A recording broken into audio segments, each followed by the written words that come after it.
awesome. Well, I'll tell you what, it's been a lot of fun to have you guys here. Now, it's your wife's first trip to... It is. I've never been to America before. Can you believe that? Right on. I always wanted to come to New York, and we were able to make it happen. Yeah, so you came to Jersey. Don't worry, we also took them to Manhattan. It wasn't all Jersey. Where else are you going while you're here? So we're going to Boston tomorrow morning. A couple of days walking around Boston, and then back to Manhattan for a couple of days, which would be great. We booked we thought, go to Boston, do a big walking trail around all the historic stuff, have that all planned. Nicola then went and broke her leg, and now it's going to be very much a kind of a historic limp around Boston, an aggressive limp around Boston. Right. You know, Boston's a very accessible city, so I know that it's really working. It's not like there's cobblestone roads here. Well, no, the good news is that, like, for a very long time, people have gotten around on horseback in Boston. I think you can still do that. Okay. Which is why we bought you this pony! So we've got some questions here that we got from listeners. Obviously, we're going to be doing AMAs through this whole thing. If you've got good questions, go ahead and throw them in the chat. We probably won't see them, but it'll be nice to know that they were there later. But no, whatever makes you feel good, man. Yeah, we're not do going that. Just scream into the void. It's take a script here. Yeah, yell yourself, text, use whatever. Type it into a Word document. Text me. Text the Heath. He won't. It's just as effective. Just as effective. There you go. Eli's flashing my phone. But our inaugural question, and don't worry, I will ask this again when we have Andrew and Thomas. And by the way, we have a lot of other guests that we're going to bring in tonight. Not just the four of us. It's just not, No. right, exactly. No, that would be We have fucking talented dope. people I was doing trying it. to entertain people for 2 hours. Yeah. Yeah, so, okay, this one comes from both Alex and Lost in the Podcast Verse. And they ask, for each of the podcast hosts, is there anyone you've always wanted to interview or have guests on your respective shows but haven't had the chance to? And Eli, but let's start with you. Who would you like to guest on GAM or D&D Minus? Ooh, well, we had a near miss. I was very excited for one of my dream guests this week. Yes. Patton Oswald, thanks Come to on. Tim, very generously was saying how proud he was of us because Tim tweeted at him, and when his schedule frees up, we are going to bother him, every day. Eventually, his schedule has to free up. Yeah, it's not going to, but I was so excited about getting a no from Patton. It was like getting waitlisted at Harvard or something. Yeah. Like, we're not going to get into Harvard, but yeah. Well, and here's the interesting thing. Patton Oswalt is playing tonight, like 90 feet distant. Yeah. Right around the He corner. is genuinely around the corner from us right now. It would take us 90 seconds to win, but we're hanging out He's with you kind guys. of mobile, aren't they? We could just go. And we're stronger than him. He broke his foot too, so we could Oh, just, hell yeah. We look like we work at a venue. All right, so Marsh, but assuming they probably mean be reasonable. I think it would have to be reasonable, yeah. So I've always wanted, and I've come so close on so many occasions, to get Eric Van Daniken on Be Reasonable. I've been in, Ancient Aliens, Ancient Astronauts, the idea that aliens built the pyramids, all of that stuff, it was Van Daniken. And so I think when I first started to Be Reasonable, it's like 2011, 2012, I made a list of my ideal guests, and he was on it. And he emailed him then, and his guy was like, yeah, he'll definitely come on. Just, give me a Skype address, and then nothing. And then a year later, 2 years later, he's like, yeah, he'll do it, but not over Skype. It has to be over the phone. So, okay. That went dry again. And then after a couple of years, I was bothering him again. He said, okay, he doesn't want to do it with the phone. So just the next time you're in Basel, Switzerland, look us up, and we'll do it then. And I was sat there in Liverpool thinking, what is the flight cost to Basel? And it's slightly less than a train to London. And I would absolutely go to London to go see him. Yeah. And then he was in Blackpool, like not 45 minutes, not an hour away from my house in Liverpool, just last weekend or the weekend before. I thought, right, I'm going to do this. And then with Nicola's broken ankle, I was like, I cannot justify leaving her for like 3 days to go to Blackpool to interview Eric Van Daniken. But I've got to get him soon because he is like 95 or something, and that's a ticking time bomb. Yeah, he's not worth much in celebrity death pool. And somebody asked specifically who you would like to interview on Skeptocrat as a separate question. So I thought we could okay. And would you like them to use the notes app of their phone? If we get Nobody. There was nobody. just record it straight into the notes thing. Yeah, that's how audio's done. Might have had that issue at one point. No, I would say, okay, if we could get him into the studio, Brett Kavanaugh, right?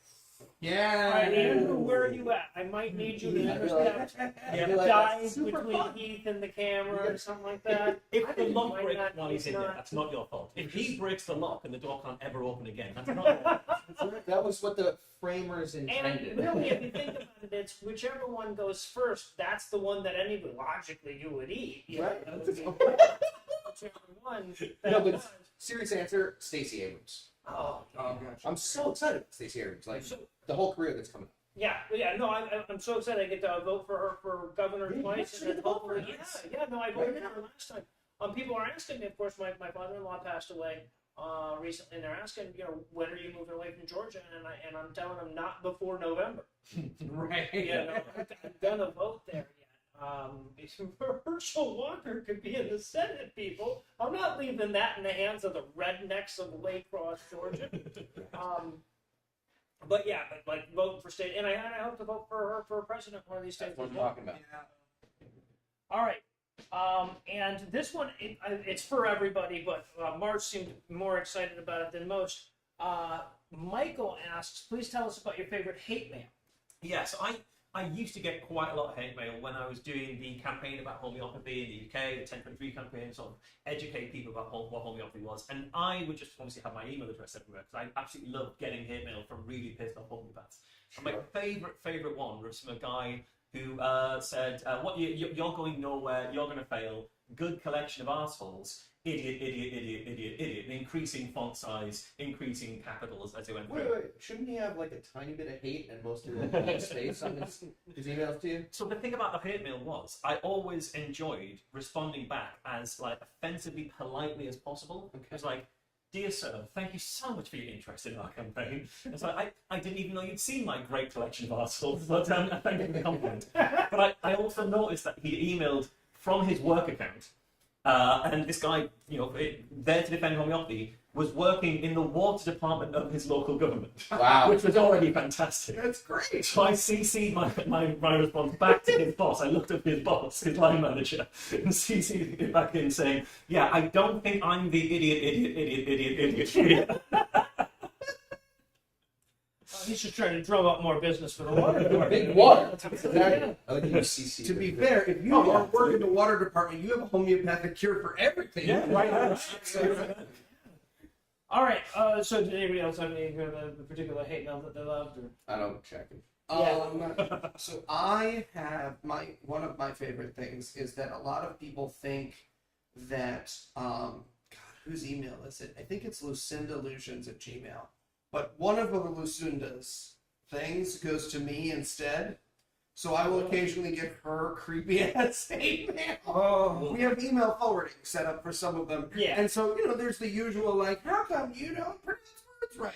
But occasionally it'll be like, hey, winky face, and I'll be like, this one came from Lucinda's account. Yikes. Yeah. She doesn't look at it. You might as well. So- Exactly, yeah. All right. So I have one for you, Eli. De Mona Lisa asks, "What's the last thing you Googled?" Oh, all right. And I also want to add, what's the weirdest thing? Because we have to Google weird shit for our show. Did you have like a weirdest thing you've ever Googled? Yeah. For the show? Ever Googled? Or just a weird thing that you've had to Google because of the show? Oh, this is a great one, and I'm actually proud of this because this is real. Are kangaroos mammals? Oh God. Over a fight over Codenames fight. from last night. That's true. I actually Yeah. Googled. Yeah, no, I mean, as did I, and then I didn't admit that I'd Googled it because it definitely proved me wrong. I'm a full great battery, I don't know. It's broken. Yes. All right. Yeah, I have to constantly Google things like, well, I don't even want to admit that I've Googled any of those things. Never mind. All right. So Everett asks, as your group, Morgan, fix this. Morgan, just take that. You get some time to mention. And by the way, no, Morgan is not here with us today. Instead, we have some like pros here doing the camera stuff. But unfortunately, March couldn't make it. What's that? What did I say? No, we've not got March, Morgan, we've got some pros. No, we haven't got Morgan here. We've got Specs. Yeah, exactly. But we do have some folks helping us out. We've got if you were at the last live stream, you've already realized that we've got a little bit better quality going on this time. But no, Morgan is not here this time, And Tim was also unable to make it out with us this year as well. He's helping out a friend back home. I was really looking forward to seeing him. Yeah, Eli. Oh, because sight. He's blind, Yeah, Right. Okay. visually impaired. Right. And that's what we do. That's really By the time we took him down the peg. yeah. Too good, too long. Exactly. So, speaking of which, there's a question from Everett for Marsh. As your views have grown and changed through the years, what's the one thing you've said or condoned that gives you the most grief? So there's probably a lot of. I mean, I've been doing podcasts since like 2009. I was in my mid-20s then. I guarantee there are some things that I said that were not good for right now. But the thing that of anything I've ever said that I've absolutely gotten the most abuse from, the most corrections from, the most irate listeners from, is when the first Iron Man, or maybe the second Iron Man came out, one of the Iron Man films came out, I went to see it, and his whole suit was powered by palladium, and I said on the show that, oh yeah, his suit is powered by, the fictional element palladium, it's all powered by like light entertainment and jazz and theatre shows, I'm sure that's what that is. And then the number of fucking emails, like, you do know palladium is a real element. The London Palladium for now. So you've Googled, is palladium real? And Yeah. No, I've caused several thousand people to Google that and send me the results. So yeah, that's the one I get a lot of abuse about. Amazing. I bet that's not the answer Everett was expecting. No. All right. For Eli, this is a good one. Phoenix Man asks, of all the products advertised on the shows, which one has been your personal favorite to use / own? Ooh. Are we counting bullshit that Marsh wouldn't let me advertise? If we're counting sponsors that made it to air, Theragun. Oh, yeah. Fuck, those fucking rule. Those are not technically sex toys. They are not. Man, does their copy spend a lot of time being like, man, we know people are going to go town to themselves, but they can't. They're going to get pube caught in the little motor, and We're going to get When you sued. say this is definitely not, like, you couldn't more be saying this is a sex story. They've done it so many times. I wonder if there's anyone who ever starts working for like Magic Wand or Theragun or one of those who doesn't know their sex toys until they start working there, right? Like he's just super into physical therapy and his grandma had a bad back and he's like, yeah, I've always wanted to work there. And they're like, okay, so Perenniums 101. And he's like, I had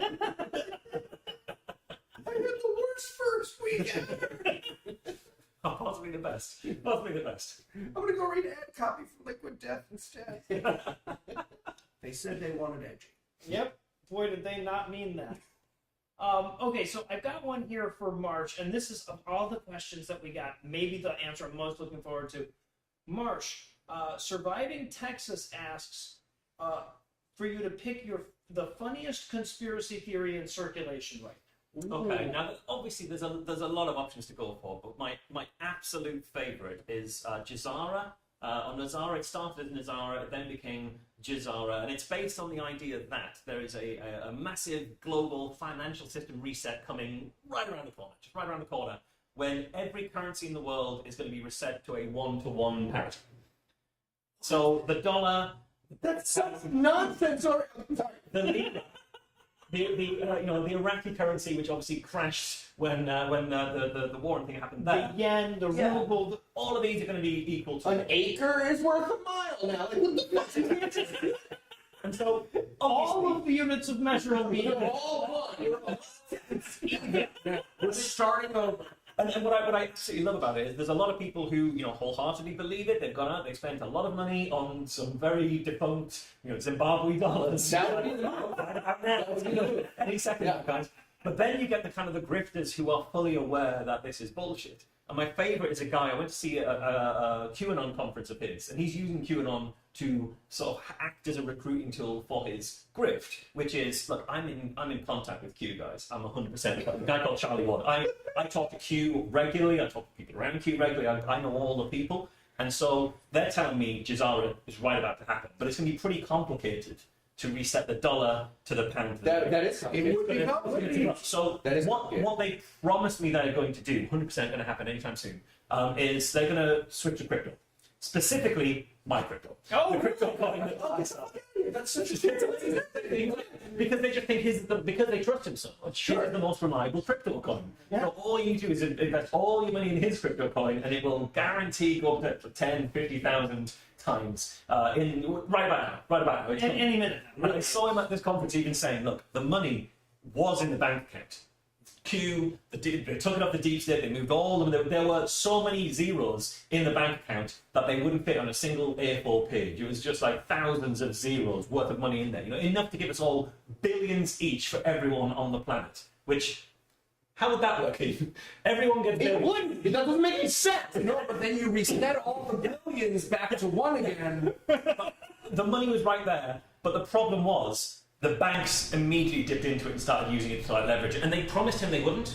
The money was in the bank account. They said he was a checked ahead of promise and time. everything. Yeah, the bank said they weren't going to do that, but they did. So you're going to have to wait a little bit longer, guys. But you can buy more crypto while you're doing it. So that's my favorite thing. Why wouldn't they be buying the future? It's fine. All right, so Heath, I've got one for you. Let me see what we got time-wise here. Yeah, we got plenty. The Fed's not a Ponzi. So, I mean, the Fed is a Ponzi. Oh my God. no, we're not going down that road again. For Heath, this is from Podcast or My Jam. If you could time travel back in human history to passively observe any one event, what event would you choose? He then says some very unsavory things about which event Eli would pick. Solid. In 1996 in Boulder, Colorado. John. It's not relevant. It's not Renee. relevant. Yeah. Okay. I'm going to have to ask Andrew to jump in front of the camera again. Okay, one event. I'd be pretty interested to see passively the actual JFK assassination. Ooh. I think, there's the standard story. We've seen that. Look, it's nothing that does. There isn't video of it. There's not something. There's not But video of it. which way did the head go? And Back where into was the left. Where was the guys? Because does a watermelon? If you shoot a watermelon, it does Give the it to other Heath thing. to pick one of the most filmed. I think I would like to go watch Super Bowl 44. Well, but that you can make so much money, and then it's going to all be worth one each. Passively, yes. You're watching it passively. So you bet in Zimbabwe, and If Heath goes back to passively watch the JFK, can I go back to passive aggressively watch Heath watch that? You see, we're behind the goal. Obviously, There's it no would go fucking back here, to mate. What do you think's going to happen? See, now we're all No, in come on, trouble. who's shooting? Come on. you just got shot by Bush. See what happens? I would go to the crucifixion. I think that'd be a cool one. Oh, that would be a fun one. Okay, Crucifixion first- would be fun. I think that'd be super fun. Even if you could just sit there being like, you guys are in so much trouble. Yeah. Sorry, real quick. Jewish? Not Jewish. Just throwing that out there in case Interesting. anyone's interested. This For is the Rick. future. He's a soldier here. Just a guy, just a Christian guy. Not Jewish. So, all right. So I've got one from Dawn, who asks, Marsh, what's the worst, most inappropriate / awkward / cringy question you've ever been asked in a Q&A?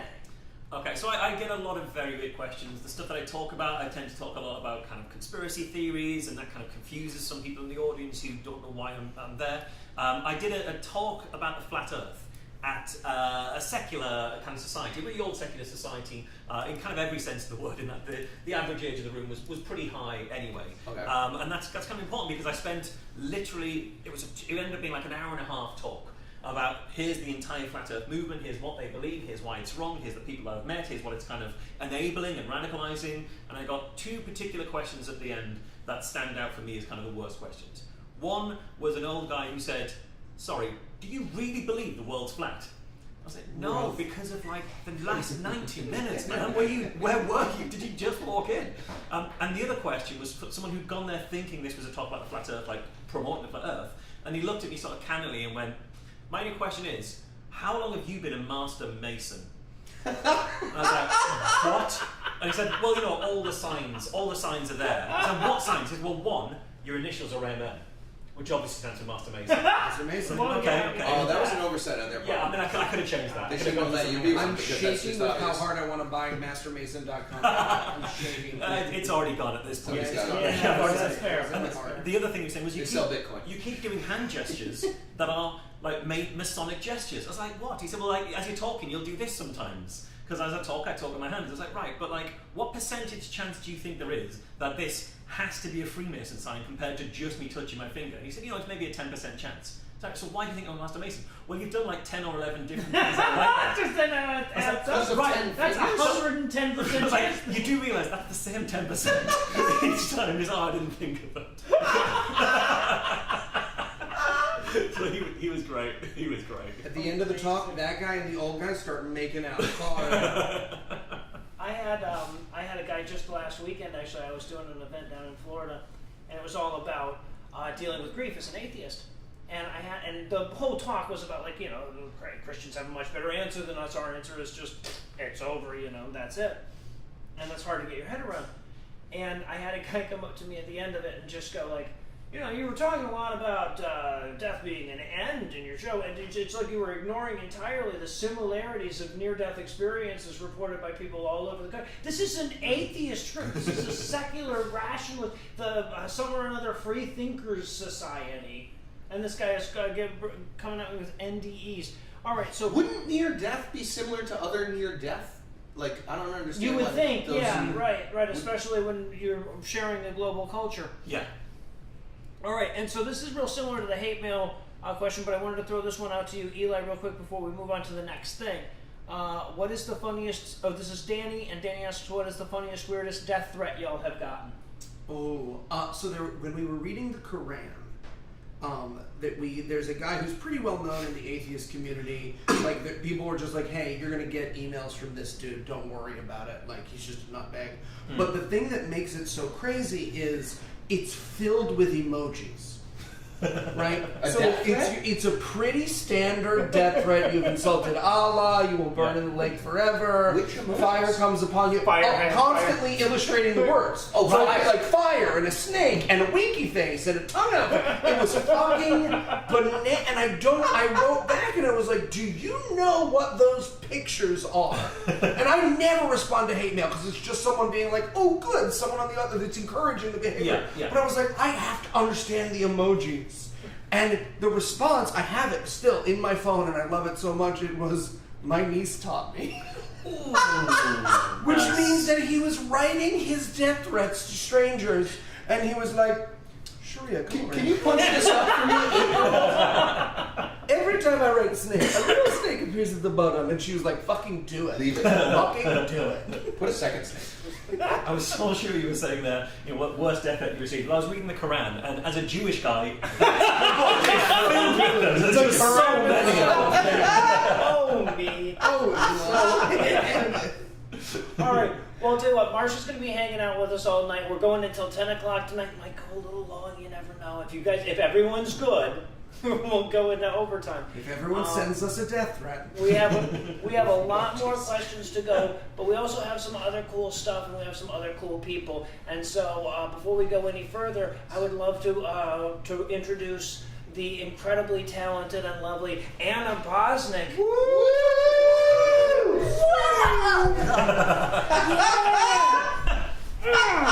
So many lights and wires. Yeah. So many wires. All right. That was a really good kick to not hit any of it. Yeah, really, honestly.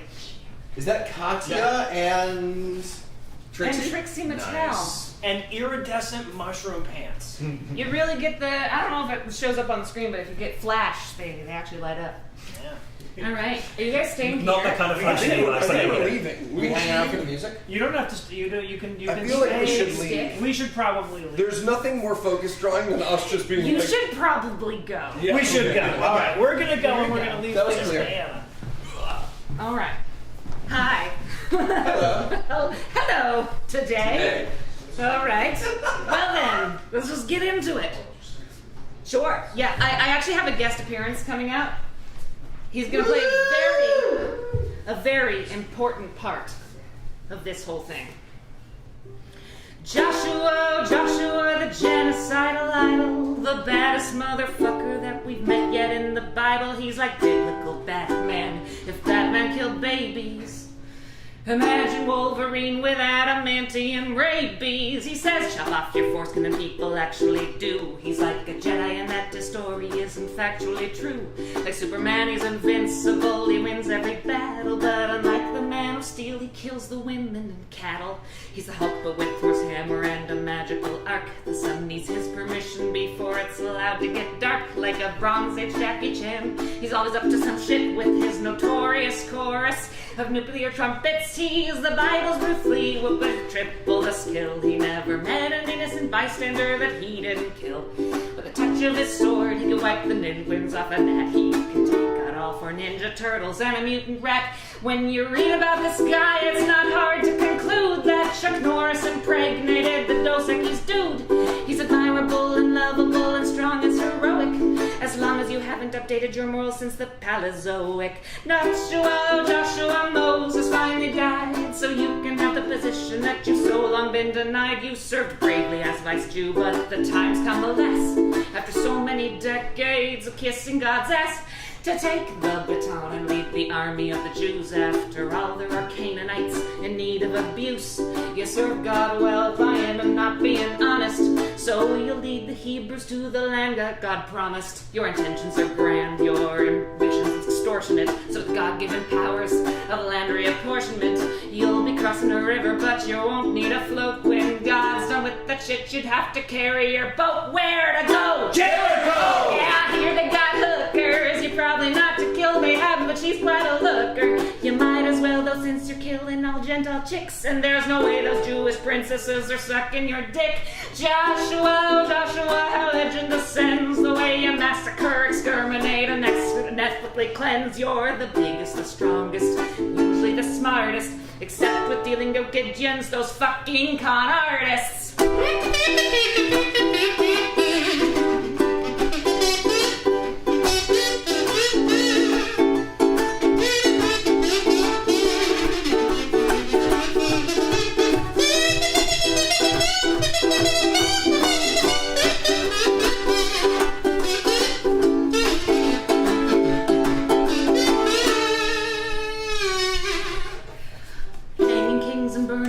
Your army sets forth to Acon, to either continue in north killing children to show what a shit you don't give, then show an occasional mercy and letting the animals live. With the flightus of setbacks your concept succeeds, extorting the millions will dose of your deeds.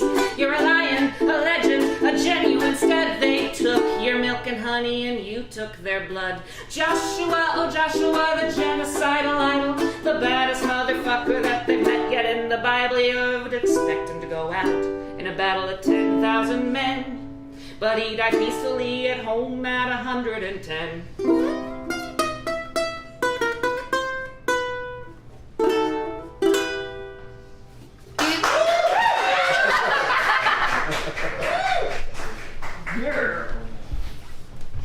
All right.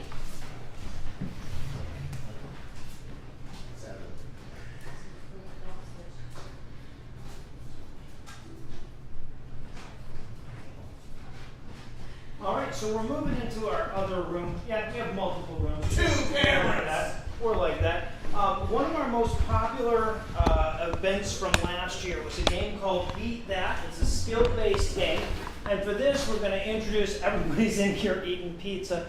We're going to introduce back into the game Heath Enright, Eli Bosnick, Marsh, and also joining us is Andrew Torres. Come on in, sir. Woo. Nice.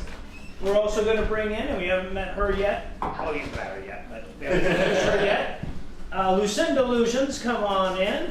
That's not you. But also Anna Bosnick is here. So, Yeah, right. It's okay. You're good. So now this is a skill-based game. There's a bazillion cards, but we went through it and found some of our favorite. Eli, why don't you do the honors and pick a card for us? Tell us what our challenge is going to be. All right. To start off, we're going to be doing something super simple. We'll be doing Sharpshooter. Place a cup with 4 dice in it on the floor, and all stand 3 feet away. Take turns throwing a ball into the cup. You each get 3 steps. You each get 3 attempts. If you are successful, take a step back and repeat. Continue until there is 1 winner. Do we have something that doesn't require us to put anything on the floor? Yes! For our camera team. Place 3 cups in a triangle on the table with a dice in each. Stand 2 feet away, cradling a ball in your top. What? In my what? Mm-hmm. In Like- oh, in the sure. top. Oh, wait, you're Sure. top. I heard tongue too. 2. Yeah. Her tongue 2. All right, so that's a couple of feet right there, right? So we could just stand. Anybody on the edge of the table is a couple feet about. Yeah. Right. Okay. So that's it. We're gonna try to move from the ping pong Trying to ball shoot a from ping pong here ball into the. Sure. Okay. Yeah, 3 attempts. All right. Last person All right. standing wins. I'm gonna suck Somebody at else want to try Yeah. first? No. All right. I think this violates several HIPAA rules. That went into one of the cups in the Yeah, table, so if exactly. nobody else gets it, I get it on default. That was one. All right, here we go. It can't bounce, right? I don't think it's set. I would allow a bounce. I allow a bounce. I'd allow a bounce shot. All right, no go. All right, no we go. first need to hear the rule and then the Heath exploit of the rule. Yeah. It says it can bounce in. Okay. All right. Okay. I got 3 like. That it can bounce in Heath. Yeah. Oh. That's one. All right. Making it look easy. Eli, can you beat 2? Yes. Will you Really? beat 2? No.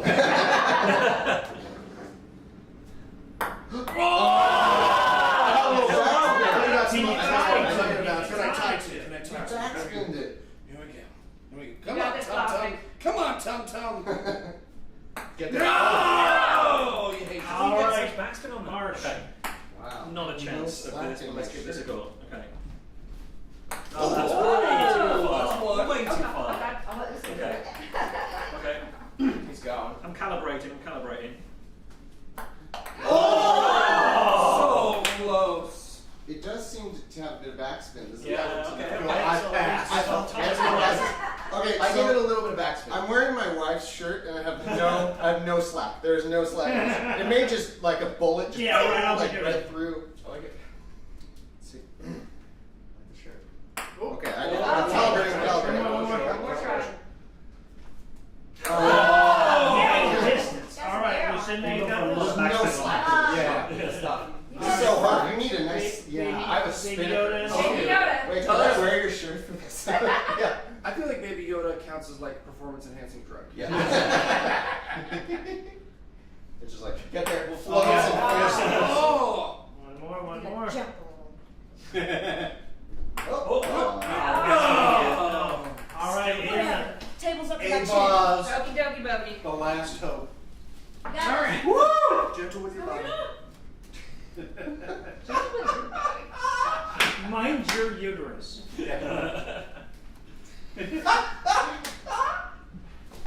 Whoa! Okay. All right. Okay. Didn't know her Shot out. from a cannon. Should I hit it?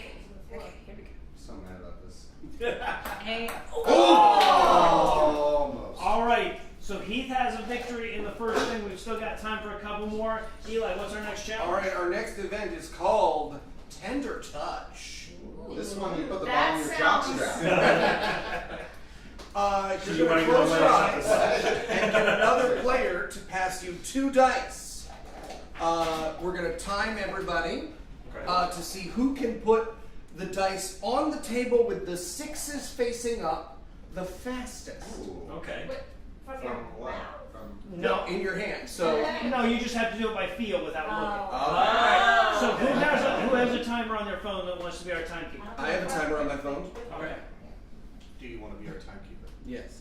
That's the other part. That was the other part. All right. So Heath, you start. You off. won, so Yeah. you go All right, first. you're gonna pass Yeah, to me. I'm gonna pass to you. Okay. I couldn't. I'll close your eyes. I'm ready. Eyes closed. Incorporate all the terms of the All right. contract. Eli, you ready? I'm getting 2 dice. I want to put 6s up. 6s Six face up on the table. Yeah. All right. Do you get to use both your hands or just one? Yes. Yeah, I Yes. can use both my hands once it starts, right? Yes. All right. Eli, you ready? Yes. On your mark. Get set. Go.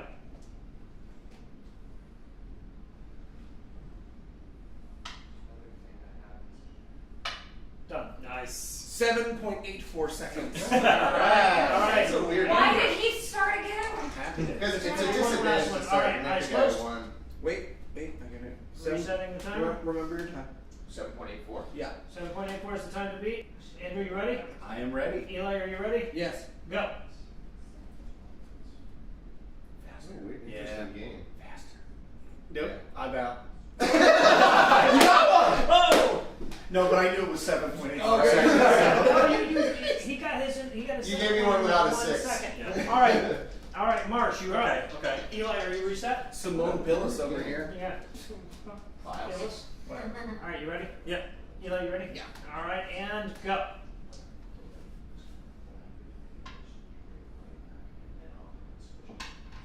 $5.79. Reigning champ. All right, 5.79. 5.79. Very interesting. All right, I was trying that 5.79 and I is the number realized to beat. I had no idea where the center was. All right, you ready? Yes. Eli, you ready? Where's my hand? All right. You're going to rely on proprioception. On your mark, get set, go. Oh, that's not what I thought it would feel like. Did I get that or That's no? what she said. No, you sure did. Two fours. Yeah. All right, Anna, 5.79 is the number to beat. You ready to roll? Okay. All right, on your mark. Eli, you ready? Yes. Get set, go. Oh God. Yeah, I'm not gonna get this. They all felt the same to me, I'll be honest. That wasn't it. That fucking wasn't it. No, wasn't it? Balls. A 5 and a 4 in 12 seconds. All right. You have to do some So, calculus to figure out what Lucinda? that means. Ouch. You can do this, Lucinda. I believe in you. Yes. All right. Baby Yoda. All right, we reset. Now keep in mind that these dice are like 6 times bigger to her. That's right, exactly. Her fingers can slide all the way into the hole. Exactly. All right. She should have. Get set, go. Should make it really easy. I feel like She's she's doing going both to been at the like same blam. time. That's clever. 2 sixes. Oh, it looks clever anyway. That would have been really fun. It looked impressive. Yeah. Yeah. She's like Bobby Fischer. Yes. Nice loss. 16.58 seconds. All right. All right. Hey, you beat me. So Heath, you got to hand them to me. All right. Team opening arguments are really. Are you ready, sir? I am ready. Timer, are you ready? I'm ready. 1, 2, 3, go. Knows to do this well. No. Wait, does rolling joints help with this? Is that? It can. Having Wow. jealous He's, is just he's got joints calluses. Yeah, That's a thank problem. you. All right, that's really not fun. a- Stop. 10.73 Yeah, seconds. yeah. All right. Marcy is our champion. You played for the 1, not the 6, right? Absolutely. No, you played for the 1. He saw me. She I tried that too, but the 1, he tricked me. It wasn't the 1. I was like, Yeah. is it the 5? The only other one that has the middle dot? Is They that outsmarted what me. went in I'm with sure that you were already strategy, doing that, but but when- I like made a big. I was like, Morris, fuck, he's gonna do that. Okay. All right. So I think we've got one more, or we time for one more, maybe 2. What do we got? All right. This one is called Leap Frog. Line up 4 cups. Whoever bounces a ball over the first 3 cups so that it lands in the Love it. last cup the fastest Nope. wins. Not gonna Do happen. you get to have like unlimited ball supply at your No, side? you just get to do it once. So, it's at fast. Right. Can Oh, I? I thought Yeah, do but it? there's like so Are we many doing ones. elimination? Oh, what does it say? It says it does the 30 seconds thing that Beat that does, so I assumed doing timer would be the best. Oh. Okay. That's, But we can also do elimination, like you I would just succeed. say like you do it as many tries as it takes you up to a certain amount, and then like yeah, let's That's a good idea. Yeah, let's Try try that. that. 5 balls? Yeah, why you don't get 5 tries. 5 Should tries. we do So head to head? why don't you start, Heath, since you're probably going to do really good at this, and then we just have however many tries it takes you. I might or might not be good at this. I kind of need to drink a bunch of really cheap beer to get There's it. enough cups and balls that 2 could be going at a time if we wanted to speed it up. Yeah, Just a that's a suggestion, we good don't have idea. to. No, that's a good I feel idea. like visually though that's Head not. to head. That could throw it off. Yeah, but that's fine. That's fine. Our audience is super smart. They We're can- not timing it. We're just doing. We're You doing just 5 round tries. Yeah. 5 tries. All right. Well, yeah. Okay. Will you be my 4 rebuttal? cups. Oh yeah, 4 sure. cups, not 5. So I have to bounce it in front of all of them and land it in final. Exactly. Alright, so Okay. who's up on the second run? You You typically I'll, do 2 I'll rounds. do the. I'll rebound both of them right now. I'll just He's got this shit. Dennis Rodman. So you're If gonna it- bounce over 3 and into the 4. Let's say Exactly. theoretically I bounced here, hit this, bounced up. That would what count. That's good. Let's say I If bounced. it goes over and comes back, yeah. Also counts. Yeah. As long as So there's it's a just must be a bounce shot into the 4th cup. Yeah. Yeah. That's it. And what if the cup falls over? Totally It's gotta stay in the cup. If it's in the Yeah. middle. If the cup falls over and it I don't know. stays, then it's good. Yeah. That is good. All right. I like it. All right. We get 5 minutes. Oh.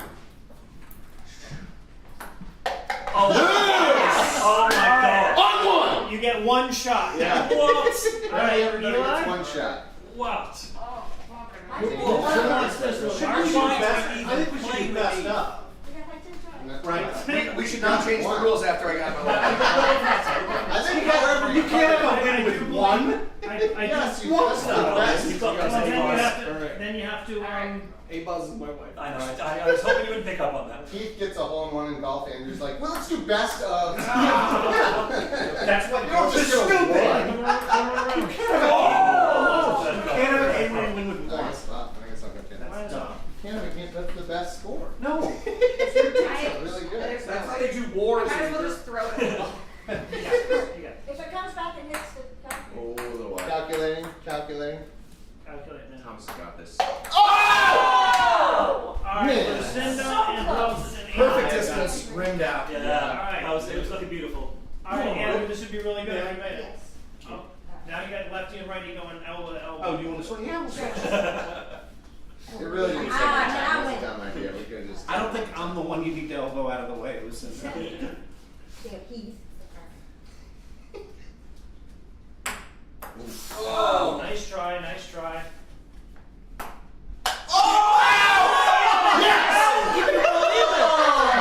This is why you have to have more than one. Oh wow. That's the best 8 years of contact. And that was Yeah. That's That was a incredible. noticeably more accurate shot than mine, and it just bounced right. Yeah, sure, Was that a tie or did he? No, No, bounce it out. didn't. I'd it stay didn't- in. yeah, He's had a technical victory, which is of course So- the best. Yeah. So, all right. So now, as you know, if you were following us on our fundraiser, there were certain goals that we had, certain things that we wanted to do, that we had to reach certain levels of donation to do. One of those was a master debater course by our very own Andrew Torres. So if you've ever wanted to watch Andrew master debate, And describe why that game was bullshit just now. and you have, let's face it, this is your opportunity. He's been working really hard on this all week, while the rest of us have been having fun and smoking weed and eating pizza and stuff. Andrew has been busting his ass putting this together for you. It's going to be presented in a couple of parts. And without further ado, I'll hand it over to Andrew Torre. All right, are we on the screen? What do we think? So just get the screen. They don't need to see me. Now that they've seen the fantastic Lawn and Order shirt, which is my pajamas for the evening.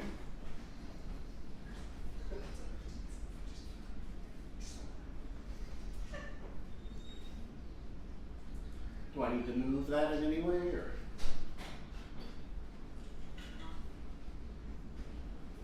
Bring it up.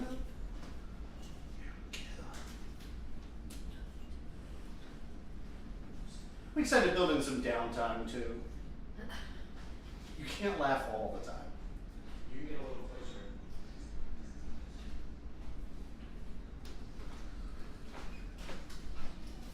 Andrew, while they focus, should we kill some time? Sure. Nice. You stop me when what I'm saying is illegal. Everyone How watching about, this yeah, live. okay. That's enough. We're in focus now. Okay. Thank you. Hypothetically. Yeah, no, we're in there. focus. It doesn't matter that he lives in New Jersey.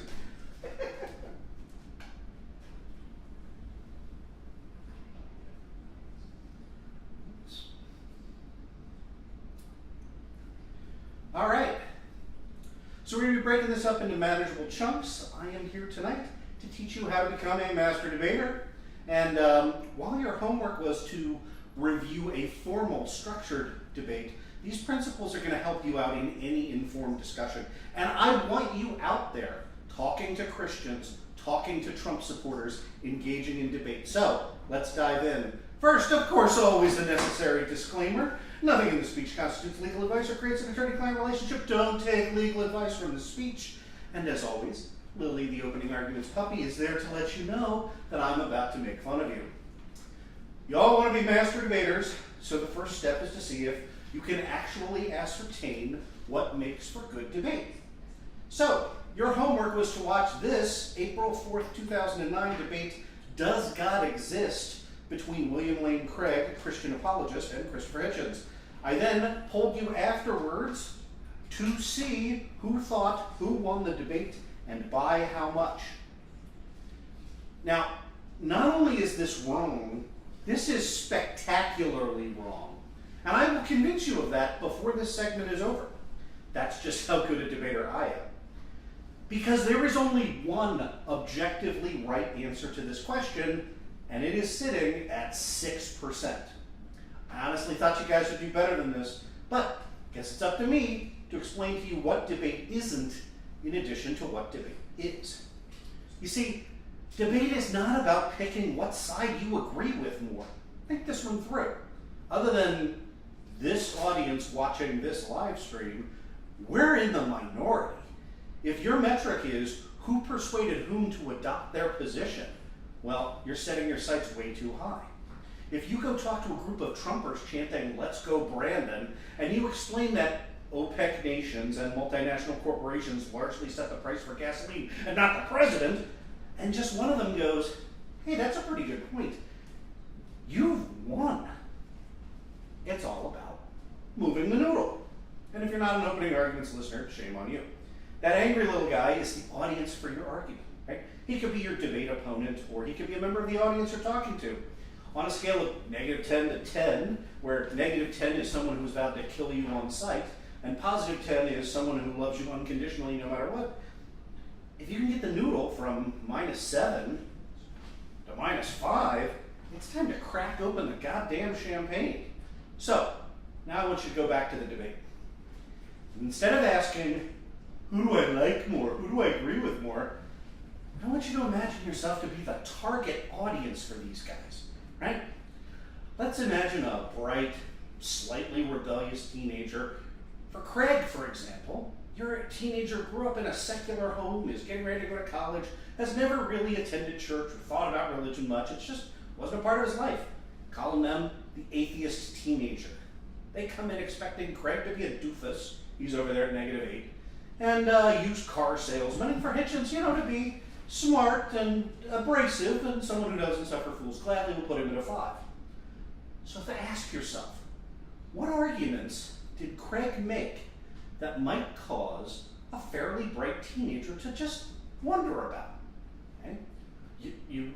This is just some of what he had to say.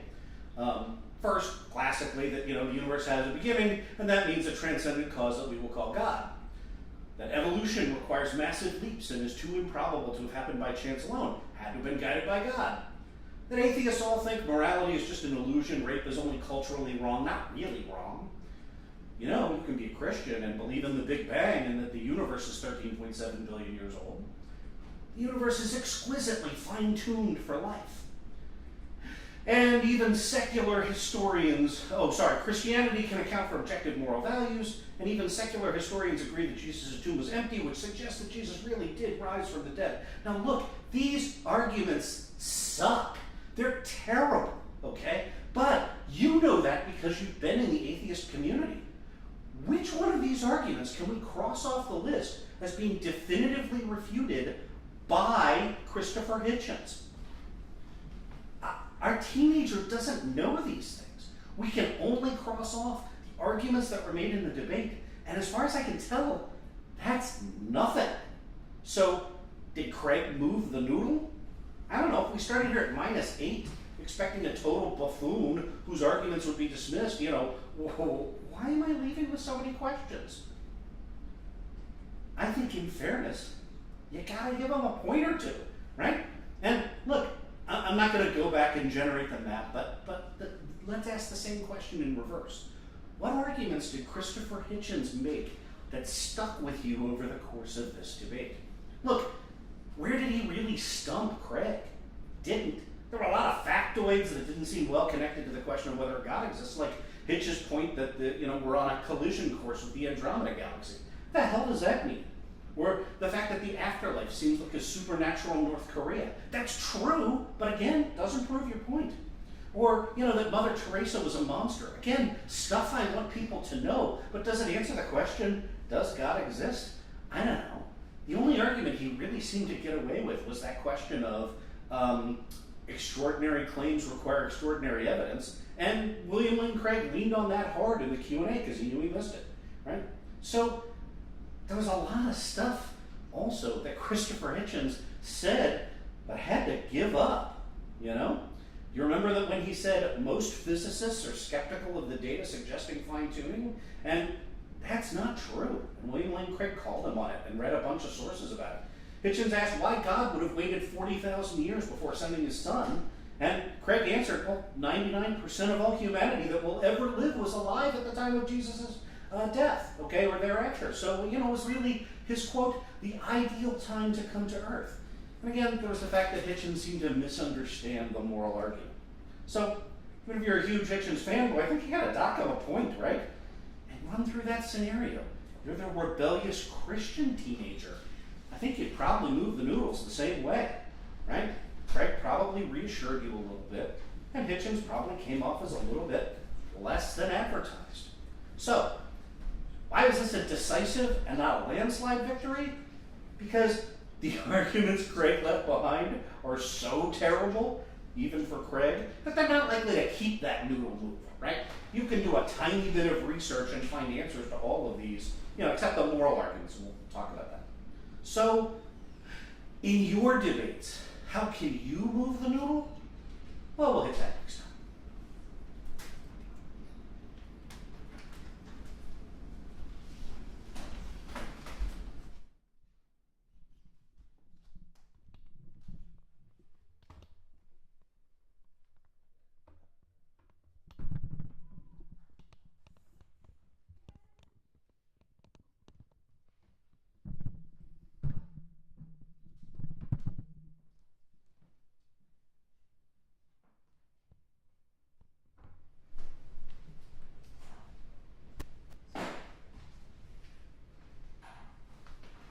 So this is the part of the show where I was going to juggle. Eli's going to come in too. Hi, Eli. Hi.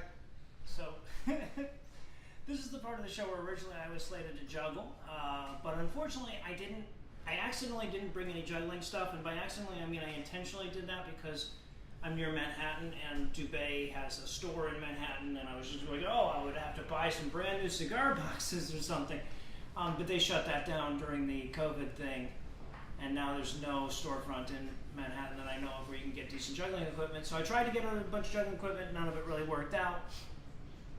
So instead, I decided to juggle some words for you. Somebody asked about, in the Q&A, asked about my favorite of the Bible poems that I wrote. And it happens that I had one about Deuteronomy. Now I want to show you something very cool. You probably can't see it on the camera. This is something a listener sent us. This is a Bible, and it's been folded such that it says Scathing Atheist along the edge. I'll put a photograph on there and you'll be able to see that better afterwards. But you can see all the way scrolling around it. It's one of the coolest things that we've ever gotten from a listener. And it reminded me of back when we were reading the Bible. I was doing a poem for every episode. Eli reminded me pointed out rather, that a lot of you haven't been listening since episode 22, so probably a lot of you haven't heard all of these poems. So I'm going to recite for you my favorite. This is a meta poem about reading the Bible. Well, that's not going to stand up. Anyway, I'll put a photo of it up on the thing afterwards. But here we go. This is my poem about Deuteronomy, or actually about the process of reading Deuteronomy. Deuteronomy's on to me. I gotta say, honestly, I'm not paying the Bible the attention I want to be. It's long and it's dull and it's so full of bull that the stress of the process is hurting my skull. I'm stumbling through it and Morgan, roll that back. I'm stumbling through it, but I'm human. I got shit to do, man. I can't study this thing the way a Hasidic Jew can. So I skim and I skip and I flip and I scan. I glance at the footnotes here and there where I can, but I'll admit that I hit bits that I don't get, and I'm shit. Should I study it further, or should I not give a shit? After all, I'm no scholar. I got no white collar. I trade biblical knowledge for Somalian dollars. Besides, most verses are worthless, like the begats and the curses that God intersperses with no discernible purpose. What's worse is the verses that we read in the churches. I'm not sure why I skip and make a hell of a service, but I digress. And I guess what I mean to express is that no one who reads this thing knows what it says. How could you? Why would you? Do you know good? You'd be memorizing shit that no one understood. True, I guess there are a few with nothing better to do than obsess over passages and act like they're true. But what about the incredulous rest of us that stopped listening at Exodus? We're bored and it's nebulous, and among the effects of this are low comprehension and even lower retention. So in hopes of prevention and to hold your attention, Moses proposes verboseness. He knows us. He rightly supposes we're going to be losing our focus. So Deuteronomy is a colloquy that restates all the policies that God laid down earlier about sex and idolatry. It's a dishonest anthology that restates the chronology and restates the pathology of Jewish theology. The gist, if you missed it, is that when God gets pissed, it'll likely consist of him swinging his fist. He insists that he exists, and if his laws are dismissed, you'll be reaping his vengeance, and he likes his ass kissed. Woo! Thank you. Thank you. I only fucked up 3 times. It's better than I thought I was going to do. All right, so last year when we did this, we showed you guys a game that we all love called Crokinole, but we weren't able to play it because we didn't have actual camera operators doing actual camera stuff, so we could only kind of show you what it was like. This time we can actually show you how the game is played, and to tell you a little bit more about that, I'm going to kick things over to room number 2, where Heath, Thomas, Andrew, and Marsh. I think it's Marsh's accent extravaganza. Oh, you're right. Oh, I'm so sorry because I don't have the schedule in front of me. Thank you, Eli. It wasn't you guys. It wasn't you guys yet. No, Eli is correct. That's right. Another thing that you guys had to go for, I have no idea what it exactly is, but to tell you all about it, I'm going to welcome back in Eli Bosnick and Michael Marshall. Come on in, guys. Thank you, Eli. Thank you.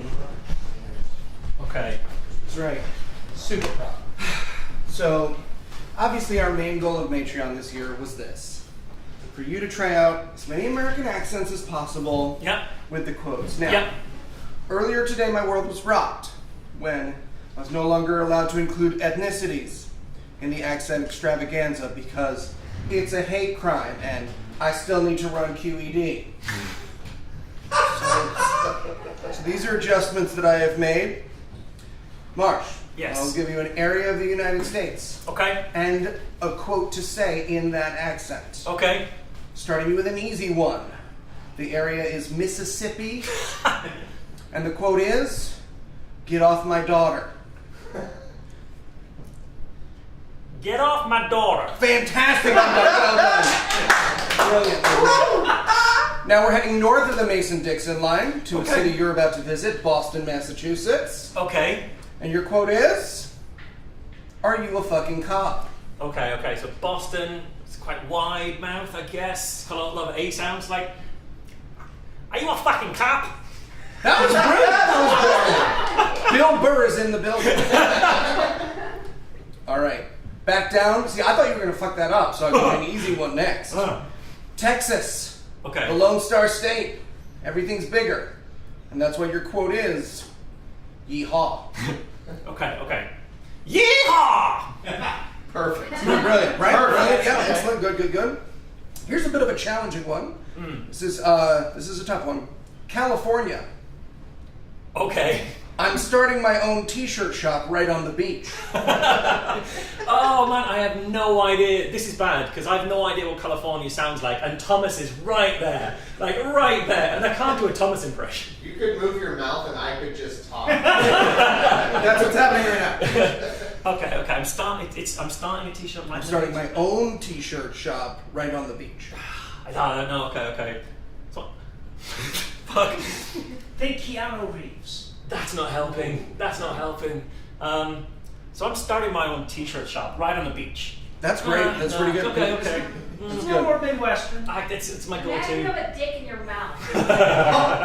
My wife just He's advised right there. He me is right there. My wife just advised Marsh to Hallelujah. imagine that he has a dick in his mouth. Not for the first time this week. I know, right? It's a go-to advice for me. She's not a good loser at board games. All right. I had a feeling that would be a challenge. Okay. So these final two are easy ones. Okay. The first is Brooklyn, New York. And your quote is, "Hey, I'm walking here." Okay. Hey, I'm walking here. Oh, that's so Thank Perfectly you done. very much. Like a native. Perfectly done. And then New York City, slightly different. Oh, it's Slightly okay. different, Okay. Yeah. Live from New York. It's Saturday night. Okay. This is your final one. Okay, So okay. make it good. Live from New York. It's Saturday night. Brilliant. Brilliantly done. Eli, do you want to introduce Crokinole properly and at the right time for me? Now, many of you who joined us last year might be aware that we killed a guy. And we did. That's not true. That's a comedy bit. It's a fun comedy joke. No reason. Everyone who died last year did it in the funniest way possible. No, so the game that I would say we are most addicted to as a crew is the Canadian flick and toss game. Flick and toss. Flick and fly game, Crokinole. It's a disc flicking game which they're setting up just now, And this year, instead of just describing the game or showing you a shot or two, you're actually going to get to witness it in action. So let's cut things over to our second camera and let our Crokinole champions show you how it goes. Who is going first? First is an elaborate 10-minute debate. You can go. You go first. No, actually, I think he Yeah, should he go goes first since first. he won so many. Exactly. Oh, I would pick Fine. four. I will go first. Yeah. It's fine. Whatever you need. Should we talk during this? No. Yeah. Oh, Stony silence. somebody has to be the commentator. Oh, Yes! there you go. Okay, that's the perfect start. For those watching, that was really terrible. You don't want to do that. 20 That points. was the first one. Out of the gate, Gosh, yeah. you don't want to make Anna really fucking nervous. Pressure's on. That one didn't get to stay in. Because Oh, that's you right. need to Yeah, at that's least right. get a few On an reads. open board, you got to be at least Least touching the touching. middle circle. Well, if there's That'll play. if That'll there's play. no Behind the pin at least. Yeah, keeps them away from the 20. make up your own rules. Is just to imagine. what Follow the rules might be. exactly. So since I've got a rock on the board, he's got to shoot it, which he did. Yeah. And then And he left me a side. hard shot, which That is is a hard a really good play. I have to go to the That's- side, that's which is not- difficult. I have to have one ass cheek on the Yeah. chair. Yeah, one That'll- cheek You know- rule at all times. Okay, here's the thing. Here we go. I don't know if we should have explained this. Anna and I are on a team right now. Heath and Andrew are. Ooh, that was. And that was a perfect shot. That was Yeah. I absolutely literally perfect came in here because they hadn't explained that yet. shot. But Oh, then you Thomas go ahead. You explained go it. ahead. Yeah. Yeah, You have the so mic. shooting white is Anna Bosnick. She has to hit the existing chip. Yeah, she did. That's not Which she bad. did. So now both chips are worth 10 points on the board. Black has an advantage because they have a 20-pointer. Now Andrew has to at least hit that white one to stay on the board. He wasn't quite able to. Did you get it out? I think that's in. It's in. Yeah. That stays in. Stays in. If it goes to a line, it goes out beyond that line. If That's this just were barely- touching the line at all, I So don't have Eli any is shells. my color commentator for this event. Eli, what do you think Thomas's strategy is? You told me I couldn't do that voice. That's not what color commentator. I just lucked into a shot. That ended up working. Not Yeah. bad. All right. We had a whole meeting about it. Now I'm We confused and did. upset. Not as upset as me, motherfucker. All right, so Heath now has to hit one of these two whites that are all the way across the board. Round With one. a distinctive advantage here. Now, tell the audience at home, why is there garlic powder on the board, Noah? It's I was actually eating garlic cornmeal. It makes the it's carom powder. It makes the chips the stones fly further and easier. And these pink squiggles on the section in front of Thomas. Good question. That is the autograph from John Crokinole himself. Invaluable to a collector, or it's a scribble for You just yourself. gotta go. You gotta track Yeah, on you that. gotta This keep is a tough this one. It's a tough. Yeah. That's a tough shot because it's pinned in between these two screws. Whoa! That was a shot. That was. If I hadn't I'm glad told we you have it that was on a tough camera. shot, you never would have known. All right, Andrew is Oh, getting okay, we could be. there, We could be sneaking back. demanding an answer Teed and them up. basically giving We're Thomas in. I think the they're same out. shot, except This is really hard. that he has to go cross body. It's even a little harder, Ooh, but very again, you smooth. wouldn't know it if Wow, I hadn't told you. very, very. Something that was a worth hell of a pointing out. comeback. Something worth pointing out to the audience at home that makes this even more difficult is if you touch your own Ooh! piece while you're shooting, and you don't touch the opponent's piece, both of those pieces are taken off the board. That's right. Nice shot by Anna. Oh, that's Keeping in Andrew up mind though. that Thomas has the hammer. Nice. Now in this Nothing, game, yeah. it's not about who goes first. It's about who goes last. It's Andrew's much I like didn't a even curling. slip that in. No. Thomas has Yeah. You led, Yeah, so. yeah, yeah, I paid started. attention. Yeah. I just took the first shot. Thomas- And remember, we banked twice. Andrew was going like, I think Thomas should go first, as though he was being super nice. Yeah, no, that was himself the fucking magnanimous. hammer. Yeah, exactly. And That was really magnanimous bad. Andrew there. Lawyers are well known for that. Oh, Yes! nice shot. You gotta be kidding me. Another- Huge. All right. For those watching at home, we just lost. That's another Basically. bullseye. It's going to be almost impossible for them to make up for it at this point. No. So you're telling me there's a chance? But yeah, she's actually You're just playing safe. Yeah, might as well. You're playing safe. Yeah. Yeah, exactly. At this point. Yeah. And in for 10. Nice. Gotcha. I just wanted to try and get Yeah, off. I gotta go for a miracle. I just hope I can like get both these out. Too. Waiting on a miracle. Oh my. Oh, that was almost miraculous. It was. Like to get that one off and get a 15-pointer. If you hadn't knocked your own, well, you know. I'm knows. telling you. That's as I much was of a going miracle as first, you John. get at a convention, okay? I sure would like you to miss this shot. Stop right now. Okay, that's So, to be fair, Anna is playing basketball rules, which is distraction. Steve Perry. Yep. There are journey psychos. We confiscated her air horn on the way in. Man, I'm just going to take a super safe shot right here. Now, Which did nothing. Eli, mathematically, is there any way we can possibly not let No, Absolutely. not even. Eli, mathematics. Yeah, I want him to do math. I What's thought 6 plus 9? We're up 50. You got to get a plus 55. All right. that's not a possible shot. That is not. Get that one out. Yeah, it is. It is. That It would was it, but technically it would have Yeah, been if knock you two had of knocked them, all yeah. 3 of these. Woo! into You got around the world. Yeah, right. All right. So now we're moving back in here. We've got some more Q&A to do, but congratulations to our all games champion right here, Heathen, right, and our most games champion, Andrew Torres. There you go.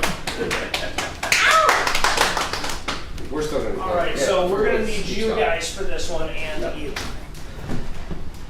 What do we got now? This is Thomas and Andrew Q&A. Oh, sure. Do you want the kazoo or no? No, I mean, you know, if you think you can do some like wacky sound effects here and there, to I could. punctuate jokes, I feel like Or I can answer everything a through the kazoo. kazoo never made things less funny. So. Honestly, given a lot of the questions people had for Andrew, I think if you did accentuate with a kazoo, it would really help. Is that awesome or what? Yeah, it is. And to the listener that said this, and I'm not gonna. Oh, yeah, We didn't have time to ask you permission to say your name, so, yeah, so we're we're not not going going to. Just in case you work at like a Catholic high school. Yeah, but just so you See know, how much I've taught them already. we read the note that you put with it.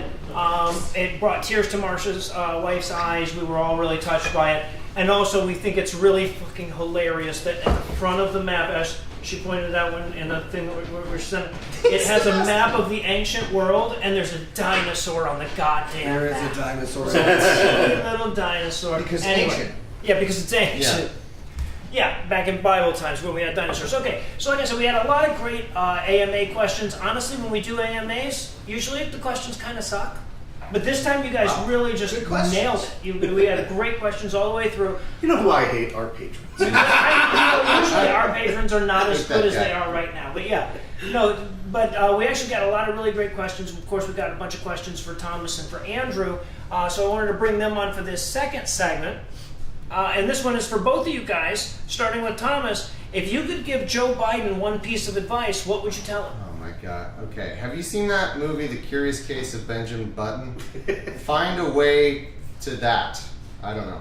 To age backwards. Just age backwards. Yeah. Oh, I thought you were indicating die, and I was like, dark for the first answer, Thomas. But die in like 78 years or whatever. Yeah. We're Second best expecting option. that. Backwards, die backwards. I figure Andrew had real advice though. Yeah, the real advice is get aggressively out there talking about what you're doing, right? Like I can't keep this lift up by myself, people. Yeah, I mean, that was Obama's problem too. in a lot of Yeah, ways, yeah. it's like Democrats are like, I just forgave $2 billion in student loans, but I'm sure no one would like to hear me talk about that. No, you go first. Right? Yep. Yeah. Yeah. I heard you're a communist. Other advice: unzip your skin and have AOC step out. Oh my God. Beautiful. And then be like, I'm technically president because you voted for me. Yeah, that's true. My ultimate That's true. There is no personality. rule about No rule. unzipping a smaller version of yourself. That's true. That Yeah. I Framers checked the didn't mention first- it in the Constitution. I checked the first 3 paragraphs of the Constitution, and that was all I could read, and that wasn't there. And then AOC unzips Eli and Anna's baby. Wow. All A right. lot of blueberries in international policy. So I've got one for a slightly more serious topic here for Heath and Andrew. What region of Scotland produces the best Scotch, and why is the answer space? Boo! Who wrote that? Boo! That was written by a Spartan in Wolverine country, so I feel like it's somebody you may have dated. Shenanigans. Yeah. The That's answer is possible. Isla. Yeah. It's not even close. It's Isla. That's dumb. It's a dumb question. Yeah. Reject the move right premise. Okay. For Andrew, No, it was we changed it. Luke, who, in his defense, probably hadn't had time to listen to this week's diatribe before asking, asks Andrew, since the Supreme Court ruled that it's our religious freedom to lead students in prayer at public school football games, what's the best kind of prayer to make right-wing Christians quickly regret that decision? So again, this is not coordinated. Noah does not run his diatribes by me, but listen to Friday's Scathing Atheist and listen to Noah's diatribe. Indeed. It shows just how reifying privilege this Supreme Court is, because even if you buy it on face, because remember, they lie in the facts of this decision. So even if you lie on face that like, oh, it's okay to like have prayers on the 50-yard line right now, the second you try and have a Muslim prayer, like, yeah, the coach, is going to be like, hey, why don't we all face Mecca at the 50-yard line? Like, that guy is pre-fired. I don't know what else happens to him in the community. And the Supreme Court will find some way to distinguish, like, we see when it's a rug, like, that's inherently oppressive. Like, no, there's no way to take right-wing judicial activism and be like, how do we make the people who are wrecking this country regret wrecking this country? The way you do that is by getting rid of their fucking power. This is like when Heath cheats at a game and you're like, oh, okay, so now I will. No, it doesn't work that way. Yeah, It's no, only exactly, one way. exactly. I would say the only way to make them regret it is go to Morton's Steakhouse. No, okay. Interesting. Step one, have a tasting meal at Morton's Steakhouse. I won't say anymore. Talk the entire time about how easy it is for you to enjoy that. Brett Kavanaugh's going to be in the studio. All right, so moving on. Andrew's giving me that signal. The shot, he's hitting the shot collar. You can't see it. It's the beginning of a side tackling, yeah. This one is for Thomas and Eli. Both Calvin was right and Shanae asked variations of the same question about you guys' new joint venture with Tom from Cogdis. Whose idea was Dear Old Dad's, and how did it come about? Well, it was I think all three of us had that idea, roughly speaking, at different times, and it was really Tom who was the driving force behind actually doing it. And so Tom, he can drive some force, can't he? yeah, he arm wrestled me into doing it, and then but he really I don't know, he contacted me first, I think, and we were talking about it. And from my perception, we are kind of like two guys that have time and could do it, and then Eli's like the celebrity we're trying to get on it to make it funnier. And so I was like, yeah, Tom, let's get Eli 100%. Let's have a plan for when he's like, fuck you guys, I don't like you very much, I'm not going to do it. And then, but to my surprise, that's what we told him to say.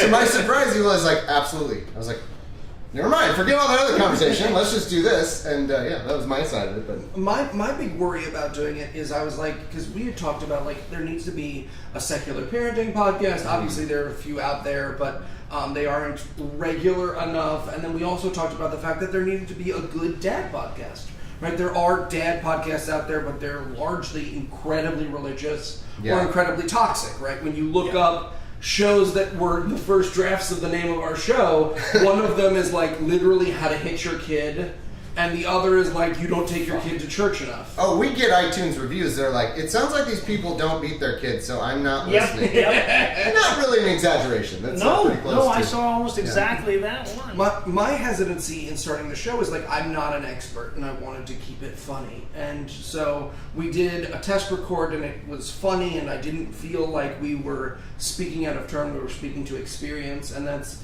still what we continue to do, and that's what I think makes it such a special and fun show. And the other side of that is we talk about our experience as sons, right? And we had such wildly different fathers. Although I gotta say, Tom is can we just say now that he's not here, Tom's dad fucking sucks. Every episode is what is that? Remember Breaking Bad? How the concept of Breaking Bad was a good guy goes evil, right? It's Breaking Bad with Tom's dad. Just every episode he's revealed to it. Well, of course he branded me every Friday because you had to for the bird school. And Tom's dad started season 5. Right, exactly. Right. Fantastic. All right, so this one is for Heath, Thomas, and Andrew. I'd love to hear more about what you'd say to... Oh, God. No. Diana asks, I'd love to hear more about what you have to say to progressives who are planning on staying home in November. Fuck your face. That's what I figured Heath would have to say. After being disappointed with the initial Democratic response to Donald. Okay, the second part of the sentence doesn't matter, but okay. Yeah, it's fuck your face. The answer is fuck your face, and the answer is we should be vote shaming you. If you did that before, you should be shamed for doing something stupid and shameful and bad behavior. Why would we not be? We shame bad things. So I don't understand why there's questions like, oh, why are you vote shaming? Because it's shameful. It's terrible. It was bad. You did a bad thing. You didn't help. You didn't help prevent Donald Trump, which was preventable. You didn't help prevent a Supreme Court that we have that was preventable. We could have minimum 5 pro-choice justices. We don't. We have 3. I'm going to let everyone in on a super secret hidden message. In the first 4 fucking episodes of Opening Arguments, the reason we started our show with Bush v. Gore in 2000 was, didn't think it was super likely, but I watched the same dynamic shaping up in 2000 when fucking idiots were like, Al Gore running on the most progressive campaign any candidate has run since, I don't know, Eugene v. Debs. Like, literally his entire campaign is we should be serious about climate change and don't blow up the world. And nitwits were like, well, I don't see that he's any different than George W. Bush. Yep. And just on qualifications alone. Yeah. Just on yeah. And so I was kind of trying to send a little subtle message of like, hey, maybe don't do that again. 16. Nope. And so now it's not a 16-year gap, right? Donald Trump is in your living memory. You're inflicted with this person. Yeah.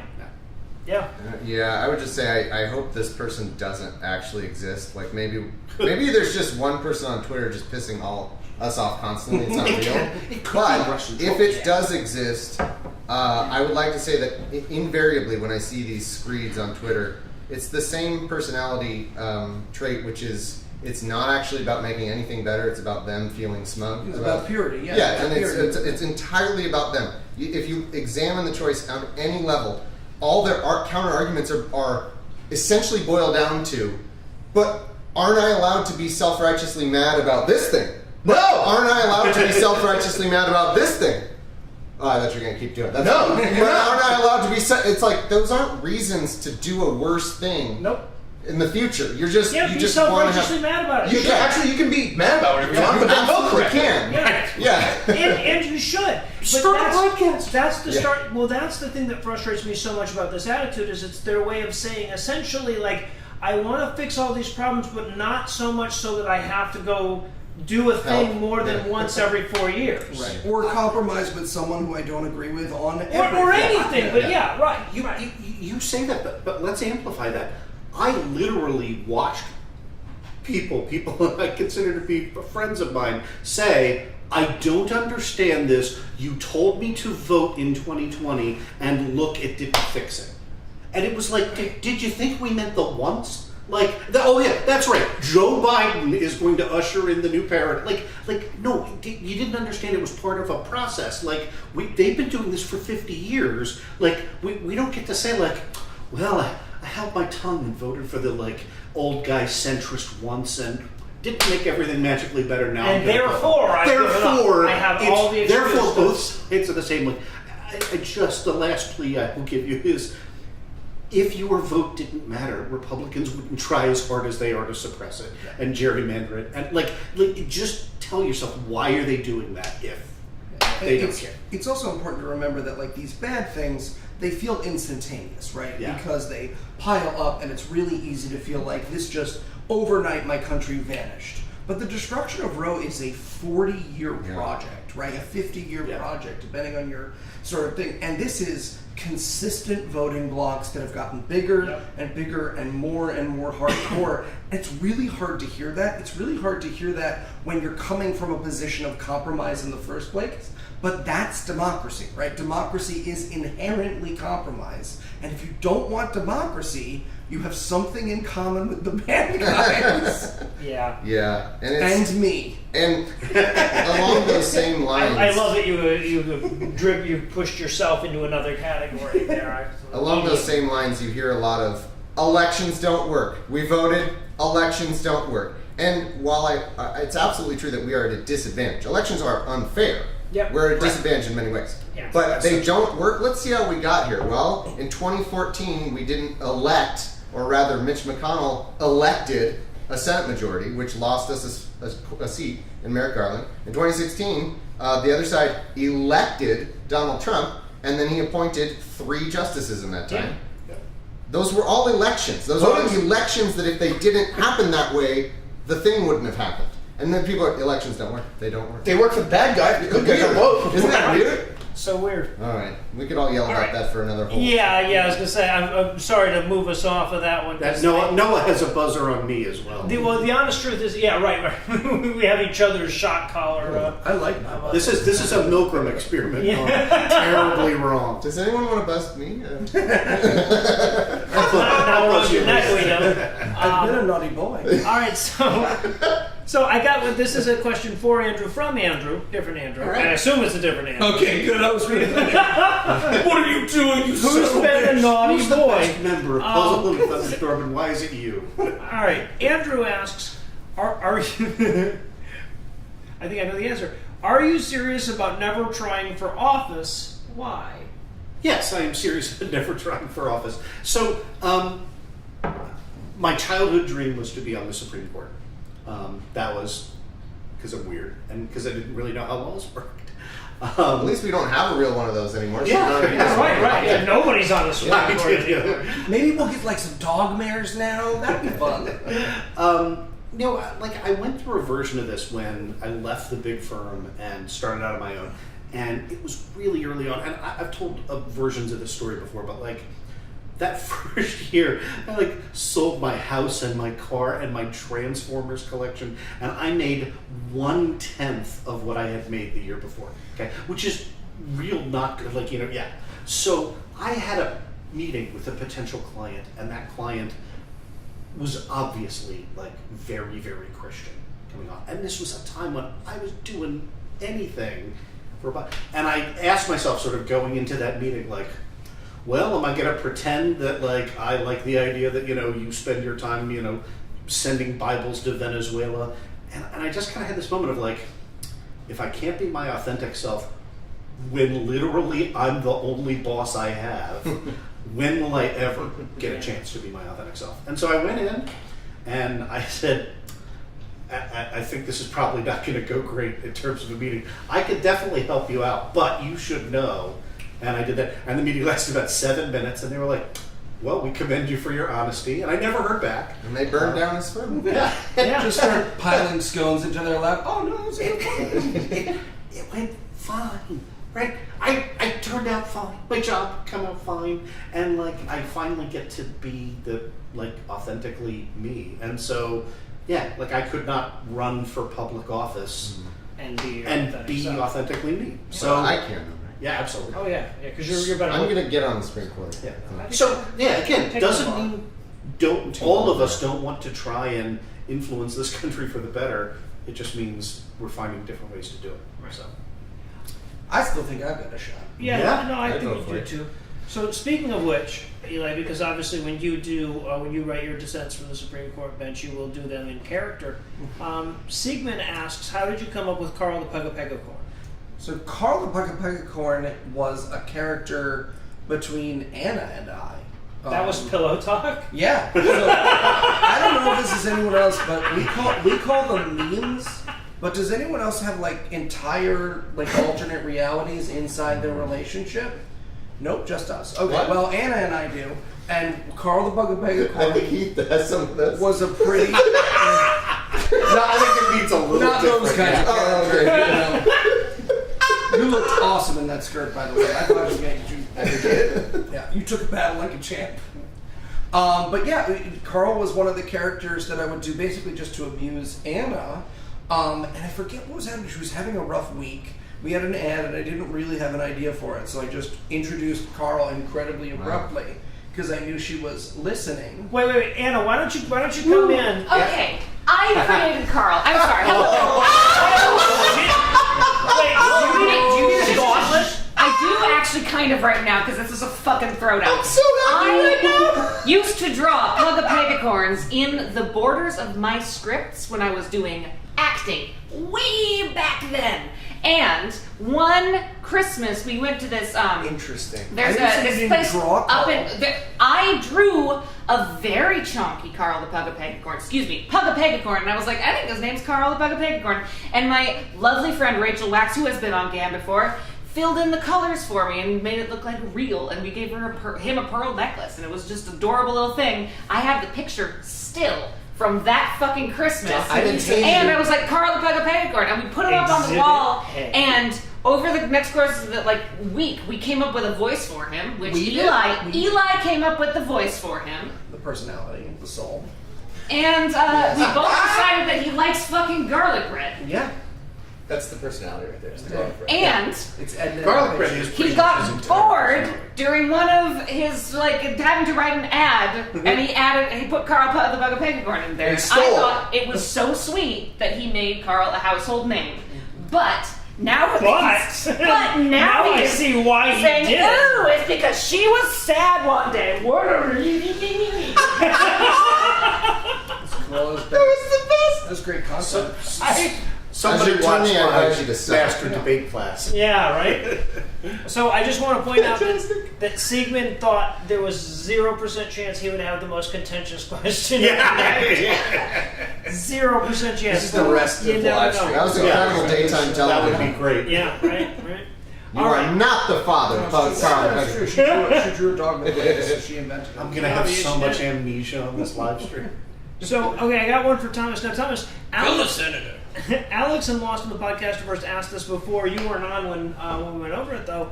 I'd be curious about your answer and yours as well on this, Andrew. Is there anyone that you've always wanted to interview on your show or have guest host on your show, but haven't had the chance to? I'm gonna slightly adjust it in that I really want to try to get someone onto Dear Old Dads, and that is Ezra Klein, because he's my favorite, and I can tell that every time he gets to mention his kid a little bit, I can tell he wants to. I can tell he just really wants to get in there and just do an hour with us on his kid. And I want to just be we'll find a topic, you do it. Well, who knows if he'll come on. But that's my secret dream, that he'll come on and just be like, finally, I get to unload about my kid on a show, because you can tell he wants to. I want to get John Oliver on Opening Arguments, and I want to set up a super softball interview, and I want to go open with 4 or 5 questions about, so what's it like to use the voice of comedy to articulate for political change? And I want him to not quite realize as the questions start probing a little closer until I can finally stand up and point across and do the, at long last, have you no decency? Confess that you steal your bits from my show. It'd be fantastic. You're quite certain they have a writer. Listen. No, I suppose just every 8 weeks or so they do a topic we did 8 weeks previously. It's not like we're watching the same world or anything. And then as editor, the end part would get cut off and it'd just be a delightful interview with John Oliver. So that's good. But Andrew You never knows. really would have thought there would be more than 4 questions. It's all the time, yeah. Weird stuff, and then it cuts. All right. Andrew crying over the end credit. All right, so I'm going to skip this one, and maybe we'll go back if we've got time for it. But I have one for Heath, and anybody else who has an idea can chime in as well. But I'm not a tall man, but I'm a disaster, asks Heath. Okay. If you could make one change to capitalism without destroying it, and that's the whole question. No, you can't. That's Okay. That if I could do that, what would it be? I'm assuming. I'm assuming the question is what would it be? All right. So don't do anything. Don't try to destroy capitalism. We want capitalism, but tax more. Tax the highest dollars more, and it all works, right? I mean, the countries that have capitalism and have extremely high taxes at the highest dollars work nicely in comparison to ours and lots of other ones. We don't want to end the concept of capitalism completely, but of course, just rein it in. Yeah. President Elizabeth Warren wealth tax. Yeah. No, There you go. there are other problems that could also be solved, but that would My have a fantasy lot is of it. 2 Elizabeth Warrens. Wealth taxes. 2 Elizabeth Warren wealth taxes. Sorry. We can do it. So- If we get that through once, we can just do it Yeah. again. We can be like, no, we're only doing it once, but then again, we can do it again. It's, Yeah, can you, That's how legal question, can you pass a bill that just says X2? Yeah. Yeah. Double up. It feels like you just find a power up and you can apply that to anything. So here's one. I'm excited about this because we didn't have a lot of dear old dad questions, but this is kind of like that. Surviving Texas says, my wife just wants Eli's funniest baby story, and since Eli's not the only one with a baby or a former baby, I was going to open this up to Thomas and Andrew as well. I think you should go first. Yeah. Oh, was directed man. toward you. Well, I already told the Wimmer That's good. on Dear Old Dads. Baby story. I don't think I have told. Okay, so my son is currently in. God, I forgot what it's called. He's in early intervention. And one of the things that he has is adaptive therapy. Because, like a lot of 2-year-olds, he does not adapt to change particularly well. And so one of the things, he has this incredible therapist who is amazing with him. But one of the things that she will do is she will interrupt the games that they are playing so that he can build the skill set Oh, I like that. to Punching her in the face. Yeah. to learn how to Don't spoil the ending. right, to learn how to adapt. And so the other day, he has this little rage scream, which I'm not allowed to laugh at. But the other day, they're doing. My son loves to fill up a bucket and dump it out. That's his weekend if he gets a chance. So he's filling up the bucket, he's dumping it out, and she's playing with him for a little while, and then he starts to fill up the bucket again, and she goes like, "Oh, but what if we turn it out now?" And my son's like, and he looks at us like she's punched him in the throat, right? Like she's put on brass knuckles, and she's like, "No, it's okay, Max, it's okay." And he's like, "Okay, it's cool. Everyone makes mistakes. Everyone makes mistakes." Puts a couple of things back, and she goes, "But what if she does it?" He's like, He's literally, it was so hard not to take a picture. He had stretched himself out across the living room at the bucket like he was trying to audition for Platoon. And it was so incredibly funny to watch. I would do badly in that situation too. In fairness, like Yeah. you know, I'm doing a thing. You dump it. I'm freaking out. Yeah, I think. Oh, sorry. as his therapist pointed out, I was like, yeah, no, I see how he builds up those skills. And she was like, yeah, I mean, you know, they build up a certain amount, but I know adults who can't do this exercise. And I was like, yeah, no. Is the therapist expensive? Or? I have one recently actually that ties exactly into that with Arlo because he is in that phase too. They do get in a specific phase of this has to be just exactly how it always is every day. They need that repetition. That's a 19-year Yeah. phase, yeah. It's at least a couple of years, it feels like. And so Arlo, every morning, he comes in and wakes us up at the fucking crack of dawn. He just comes in and he wants to do the same routine, which is he wants to come in, open the door, yell at his mom, "Mama, I have to go potty, help me." And then they go potty. That's what she wants to do every day. And so the other day, Lydia, I guess, had woken up early because of some reason and had already, started her day in the bathroom. And so he comes in and she walks out in the hallway, and I'm still just barely awake, so I'm not fully processing what's happening. But he does another one of my favorite kid things is the silent tantrum that takes. It's like this stream delay of tantrum because he walks in and he sees her not in her spot in bed, which I didn't realize at the time, and he goes.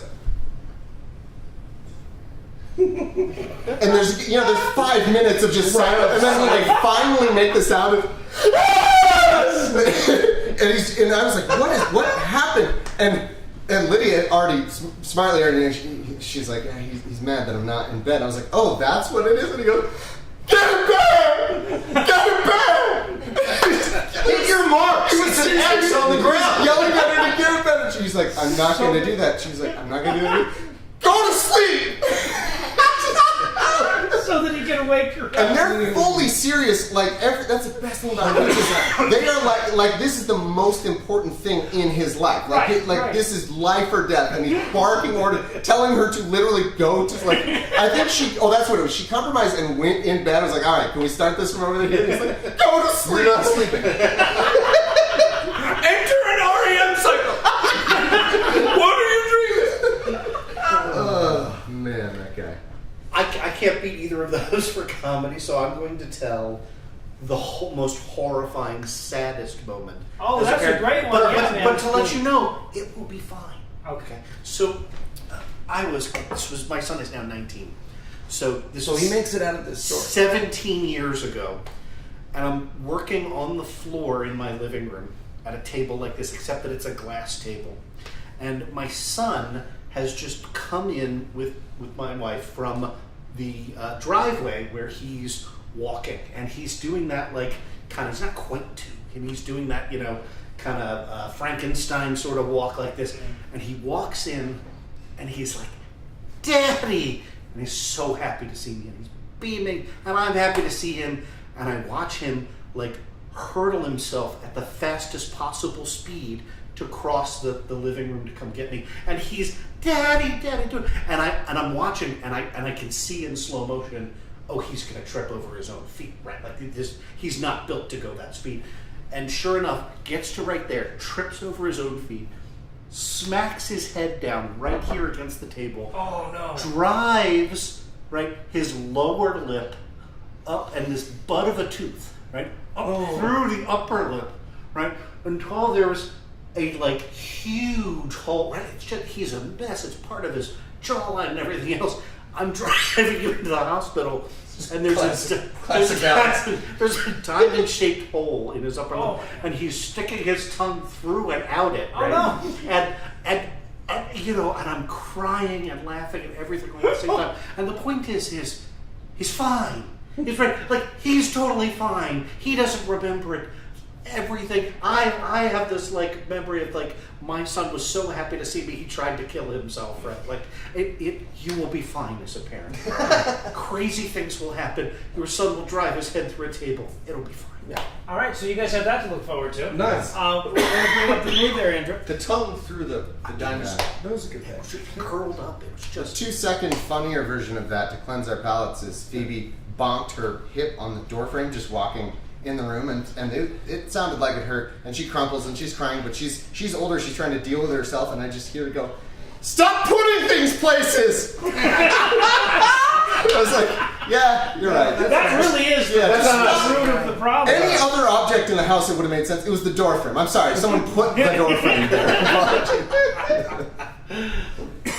All right, so I've got just a couple more from you guys, and then we got to go to the second part of Andrew's debate lesson. Thomas, if you joined D&D minus, what would your character's species, class, and alignment be? And since Andrew doesn't listen to that show, we'll let you answer for him as well. Oh, so I am an avid D&D minus fan. However, I've never played, so this is a hard one for me to answer because it's kind of technical. Gotcha. But I wonder if Eli could help me out a little bit. But I fucking love that show. I will say I want to be able to summon bread. Better How than fun Heath. is that? Just better than Heath. Whatever. Okay. That's my one ability. Well, that's not fun. Slightly more bread. I talked about this in a Dungeon Master's Corner, and I really want someone to do this character someday. Yeah. So there's a new class in Ranger called the Swarm, where you're in charge of like a bunch of rats or a bunch of bees or something. But he's not the guy who created the Swarm. Thomas is a bunch of rats. Yes, that's fair. He's the son of the guy who created the Swarm, who has inherited these bees that he does not care This is for. an oddly specific Yeah. D&D. Yeah, I like it. And we do like a multi-voice thing. Effect. No, it's Oh, just the bees. guy. You're just in control of bees, even though you hate So them. it's like a Donald Trump character you're describing. No. It's Donald Trump Jr. And Donald Trump created the MAGA Nation. Oh, I and see. Trump Jr. 's like- I'm seeing Donald as inheriting this from Fred Trump. Yeah, sure. Bees. Bees. Okay. Is this an enemy fight? Or No, it's a good Like a character. protagonist. Right, like he's a He's a hero. good guy. He's got to use this to save the world, That's but he confusing. hates bees. You see how it's okay. I'm in. I like it. Love All it. right, interesting. All right. So here's one for you, Andrew, and I guess for me as well. Would you still do your show if it was illegal? Actually, I think more than anything, I'm asking your permission to answer this show, or this question rather. This is from That's an Kay. interesting Well then, please answer. Granted. Abso-fucking-lutely. Yeah, That's the only right answer. Yes. I would happily go to jail for doing my show if it came to that. Like I will jump on that grenade. Wait, you're saying that's the right answer? Well, I think that was carte blanche too. Because if you're saying you do it, if Right, it's illegal, no, actually, yeah. you guys can now do anything illegal on Right, the show. Eli, And I it's would a not show. let That sounds Eli fine. go to jail for doing our show. Assuming that new laws came up to make Yeah. what we're doing now. Oh, and right. it does not be. Important clarification. That Thomas Takes the Bar is really paying the fuck off, isn't it? I just want to hear Eli's plan for how we fix the Supreme Court. I just Yeah, no. no, you sure don't. Hear it. What we Sure want to hear there is 6 simple steps. all right.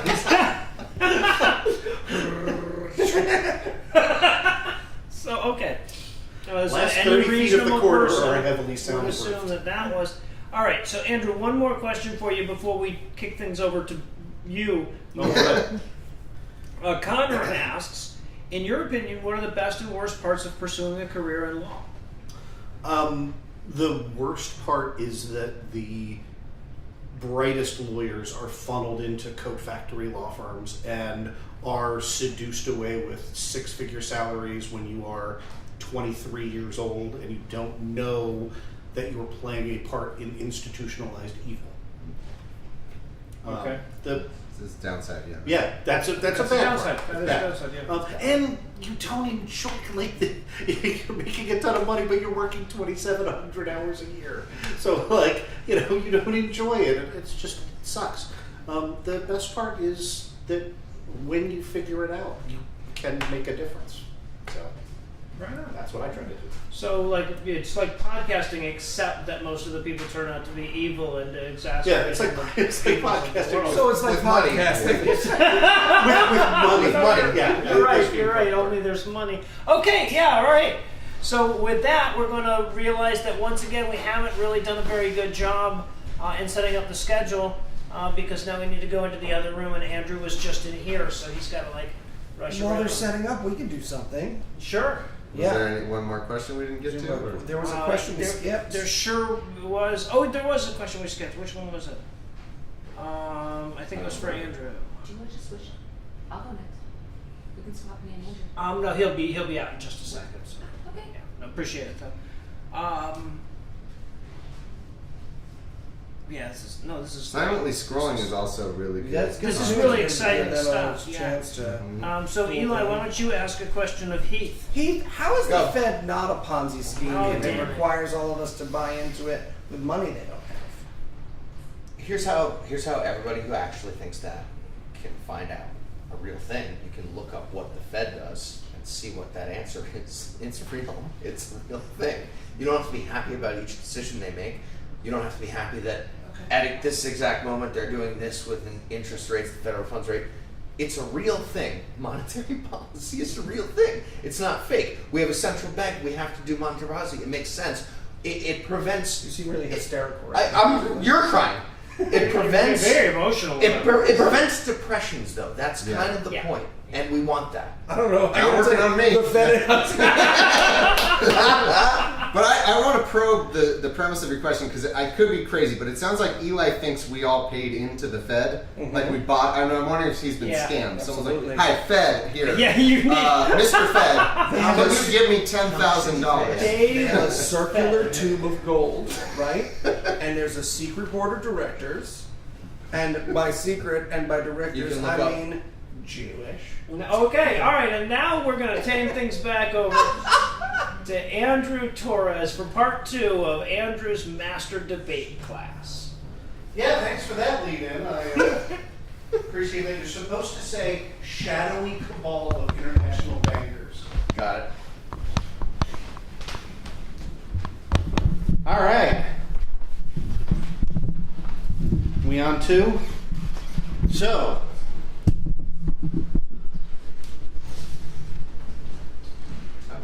the first rule of Debate Club is that you prepare for your debate. The second rule of Debate Club is that you prepare for your debate. This is what I mean. So we're going to be doing 6 sets of rules, 3 now, 3 in about an hour. If you tune out now, if all you're here for is the funny stuff, this is the only lesson that counts. This is the most important one. What does it mean to prepare in advance? It means researching, writing out, preparing, editing what you want to say, put a pin in that. And it means researching what your opponent is going to say. And it means thinking like chess. That's why there's a little chessboard in the background.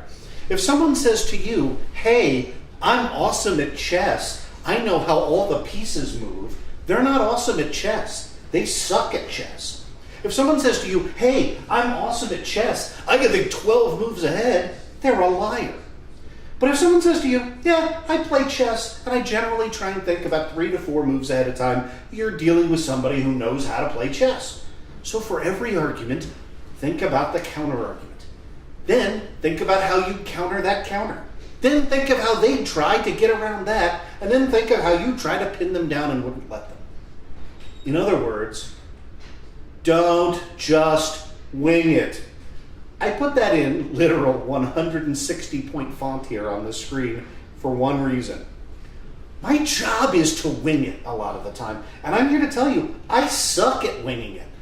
And if I suck at winging it, you suck at winging it. Everyone sucks at winging it, even the people who are good at it. Rule number 2. Understand the question, okay? Make sure all of your arguments are tailored to proving, or disputing the agreed upon topic. Now, this may seem basic, but you tell me, why in a debate entitled "Does God Exist?" does Christopher Hitchens spend 1/3 of his time arguing that evolution is true? Now, other atheist debates spend time, discussing biblical atrocities. You can do that, right, if you connect up the argument to a premise that you can defend. Something like, in comparing hypotheses, the evidence that we have for Christianity strongly suggests that it's man-made rather than divine in origin. But you and I have seen or been involved in arguments where one side really goes off the rails. So, you don't have to present every argument in syllogistic form. Okay? I'm not telling you that. But it does help when you're trying to characterize your thoughts. A syllogism is valid if the conclusion flows from the premises. A syllogism is true if those premises are often true. And now, I just want you to go back, and again, William Lane Craig is spewing fucking nonsense, but his arguments really neatly fit into the syllogism. If A, therefore B, A, therefore B. It works for his Kalam cosmological argument. A is the universe had a beginning, and B is someone or something must have created it. It also works for his morality argument. A is moral laws are real, and B is then there must be a moral lawgiver. It even sort of works for his resurrection argument, right? A is historians agree that there was an empty tomb, and B is God must have raised Jesus from the dead. Now, note that you're thinking about how those arguments connect back to the topic. You're already thinking about the most productive ways to challenge Craig's bad arguments. That's good for you. That's why thinking about it in a syllogistic format is helpful. Now, it is not hard to see that Christopher Hitchens doesn't quite do it the same way. Now, the best I can do is put his evolution argument into a form of modus tollens. Okay? Now, this is a valid form of argument, but it's less intuitive. It goes like this. If A, then B, not B, therefore not A. You are denying a necessary consequent. And so here's that evolution argument as best as I can parse it out. A is God exists, and B is we would expect human beings to be specially created by God 6,000 years ago and not evolved apes. Then we deny the consequent B. In other words, the best evidence is that humans are evolved apes and not specially created. Therefore, that would imply that God doesn't exist. Now, notice how easy it is to pick that argument apart, because that first premise isn't true. I can come up with lots of theistic assertions that do not require that assertion. So, how would you improve Hitchens' argument? And rule number 3 for this section here, break down your arguments into claim, warrant, and impact, or in other words, understand the components of an argument. What's a claim? A claim is the thing that you're trying to prove. It ideally connects back up to that syllogism. The warrant, or warrants, are the ways in which we know your claim is true. And the impact is the significance of your argument being true. Again, ideally connecting back up to the syllogism. So, let's plug that in for William Lane Craig's cosmological argument. Claim, the universe had a beginning. He then gives 2 warrants. He says, 1, the best scientific evidence shows that the universe has a beginning. And 2, this convoluted philosophical argument about how you can't have an actual infinity if it didn't have a beginning. It'd be going on for an infinite number of years. There's no such thing as an infinite number of anything. Therefore, it must have had a real beginning in real time. By giving 2 warrants, again, not 8, not 25, by giving 2 warrants, in 95% of the debates that I've seen William Lane Craig give, somebody will respond to one of those 2 warrants, but not the other one.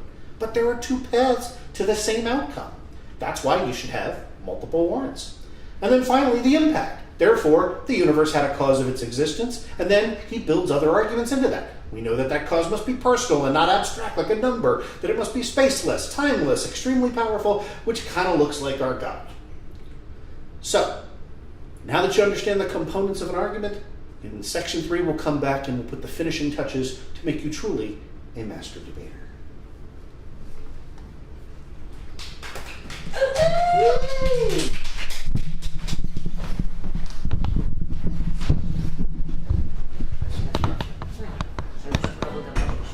Oh, tuning. Oh, look at how.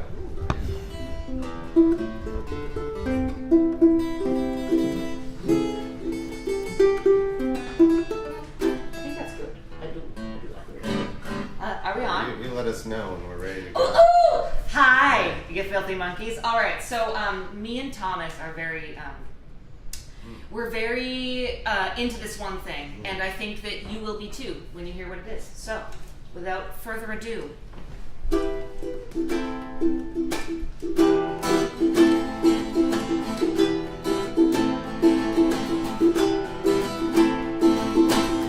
I take a look, I see you walking by the brook. Our eyes meet and I wave hello. The water's cold, but there's a lovely patch of stones and sticks and foliage to stop the flow. It's like somebody cast a spell, catch that whiff, that special smell. I just can't hold it in, I have to yell. Hey you, I meant to be beavers. Hey you, I meant to beavers. Oh yeah. Hey you, I meant to beavers. And I do. Yeah, it's true. I love the beavs.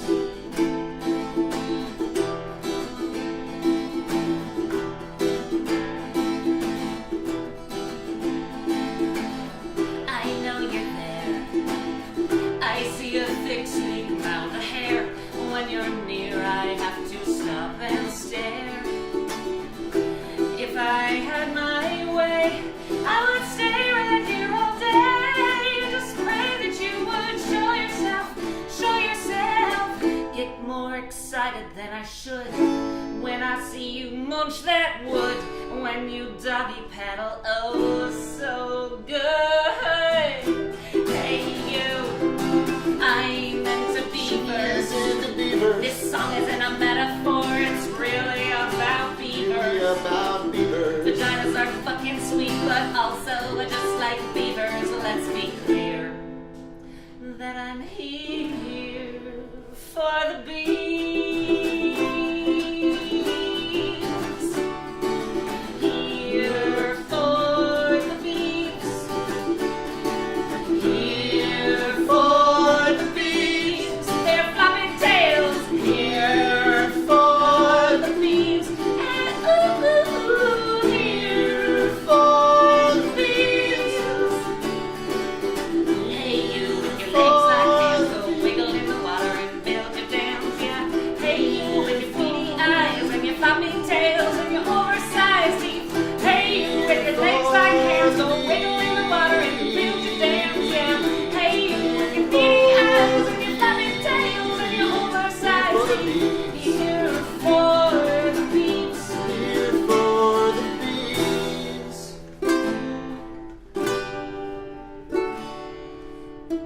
Hey you, I'm into beavers.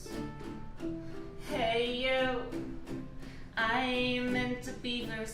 Oh yeah. Hey you, I'm into beavers. Let's be clear that I'm here for the beavs.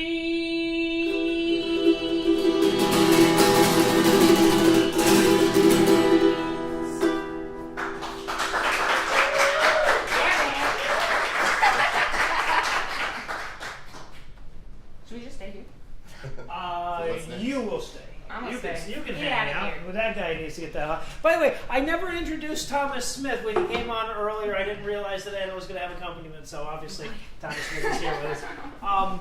And we're also going to be introducing another person who hasn't joined us yet. Marsh didn't come alone. He brought his wife, Nicola, with him, who's going to join us for this next segment. And to tell you all about it, I'm going to hand things over to Eli. All right, so one of the things that we were really lucky about this year is last year, obviously, Thomas and Andrew were able to join us, but significant others were able to join us this year, which was super duper fun because whatever you think our relationship dynamics are, boy, are you wrong. And so we figured one fantastic way to explore that would be the Newlywed Game. Now, originally, we were going to play with 3 couples, with Andrew hosting, but Andrew was working so hard on the debate prep for you guys that I never gave him the Newlywed question. So rather than having poor Andrew try to wing the Newlywed Game... Never wing it. He just told us. Exactly, never wing it. Precisely. So, I have one for each of the 2 couples, and you're going to co-host with me. Does that sound good? And then later on, if I ever talk about this, you can just say you invented the Newlywed Game. Oh, good fun. Tell a nice story about I how have the post to... I didn't say you didn't draw Carl first. Anyways, it's the Newlywed Game. All right. Sigmund, why did you have to open up this room? Exactly. Yes, Sigmund. All right. Nicola, this question is for you. Okay. You're going to write this down without Okay. without Marsh looking. Okay. Who is Marsh's celebrity crush? Okay. Wow, that was fast. Oh, Yeah, yeah. she was writing She before was- I finished. I was like, who? And she was like, I even had to think for a second. Would Right. you know? Do I know? Oh, obviously, no. It's fine. Yeah. It's fine. Yeah. Marsh. It's 100% Scarlett Johansson. That's what she's written down. Scarlett Johansson, fantastic. Well done. Well done. All right. We're not going to Lucinda. get the same question, are we? No. Mine is Tom Hardy, and she would have got it. All right, Lucinda, this one is for you. All right. This is a little trickier one, 'cause people are a little bit used to your dynamic. If Noah was a Disney character, Oh. who would he be? Oh, this. I'm not so fast at this one. I just... You got this.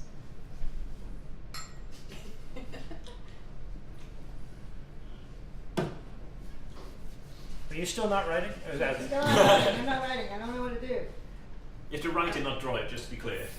Or if you can do both, it's really impressive. Yeah. we need something from you, babe. This is dead air. Oh. So, Disney character. Should we just rattle What off about Disney yours? characters? What about yours? Mine? While Lucinda. Yeah, what Okay. Disney character would I be? Oh, you would be, the one that Josh Gad played. Wow. In, What- Beauty and I the Beast. literally almost said, don't say Olaf the Snowman. No, I'm talking about the live action one, and the one that The falls gay around. guy? Yeah. Tight. All right. Fucking rules.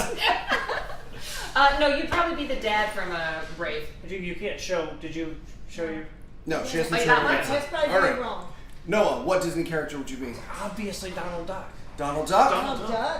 I thought that was me because I always take my pants off before my shirt. Scar from Lion King. Scar from Lion King. Oh my Alright. God. I can kind of see it. I get it. You got the name. You would kill someone's son. Yeah. No, his We'll brother. kill him in front of his. Right, exactly. Yeah. Exactly. And steal his son's inheritance. She's saying you're literally fratricidal. Yes. Marshall. All right. Well, you know what? Now that you mentioned that No, it was okay, his that makes brother, sense. I guess. Okay. All right. No, I see it. I see it. All right, Nicola, this one's for you. Yeah. I'd be the angry. Okay.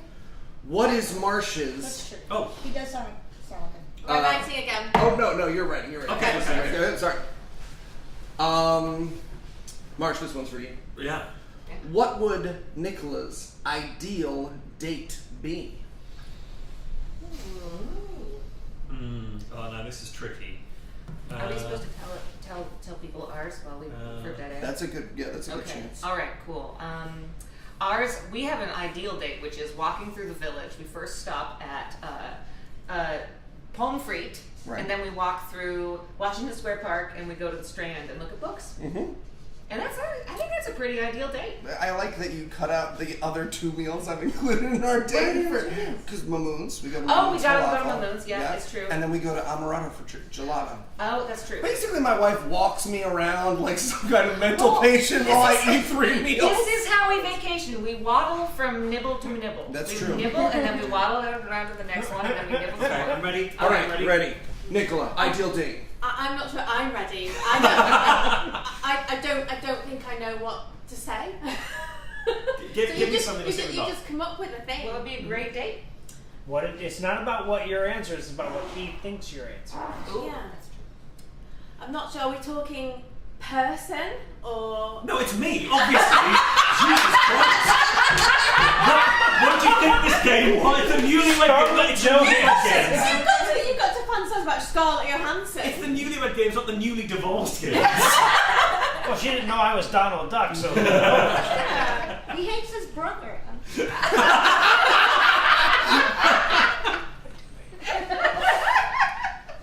Never do that to my nephew. Yeah. I don't know. Maybe like going out for the day, going for like a nice walk, maybe having a picnic in the sunshine, that kind of thing. We already know if it's right or not. All right, Marsh, show us. So I've gone with an indie gig followed by Japanese food at Etsu. Okay. Well, yeah, that's all right. No, yeah, all right. I mean, it's not what I said, but fine. All right, Lucinda, Noah. He's better No. at this. This one's for you. I'm probably gonna fuck this up and I'm All just right. gonna talk a bunch of shit. Just, don't compare her to one of the most famously gay-coded villains in history. I think you'll be okay. All right, Tissue? Noah, who would play Lucinda in a movie? Wow. Wow, again, started before. And who wouldn't cast him as a gay-coded villain? That's right. All right, so Oh, I I think thought she you meant already. I'm pretty confident on this one. I see that. Lucinda, who would play you in a movie? Anna Kendrick. Anna Kendrick! Off the dome! Oh, gorgeous. Second? All right, we have time for one Love more. her. Oh, absolutely. Yeah, Okay, yeah, we have time for one more. We have to try and Well, yeah, it's get a too winner hard. out of this. Marsh Yes. or Nicola? Oh, okay. Nicola. Okay. Right.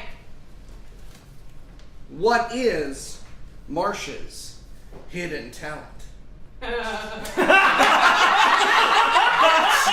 That is a laugh. I feel like that was a hint. I feel like there was a hint there. Not accents. It is not accents. So it's- Disagree. Hidden talent. Oh. So what's Eli's hidden talent, Marshall? Oh, Eli's hidden talent. Ooh. He doesn't hide many of I was them. going to say, what he's got, he puts very much up front. She's like, that's not his hidden talent at all. What's my hidden talent? What's your hidden Yeah, talent? what's my hidden talent? Oh God, you have so many. Lucinda's hidden talent is taming the woodland creatures. Sure. Oh man, it's wild. I'm gonna go with the one that came off the top of my head, which was watercolor. Am I good at watercolor? You're very good I at just watercolor. play around I with think it. you're very good at watercolor. All right, I think. Oh, No, no, no. Oh, she's not done yet. Okay. No, I'm still thinking. Sorry. Marsh was cheating and explaining what his hidden talent is. Very much, because I don't think you've got anything. And I make something up. Yeah. Yes. Oh, really stumped. Sorry. This is bad. See. Still doing better than I did. Yeah. You Took nailed it. like 12.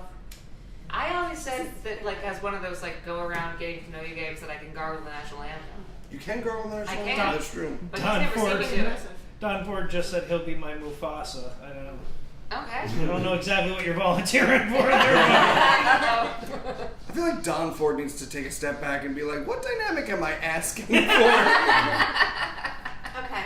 All right. You've got something. I've written something down. Marsh, I have genuinely no idea what is your What hidden is your hidden talent? talent? I You don't know think your I hidden don't. So I think Nicola's struggling because I don't think I have a hidden talent. I think I make use of what I've got about as efficiently as the man, given what talents that I have, could possibly do. So I have literally no idea what could possibly be on there.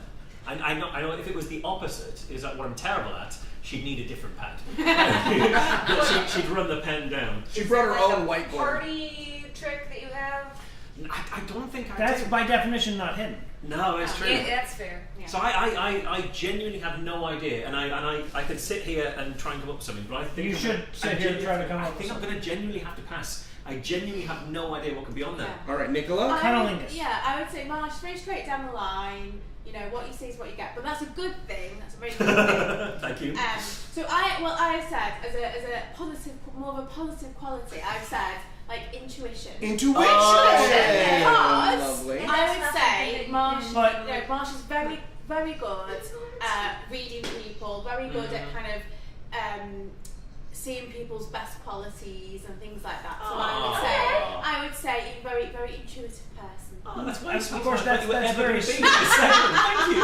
Yeah, exactly. Oh, It's yeah, disproved. It's disproved by the fact that he didn't intuit the Yeah, I person. mean,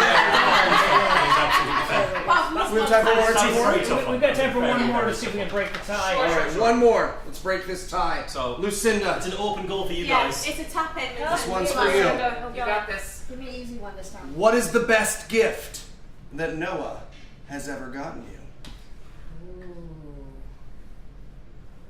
No, he said he does so good. You can't ask him. All right, I'm gonna answer this one about you. Eli got me a pug. Yeah, I was gonna say Madge the Pug. Madge Okay. the Pug. At Madge the Pug on Instagram. So yeah, go ahead. And the best follow gift her. you've ever given him was Carl the Pugger-Pegcorn, obviously. Obviously.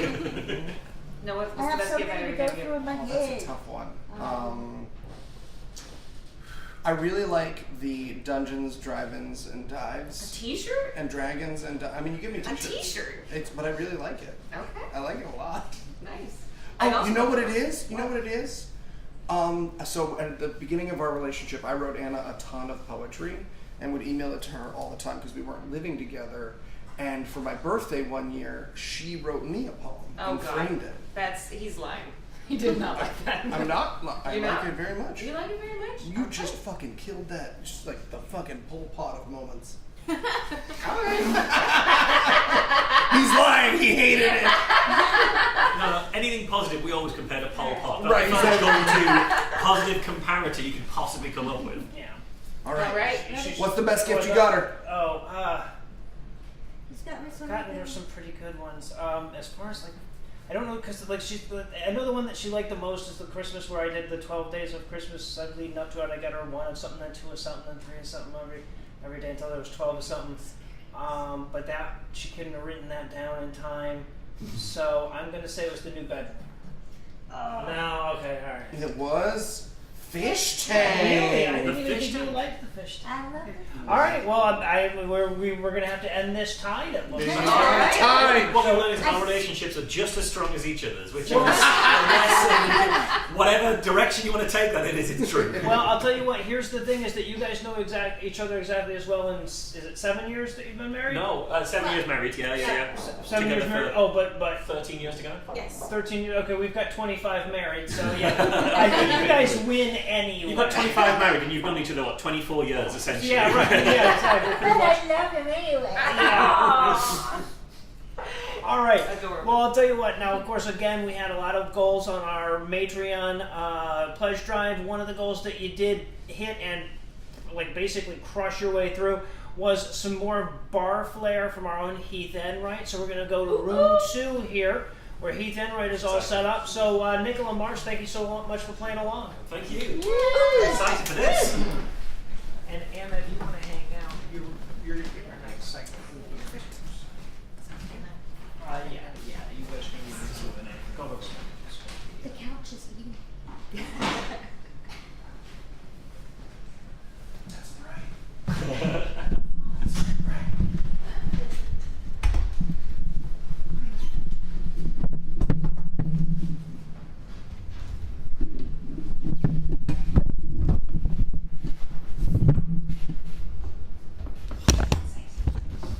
You guys have to like make noises when stuff happens. We'll be making noises, don't worry.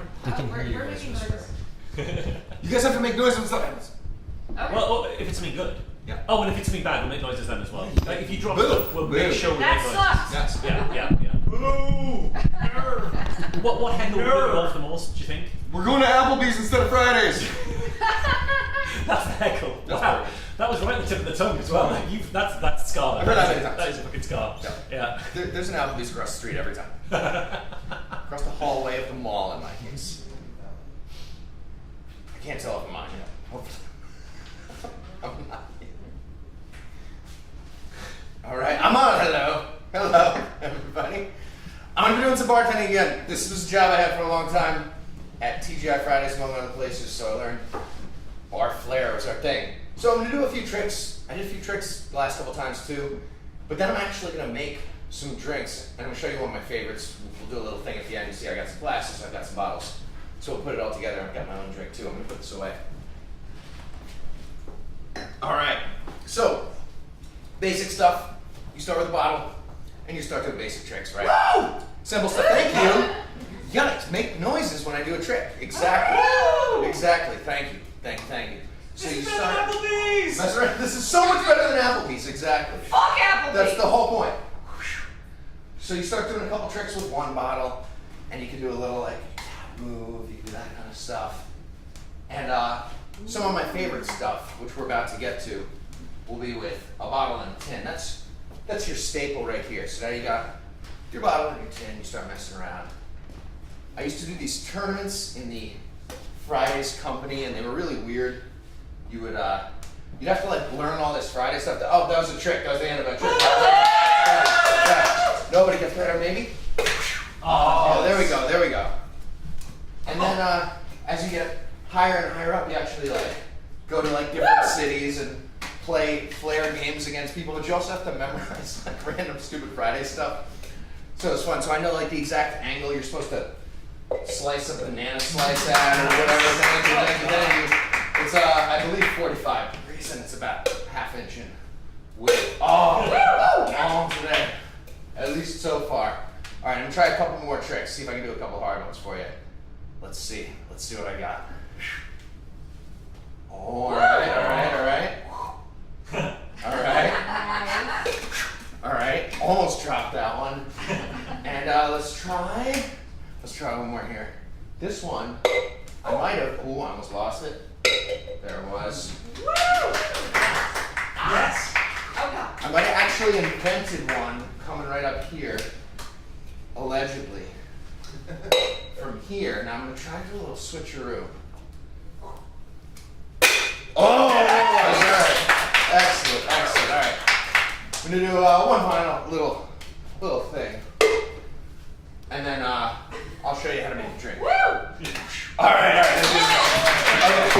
So here's the important stuff. This is where you actually, people give a fuck because you're supposed to be providing them drugs. That's the whole thing with bartending, right? So I'm gonna make a round of drinks for us. This is the Negroni, which is one of my favorite drinks. Normally, you got gin, Campari, and sweet vermouth. Today, we're gonna do a variation. Got the sweet vermouth, got the Campari. I've got a mezcal instead, so it's gonna be a mezcal version of a Negroni with mezcal instead of gin. I started by putting a bunch of it all together so it wouldn't take quite as long, and I got some ice ready to go. Real simple recipe, 1:1:1 ratio, so the same amount of gin, Campari, and mezcal in this case. 1 ounce each, or I think I did more like 2 ounces each. Hopefully we'll have some good. Do we have some drinkers over here? Yeah. Okay. Excellent. And you're just gonna not put your hands on the ice normally. I would get points off at Fridays for this, but go fuck yourself. Alcohol inside, you'll be fine. There's no pandemics or whatever.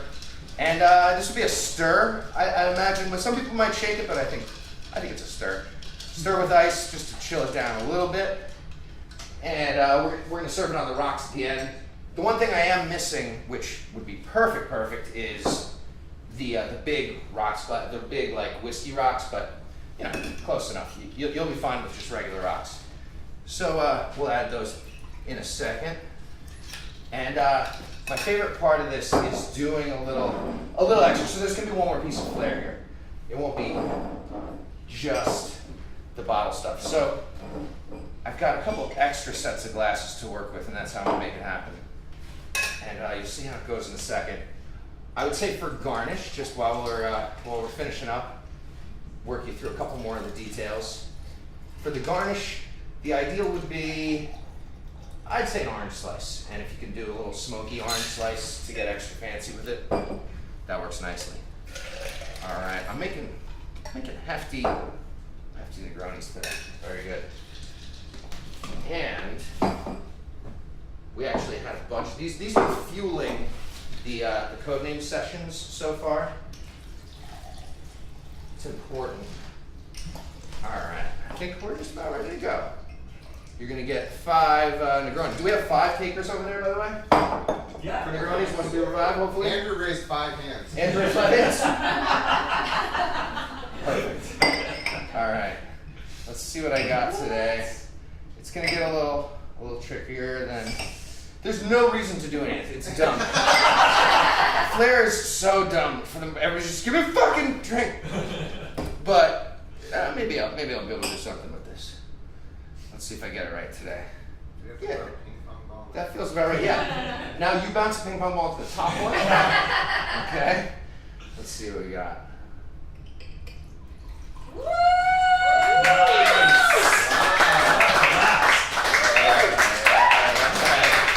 There we go. Not bad. And then add a little more ice, or ideally you put in the big rock at the beginning, but close enough. And you got a round of Negronis, mezcal Negronis in this case. Enjoy. All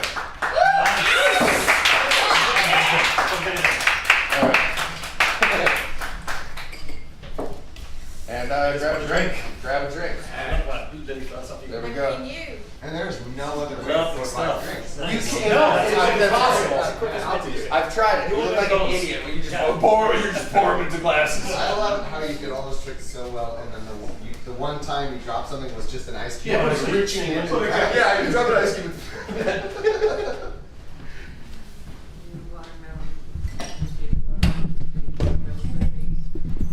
Watermelon, I was peas and carrots. Peas and carrots. Penis carrots. Penis carrots. Penis carrots. I feel like you could get in trouble by saying it's penis. What? We could be the soup. They have to let you. They have to, yeah.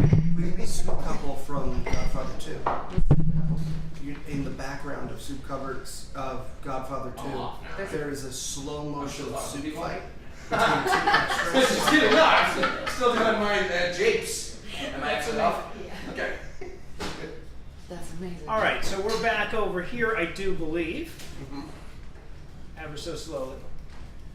Ooh, ooh. I guess you are doing an amazing job, and we Yeah. love you for it. Our crew is amazing. Again, our folks are used to us having to white balance a Logitech camera 32 times per segment. All right, so we're back for a little bit more AMA. This time, of course, we've brought Lucinda and Ann on. We always get a bunch of questions for them. A bunch of them are the same questions we normally get, like how did you guys meet, how did you get together, does Eli really commit all of those crimes, etc. We're not going to answer those ones because, of course, I think most of our patrons already know those ones, and if not, you can go back to our old AMAs and find them out.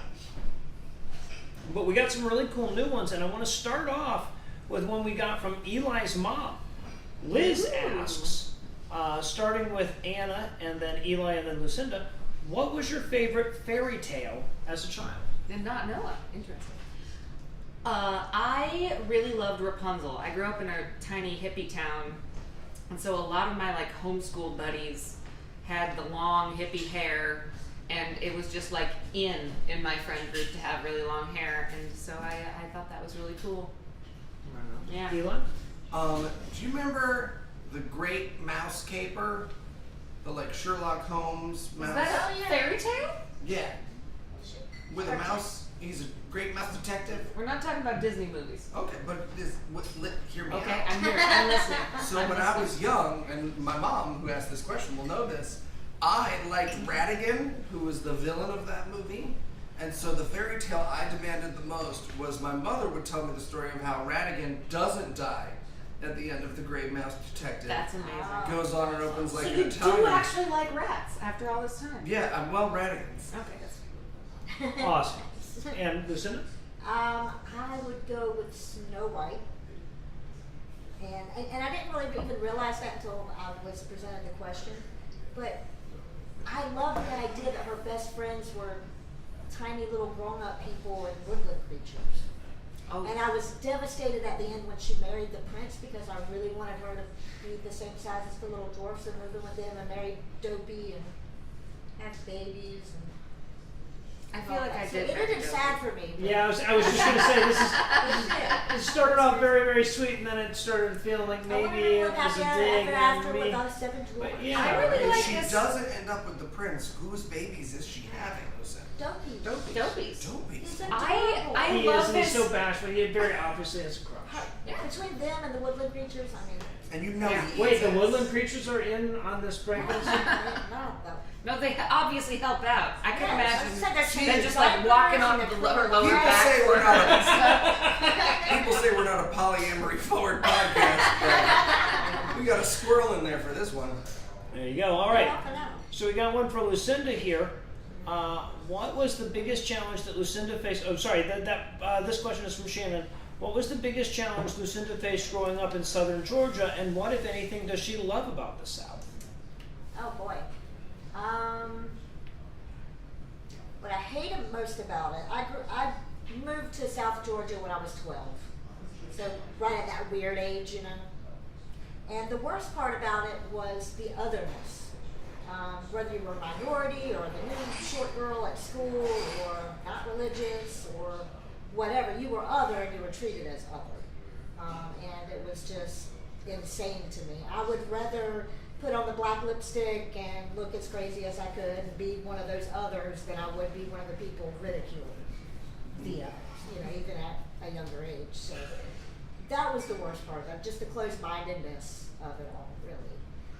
And my favorite part would probably be the weather. I love my family too, don't get me wrong, but I like the weather in South Georgia because I'm always cold.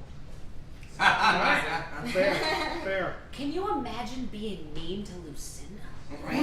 It happens. I've seen it happen. It happens. I've seen it Not in happen. front of me. All right. So I've got one for Anna and Eli here. This is from Republicanus Hostis Humani Generis, who asks, animal lovers in the crew, well, I guess so this is for more than just you guys, but I'm just asking you guys for the purposes of this segment. Sure. Animal lovers in the crew, which animal is better, the capybara versus the wombat? Capybara. Yeah. We are not divided on this issue. We love you, wombats. I know, and we know. And you're we know listening. we have a We lot know of you're wombat listeners. Well, don't they have like square poop? They do. Sure, not my favorite thing about them, but sure. They are. That's a strong argument that you're the best animal. I mean. No, sure. I've got some great news. I'm the best animal. Not everybody poops dice. Anyway, but yeah, no. That's my secret talent. Poop and That dice. you know what? There we go. You didn't We want to should tell, have. but now we reveal it. If only. Yeah. We're trying to but win our wombat capybara, they are the chillest. They are the chillest of all the creatures. All the other animals love the capybara. You never see a capybara without another animal chilling with it. That's right. Yeah. Okay. Okay, I get on that. All right, unanimous. All right, another one for Lucinda. Nick G asks, which GOPer would you most like to take the varmint hammer to? Oh man. Well, Marjorie Taylor Greene would be the easy one. Okay. Right? Right, She's sure. within distance. Yeah. At the Sure. moment, though, I might have to go with Paul Gosher. Just between his bullshit, abortion, genocide, Yeah. nonsense okay. on Twitter and his All right. transphobic tweets about that shooter kid. I've had it with him too. All right. I was not. MTG. I expected. I didn't expect Gosher to get a mention. All right. Here's one for Anna. Iculus90 asked a very, very long question. Okay. More of a statement than a question, really. No, it was a great question, but there was just a lot to it. But I think I pared it down nicely. At what point do you think a pop song goes from being artistic to being corporate? Interesting. Okay, so we need to define terms here because writing a song as an act is an artistic endeavor. Yes. And it doesn't particularly matter to me how corporate it is for it to be good. It doesn't matter how corporate it is. I mean, look at freecreditreport.com and the songs that they wrote about those. I mean, I would love to see that band write other songs. I'm sure they have, and I haven't looked them up. But you know what? I think to say that it becomes not art at a certain point. I married my dream girl, but she didn't tell me her credit was bad. No, Sure. Yeah, exactly. Or a 987's a card for kids. They're cards for kids. Yeah, I mean, someone wrote that. Yeah. Someone It's actually. pretty corporate. Yeah, it's pretty corporate. Also a religious cult. Also, Oh yeah. No, it is. Oh, is it actually? Well, I don't know about the person who wrote the song, Oh but my yeah, God. the thing is, yeah. I would say that to say that something is corporate just because the person who wrote it was not the person who sang it, or because someone had help creating a piece of art doesn't necessarily mean that it is bad and that it is not artistic. All right. Yeah, so I think that's I don't know if that answered it as they wanted No, it to, but I think that answered it exactly as Icarus was looking. And in Icarus's defense, I think that was also their answer to that question. And the question was phrased in such a way to sort of like lead you in that direction. I just thought it was better to sort of just ask the question negative like that. All right. And this one is for Anna, and I guess for me, Rachel L. asks, Anna, your Bible Peace Theater songs are so good. Do you or any of the gang have a favorite lyric from any of them? we literally had this conversation earlier today. Yes, we did. Yeah, I think my favorite lyrics are some of yours, actually, which you said today during Deuteronomy, which is, besides most verses are worthless, like the begats and the curses, God intersperses with no discernible purpose. I can't even say it correctly at this point. I love that line. But I guess what I'm most proud of is it's actually a rewriting of your line. I said I would in Kings 1. It's I'd skip all of them Solomon chapters and talk about dog-sized chicken velociraptors. Yes. I added the second part of that one. Yes. Yeah, I was most proud of that moment, I think. I gotta say, it's really pretty awesome when you get a chance to do a creative work and then hand it off to a creative genius and hear what they come up with. Because there are always things that, like in the poem version of these, worked really well for a spoken word thing that don't work really well when you're trying to sing it or what have you, or things that like require you to sort of rewrite a little bit or here and there, or just ideas that Anna has to embellish the stuff, the source material as it goes. It's always really fun to listen to. My favorite line from any of them that I wrote was going all the way back to real early, the Leviticus song, the line, let me tell you about your penis and all its uncleanness. For someone all-knowing, I'm not much of a hygienist. Ooh. When I realized that hygienist rhymed there, I was so happy. I ran downstairs to write that line, and I was so happy. So good. Okay, I got another one for Anna. Ooh. There have been, this is from, sorry, I gotta scroll back up to see what it's from. This is from Andrew again. Andrew asks, there have been a few jokes about the PIAT gang being fans of shows like Steven Universe on Citation Needed. I wanted to know who actually does enjoy what might be called children's media in their own time and what everyone's favorites are. So I guess this is probably for Lucinda too, to some degree. Oh yeah. I started watching Steven Universe when I was sick one time, and then I immediately had to watch Gravity Falls and a bunch of other ones. Most recently, Dead End at Paranormal Park. It's on Netflix. Go watch it now. It's fucking brilliant. And I got Eli into most of those. So far, yeah, he's watched all of Steven Universe and enjoyed it. Yep. You gotta make it through the early episodes. You do. All right. Okay, and so this is one for Lucinda. And Lucinda, you highlighted this one. I was shocked. So I'm really curious about the answer on this one as well. Connor asks, what is the most daredevil-y or badass thing you've ever done? Ooh. Yeah, so here's the thing. Look at me in the eyes. I'm not jumping out of an airplane or tying a rubber band to my ankle and jumping off a bridge. I ain't doing none of that, okay? I cried standing in line the first time I ever rode a roller coaster in my late 20s. So I'm not a badass or a daredevil. But I would consider two things that made me feel like a badass. And the first one ultimately is doing Twin, because I get to say all the things that I'm screaming in my head all the time in better words to no one, to other people as well. So that makes me feel like a badass at least. And the other one was when I finally stood up to an abusive ex-boyfriend and kicked his ass out and got on with my life. So those are probably about the only thing, because I'm not doing any mountain climbing or I don't do those things. I think those are pretty badass. I feel like kicking out an abusive boyfriend is probably more daredevil-y than jumping out of an airplane with a parachute. Absolutely. Yeah, the former doesn't come with a parachute. Okay. Another one for you, Anna. If you had crazy billionaire, and I think Eli, I think you've answered this one before, but I'm curious if you have what that answer was. If you had, this is from Andrew again. If you had crazy billionaire / lottery win money and didn't need to work, what pet project / good cause / dream would you want to pursue in a life without financial pressures? Amazing. First of all, I would get Rebecca Sugar. Second of all, I would, after I was done, Steven Universe. ask a Steven Universe. Okay, Steven all right. Universe. I was wondering if you were going to get sugar for someone named No. Rebecca, or if you were going to buy a human being. No, That is the would, plan so far. Okay. I would get her, and first I would ask her to teach me her ways of songwriting, but then, after we were done talking about that, I would convince her to make a show about Carl the Pegapegacorn opening up a garlic bread restaurant. Stay with me. Where Oh, I'm with you. that exclusively caters to mythological creatures such as himself. Ooh. And I would just let her have the entire reign of that. So That's great. Awesome. that So would you'd be. buy the copyright of Carl the Pegapegacorn from me? Oh, that's so funny, so funny. My jokester. All right, so Eli, what would be your pet project / dream / good cause? I think it would be this, right? It would just be this, Yeah. but with more budget, right? Right. Like, you know. Buddy houses. Yeah, Buddy houses. Yeah.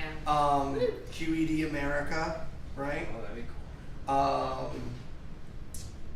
Yeah, we do it. I think Marsha's about to dive in front of the camera and go, I have no affiliation. Copyrighted. What's that? Copyrighted in, not Someone giving just that started to you. a GoFundMe for QED America. Does anyone know a lawyer? Andrew? He's in All the right. other room prepping the third part of his life. Yeah. So speaking of which, somebody go warn him that we're going to need him a little earlier than the schedule because I've just got one more question to wrap this up, and then we're going to throw it back over to Andrew for part 3 of his debate class.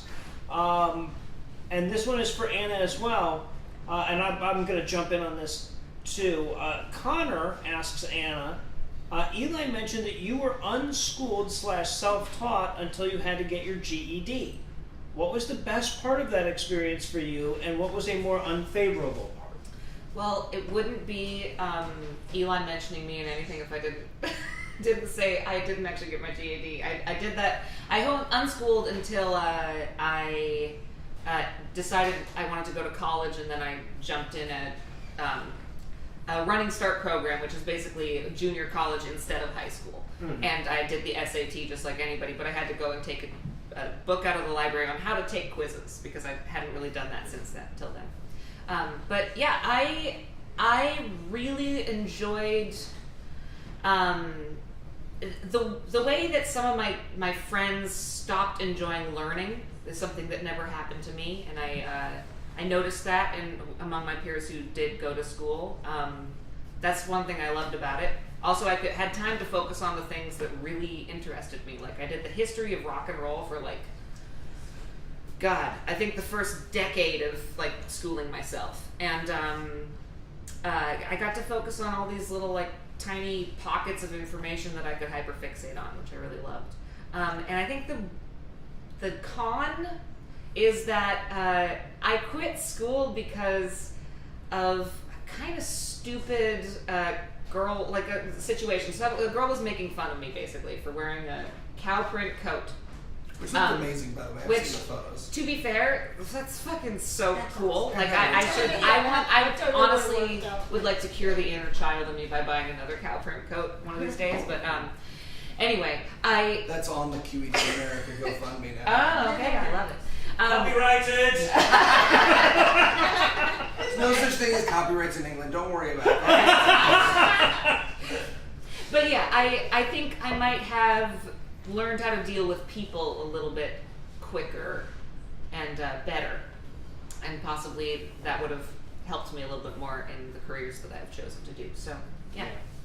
I was also homeschooled most of my schooling. I went back and forth between them. I ended up homeschooled because the schools would kick me out. Right, I had disciplinary issues and stuff like that, and I found very much the same thing. So I know it sounds like a weird analogy to make, but there's a lot of European countries where they had these bad intersections where pedestrians kept getting hurt, and they tried this experiment where They would take away all the crosswalks, and they would take away all the walk, don't walk lights. They'd take away all the red lights and everything, and they would force people to just go through by looking people in the eye and saying, like, hey, which way are you going? Are you gonna? I'll go, you go. And they found that they had significantly fewer fatalities because people were no longer waiting for a light to tell them what to do. I think that's a really good analogy for why homeschooling is good, if you think about it. But the bad aspect of it is that it allows you to hide from the things that you don't want to learn, and one of the things I didn't want to learn was how to socialize. So yeah, I had the exact same problem. I think pretty much same answer. Well, it's interesting because you two are the two people I know who still actively are always learning, right? Like, yeah. I think about like what we do with our free time, right? When I have free time, I play Nintendo Switch, I watch TV, I stare into the middle distance. Do all those things. When we decided that Anna wasn't going to have a day job anymore, a few years into podcasting, I remember one of the concerns you had was like, what if I just sit around all day? And it's, 7 years on, and she's never just sat around all day. Someday. Well, Kingdom. The day that and the same is true of Noah, right? When Noah gets free time, Noah reads and studies and learns and pursues personal growth in a way that's just so admirable to me. Yeah, and I think that's exactly it. That you never learn that or lose that love for learning when you're not made to learn. Right. All right. Well, that was the end of the Q&A for Anna and Lucinda. Thanks so much for all the great questions. And we're now going to turn it back over to Andrew Torre for the third part Mr. Torre of his Master Debate course. Don't worry, he'll finish this time. Oh, God.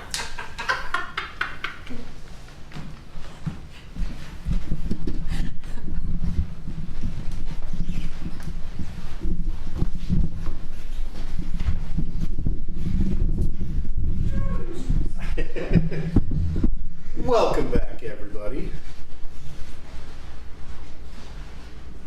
All right. So, when last we left, we'd gone through half of our 6 rules. This is the last 3 that will finally make you a master debater. Rule 4 is understanding offense versus defense. Now, when we're talking about offense versus defense, that is in the context of making responses, answering the arguments that your opponents are making. So, obviously, your initial position should be all offense, right? But what do you do when someone has made an argument and you need to respond?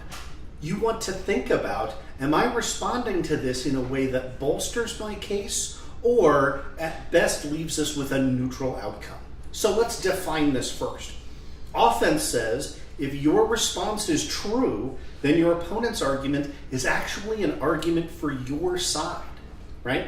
In debate jargon, that's called a turn, and you will actually hear William Lane Craig use that phrase sometimes. But yeah, it means you've taken an argument that they thought was on their side and said, it's really an argument for my side. An example from the debate you watched that Christopher Hitchens never responded to was the question about evolution. And William Lane Craig first gave a defensive response. He said, I don't think evolution is a problem for large numbers of Christians, so it doesn't matter. But here's a bullshit quote from some idiots that says evolution is too improbable to happen by chance, and so that means if evolution is true at all, it's actually a miracle from God. Now, that strikes you as dumb because it is dumb. But it is dumb offense, and it is not just plain defense. So defense is the opposite of that. That says, if your response is true, then your opponent's argument is not an argument for either side, i.e., your opponent's argument is just false. Let me give you an example where this comes up all the time, and atheists drop the ball. That is, the Christian will argue, objective morality requires an objective moral lawgiver. You heard William Lane Craig make that argument. The defensive response is to say, yeah, well, objective morality doesn't exist. If that's true, then the argument just goes away. there is a response that is offense. The offensive response is, look, I don't know where objective morality comes from, but I can tell you where it definitionally doesn't come from: the whims of a deity. That's the definition of subjectivity. It just means you do whatever the deity tells you to do. And by the way, your God commands slaughter, rape, mass genocide, and slavery. So, that's the difference between offense and defense. Rule 5 is about drops. And again, you actually heard William Lane Craig use a little bit of this debate terminology in his speech. Drops are when your opponent in the debate round just doesn't respond to the argument that you've made. And this is, I think, one of the most important misconceptions that people have about debate. They will hear William Lane Craig, particularly when they're atheists and they're criticizing him, say, well, he didn't respond to this argument, so it must be true. And they'll say, well, that doesn't make it true. Here's why it does in the context of a debate round. And if you want a pithy little response to think of in your head, the response to think of in your head is, the only thing worse than a bad argument is somebody who can't engage with a bad argument, right? So, why is it important that you call out drops? Because debate becomes terrible when your opponent stops responding to the good points you've made and only responds to the arguments that they can handle and understand. And then you don't point it out, and you only respond to the arguments of theirs that you understand. And so you have a race to the bottom where everybody's debating the dumbest things they've said as opposed to debating the smartest things that they've said. So, by contrast, what makes for good debate is when the other side can't respond to your argument, you point that out. And the classic example of this is the Bourdieu-Guth-Vilenkin theorem.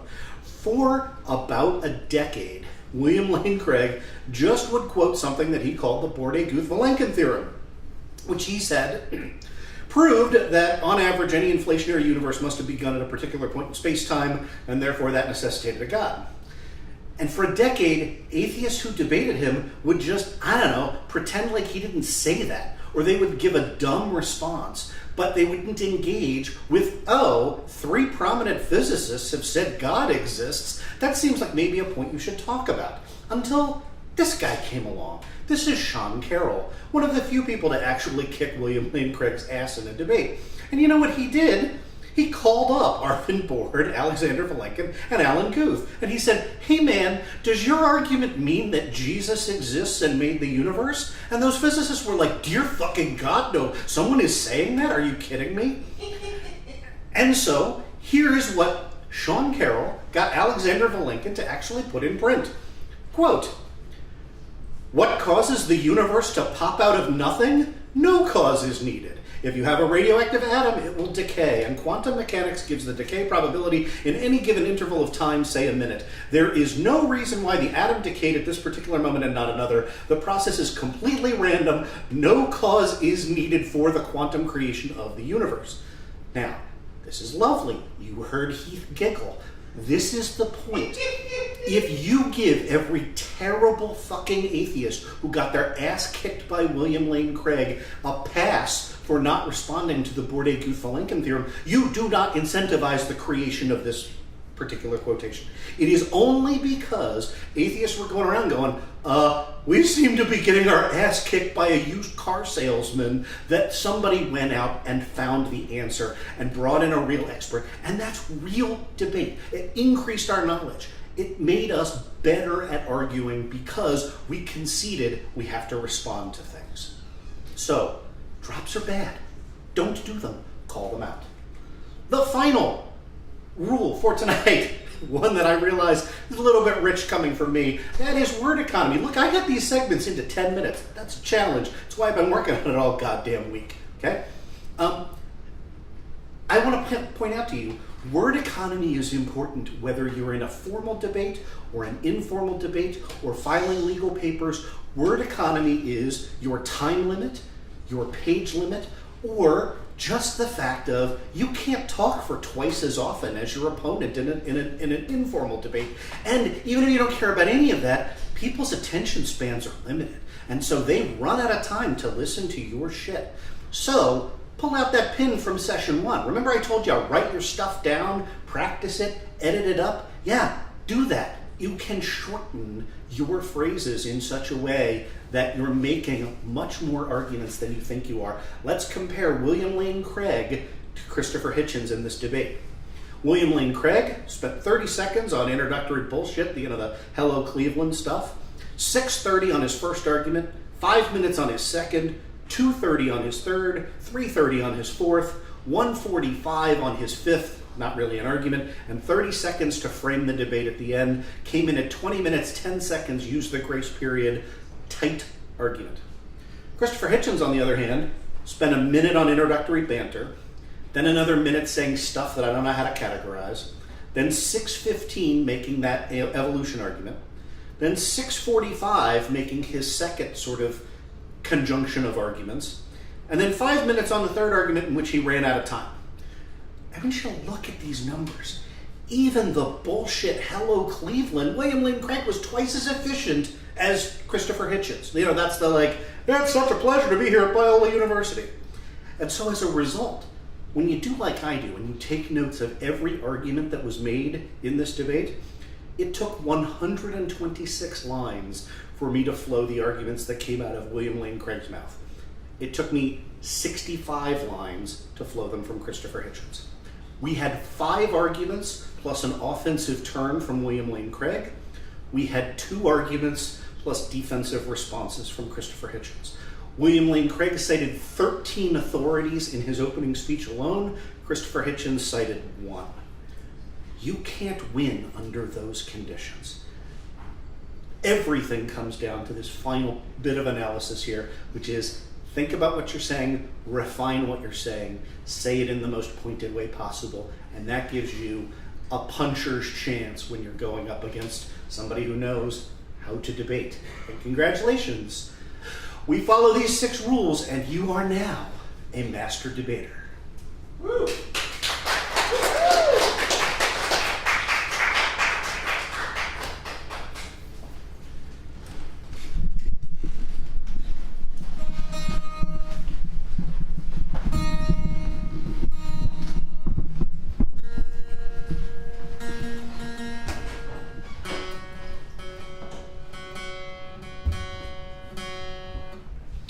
And now I'm going to teach you how to master tune a guitar.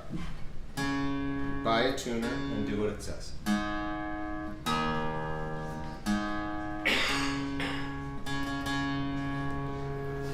Let me know when we're all configured. Good? Does it sound? Can people hear me? Yeah, cool. So for some reason they're letting me play some songs. And I wanted to do a little bit of a Fleet Foxes tribute because funny thing is happening. My wife and I, we first met in late 2011, and once we met, it turned out as we got to talking that we had both been at this Fleet Foxes concert in Berkeley in 2010, but with different people before we knew each other, and it was just a funny coincidence. And then they're playing at that same place tomorrow, so we're literally flying back in time to go to the show together and see it together this time. Well, I don't know. I'm not sure. She might be bringing somebody else. No, we're gonna see it together, and so I'm doing a little Fleet Foxes tribute.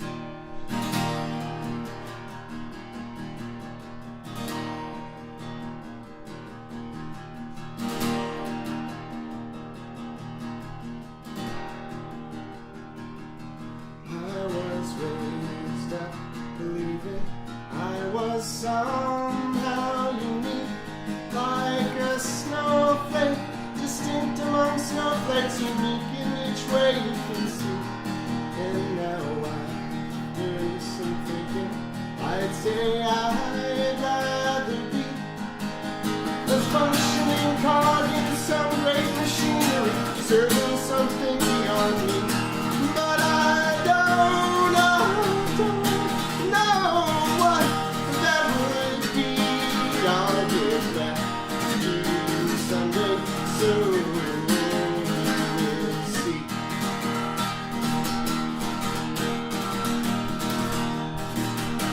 What's my name? What's my station? Oh, just tell me what I should do. I don't mean to become the armies of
like a man on the screen. I didn't want to do the instrumental part, so I just cut it.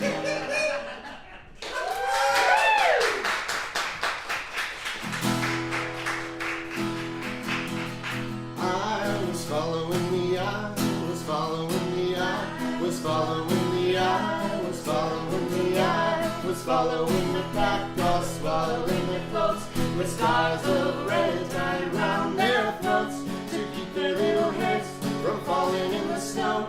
And I turned round and there you go, and I knew you would fall and turn the white snow red as strawberries. It's the summertime.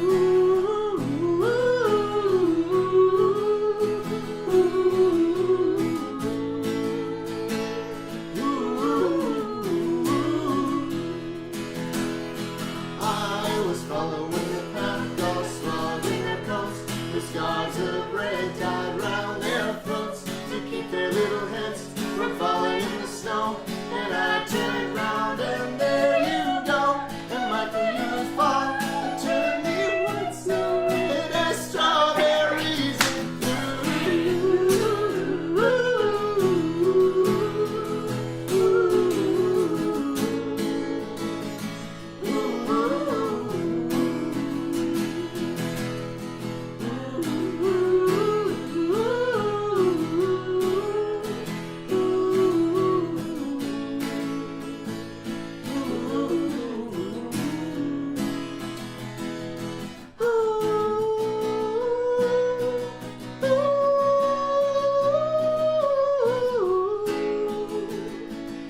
I was following the pack, all swallowing their coats, with scarves of red tied round their throats to keep their little heads from falling in the snow.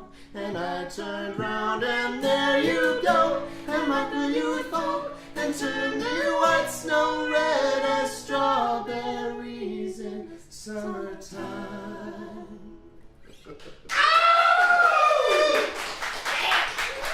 Thank you, everybody.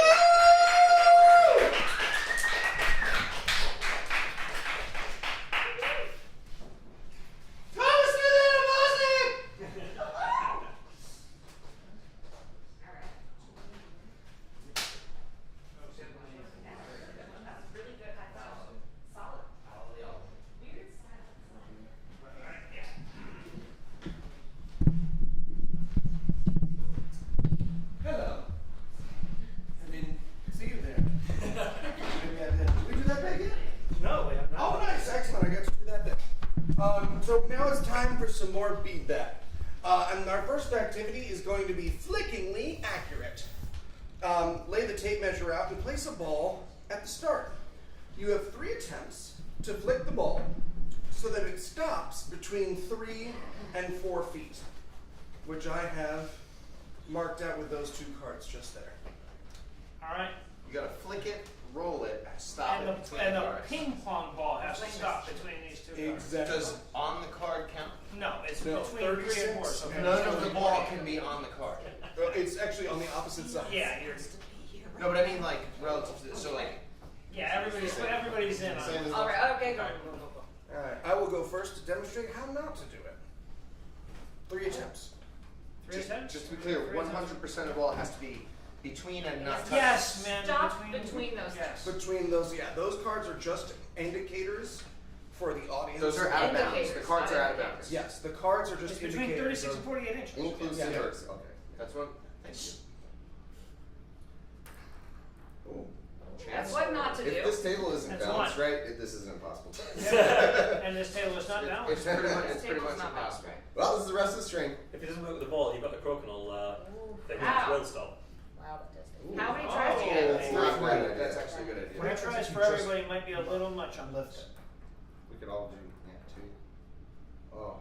Oh, it is possible to make it stop. Anna, why don't you Wait, have yeah, that? so 3 dimensions fine. You can go as far this way and still. Yeah. Oh, interesting. Or 2 dimensions. Now there's a Yeah, here. just- That's I was okay. worried. dimensions? Here's Well, here- not 4 dimensions. Yeah. Yeah, 4 dimensions too. Okay, Are we first I need saying, to. are we saying to the right of the tape is out? Yes. Okay. Anna's right? All right. This is awesome. awesome if this Interesting works. strategy. This is awesome if this works. Oh. No. I Good like try. the idea. I'll get try and sweep like Yeah. curling. Like a curler. Okay. So what I did there. Yeah, that might do it. Oh. Okay, Took a One weird more drop. try. One more You try. got You this. both need enough force to escape that. I think this It's might. a weird. I feel like I'm you gonna might, go you say. might have to put I'm gonna back go stuff. ahead and call this. If I don't get this one, I think it's impossible. If she doesn't get it. Ooh. If I don't get it. In fact, if Heath doesn't get it, it's impossible. Yeah. First time. If Heath doesn't get it Ooh, first time. that's a good one. Oh! Oh. See, It's you had not- a it's All chance. right, Andrew, you're up. All right. You're up.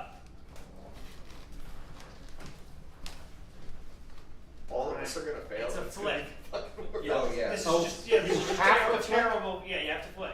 Oh, I see. Oh. I see what you're doing. Too far. Oh, the backspace. Oh, wait, is Need there a is try. there a See, this Taking a size? spin. Andrew, you might have this. You have this. Oh! Let it happen. Let it happen. Wait. Oh. Okay, there's a sink there. There's a sink there. Okay, Sorry. never Good mind. try. Yeah. Good try. You're gonna I go think around I it. It's like golf, but play the Yep. green.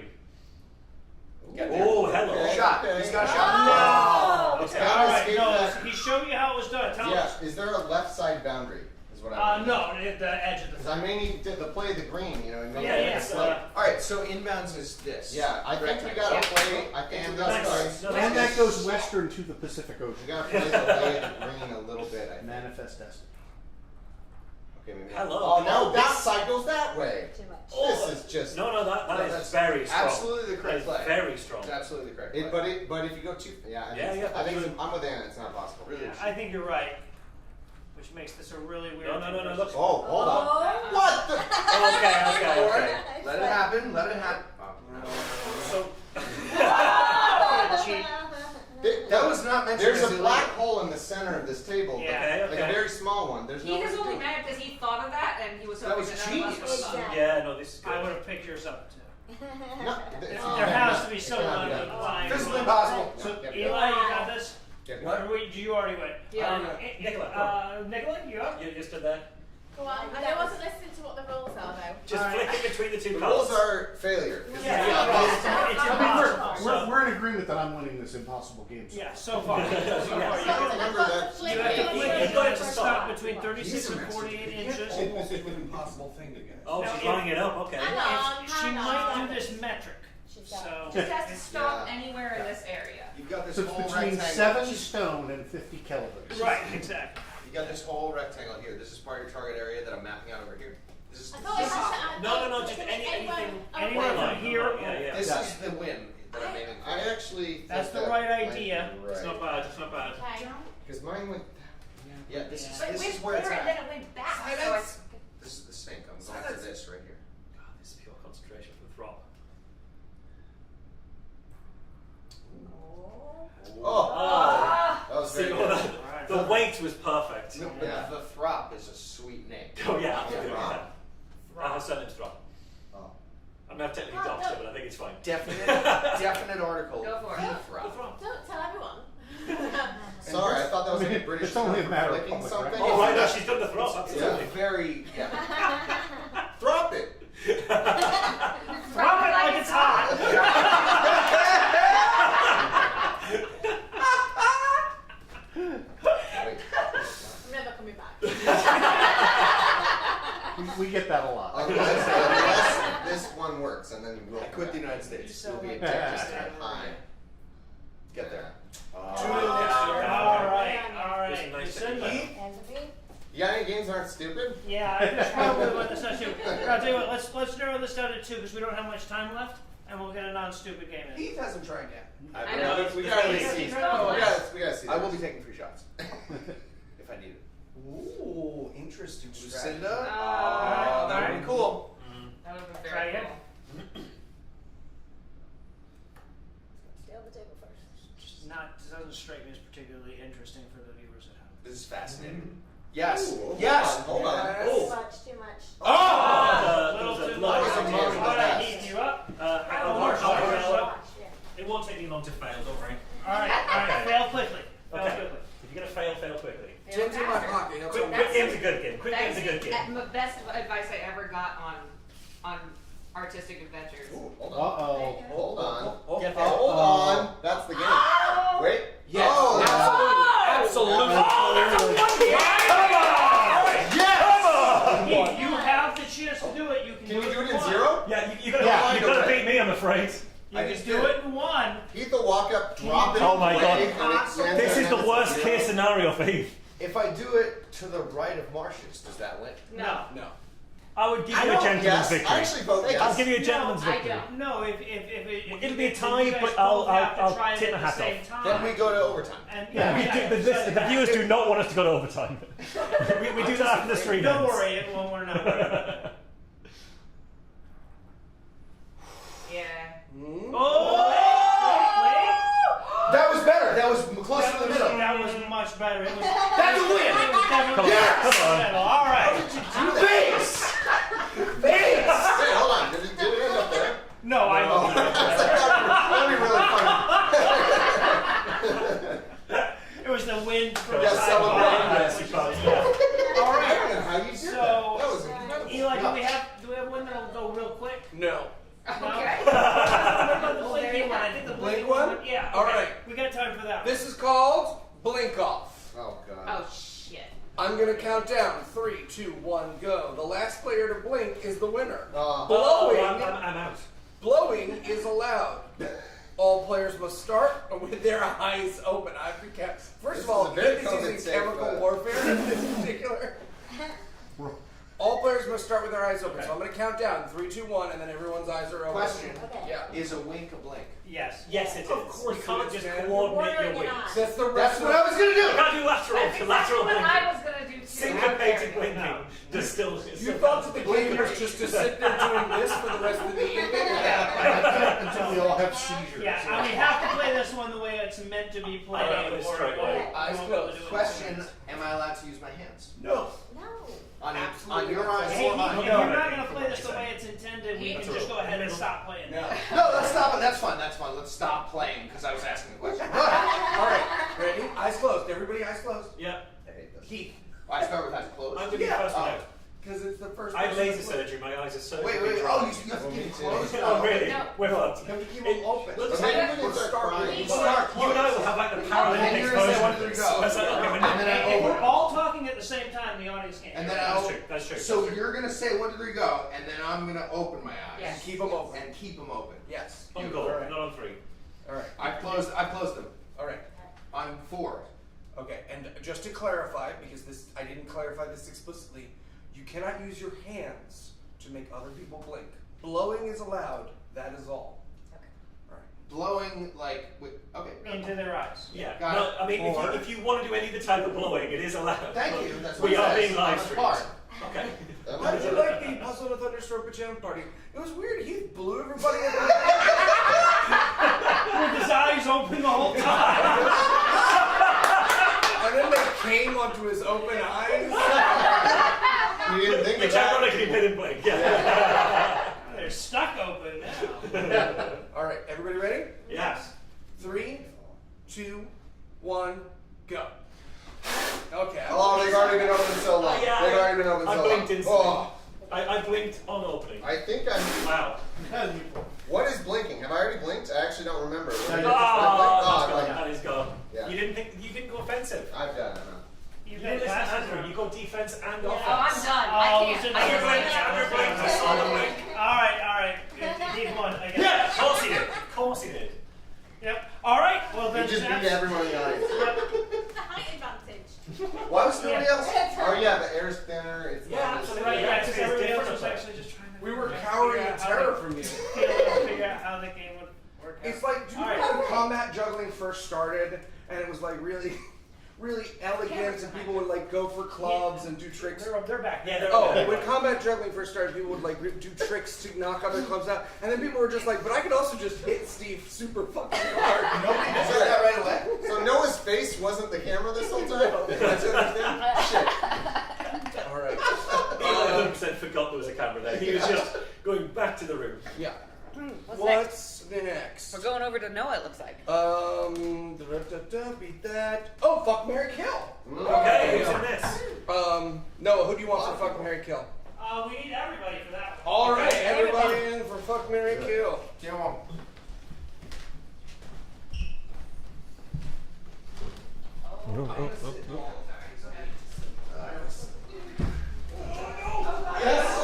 I'm sorry.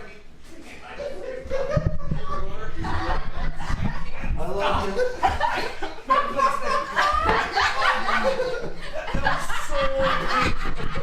That was so uncomfortable. Wow. I'm really glad that's on camera. I don't see it. I switched it I'm over. glad to see your Oh, no, face yeah. again. No, that was not on camera. Oh, you're that was fine. not on You're camera. absolutely fine. Damn it. Is there like the file will have it? Like, Right. can you All send right. me tell me some serious Yeah, I was pause? gonna say, we have plenty of room. I thought somebody was gonna sit there. Yeah, No, that's but what I thought. You might I tried to originally sit down in a will. somewhat I'll get whimsical Frankie way. to go back, if that's all right. That's okay. You can sit on my lap if you want to. Broke my wrist. Sorry. Tom, can you come in a bit? We just need to make sure Andrew's kind of not blocking Heath, I guess, from the angle. Everybody over there, scooch in a little bit. Big old Oh, scooch. do we need to scooch in more? Scooch it. That way, That way people can see Heath too. I love how instantly Nobody your needs arms to were see shaking. it. Instantly they're shaking. Like, All right. have you ever We're good. done like a push-up? It wasn't a push-up. It was a throwdown. So, Heath, this is perfect. This is amazing. Yeah, This very is good. great. Awesome. Awesome. Those of us who really like that are done, but that's fine. All right, so Absolutely. so we're back with the whole crew here for a little fuck, marry, kill, which is a time-honored tradition of the Pajama Party live stream.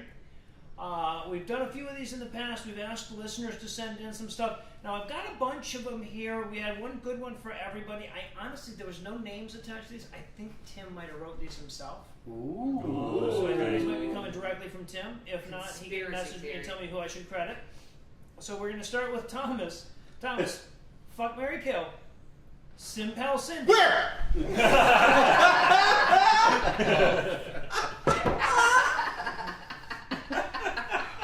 Fucking terrifying.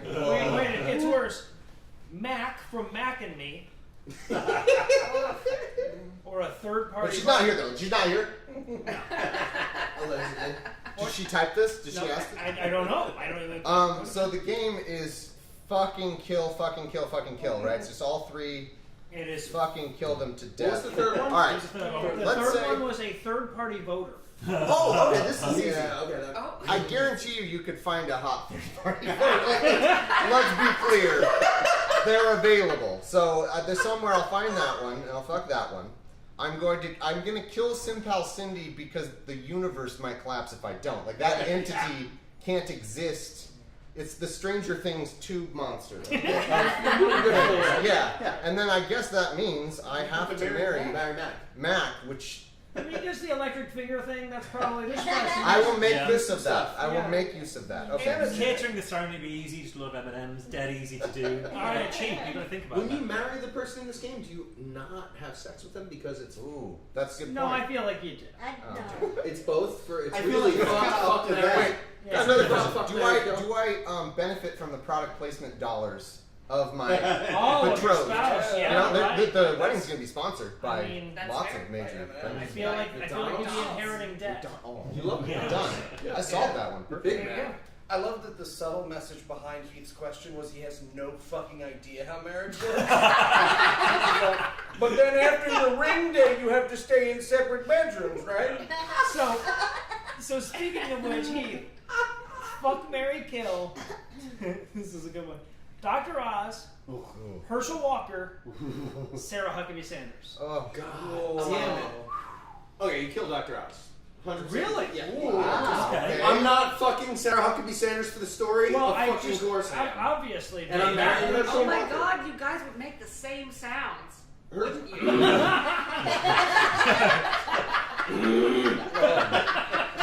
It would get competitive as well. It would get seriously competitive. It would start If you've competitive. ever bred bulls, Yeah, I was just thinking I know water that. buffalo maybe. I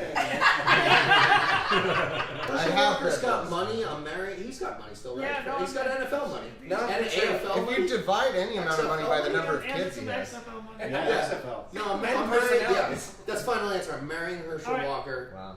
killing Dr. Oz because he's Dr. like Oz has money too, though. Like Sarah Huckabee, somebody. If Sarah Huckabee Sanders doesn't become governor of Oklahoma, somebody shitty does. Yeah. Herschel Walker, I'm marrying him because money. Dr. Oz Pennsylvania can do better. No, you're right. That's fair. Also Arkansas. Oh yeah, you're right. Oh, I said Oklahoma. Okay, Yes, thank you. so Same fucking That's thing. important. It's Same important. thing. How important? We have The listeners difference in between Oklahoma. Oklahoma and Arkansas. Go fuck We have yourself. no listeners in Arkansas. Relax. Do you need me to do the accent to prove the difference between those two? Yeah. They're both. Bust out an Oklahoma accent. I have some show tunes. you can say. in case the listener was curious, yes, we're very clearly obviously going past 10, and obviously you can see why. I'm trying. So for Eli, Uri Geller, J.K. Rowling, Supernatural. Oh. The entire show. I fuck the shit out of Supernatural. That's a pretty ass show. All right. There's some beautiful Dean and whatever the other boring one. They have some beautiful. All right, houses. so then you're gonna fuck over. I would marry J.K. Rowling to get her $1 billion. Billion. Yeah. Fair. And then I would kill Uri Geller. All right. Yeah. And then kill J.K. Rowling. And then kill J.K. Rowling. I think you're Supernatural really well. We're on our roll. All right, for Lucinda, Ooh. Stephen Cooking Can Be Fun Anderson, Lori the Transformed Wife Alexander, Thank you for that one. and Samuel, according to this 13th century misogynist, Alita. Oh man. You know who you're killing. Yeah. All right. I am fucking Lori Alexander. Yep. Yeah, that's She gonna be needs to honestly a fuck good him. time. Yeah, It do might honestly make her have some better Right. decisions It about might life. change your mind on a few things. I mean, she fucked Lucinda, so there's one good decision she made. Yeah, right. That would First be ever. her lifetime best. Okay, I'm marrying Alito only because he's half dead already. He's probably got a big house. I can Right, live on one you gotta knee. get- and You're not When he dies, his next Legally, name goes we to at a lot Puzzle of and a good Thunderstorm things. agree with that decision. That is the official position of Decided. So you're killing Stephen Anderson. Yes, because also the official position of- dinner 300 The Secret Service is not going to come busting through the windows because someone said kill Stephen He Anderson. doesn't even live only 7 blocks away. It's more like 27. I looked it up. Alito's really close. He's close. He's very So close. Him and Patton Oswalt are both. For different reasons. We Yeah. gotta remember suspicious. which one to kill. All right. Yeah. I'll remember. I feel like For those March. shenanigans are... Yeah. Put the kill list Fuck, on my Mary, kill. Okay. The Queen, Okay. David Icke, Okay. Boris Johnson. Right. Shit. Okay. So Boris is doing a pretty good job of fucking himself. no. So this has an easy decision. So you marry Boris Johnson because if you never want to see Boris Johnson again, marry him. You can get someone else. Get easy. Marry him or get cancer and they'll be fucking someone else within days. So that's Okay, yeah. that's easy. The UK needs to transition away from a monarchy. We missed that by about 200 years for Something like France. that, There was an yeah. opportunity, there was a sweet window where beheading the monarchy was allowed. We've missed that, so killing the Queen gets us there before Charles gets in, which means fuck David Icke because what a story. Imagine that. So I'm going, I'm going for David Icke. If he almost choked on a nacho, he could almost choke on Mars. Yeah, exactly.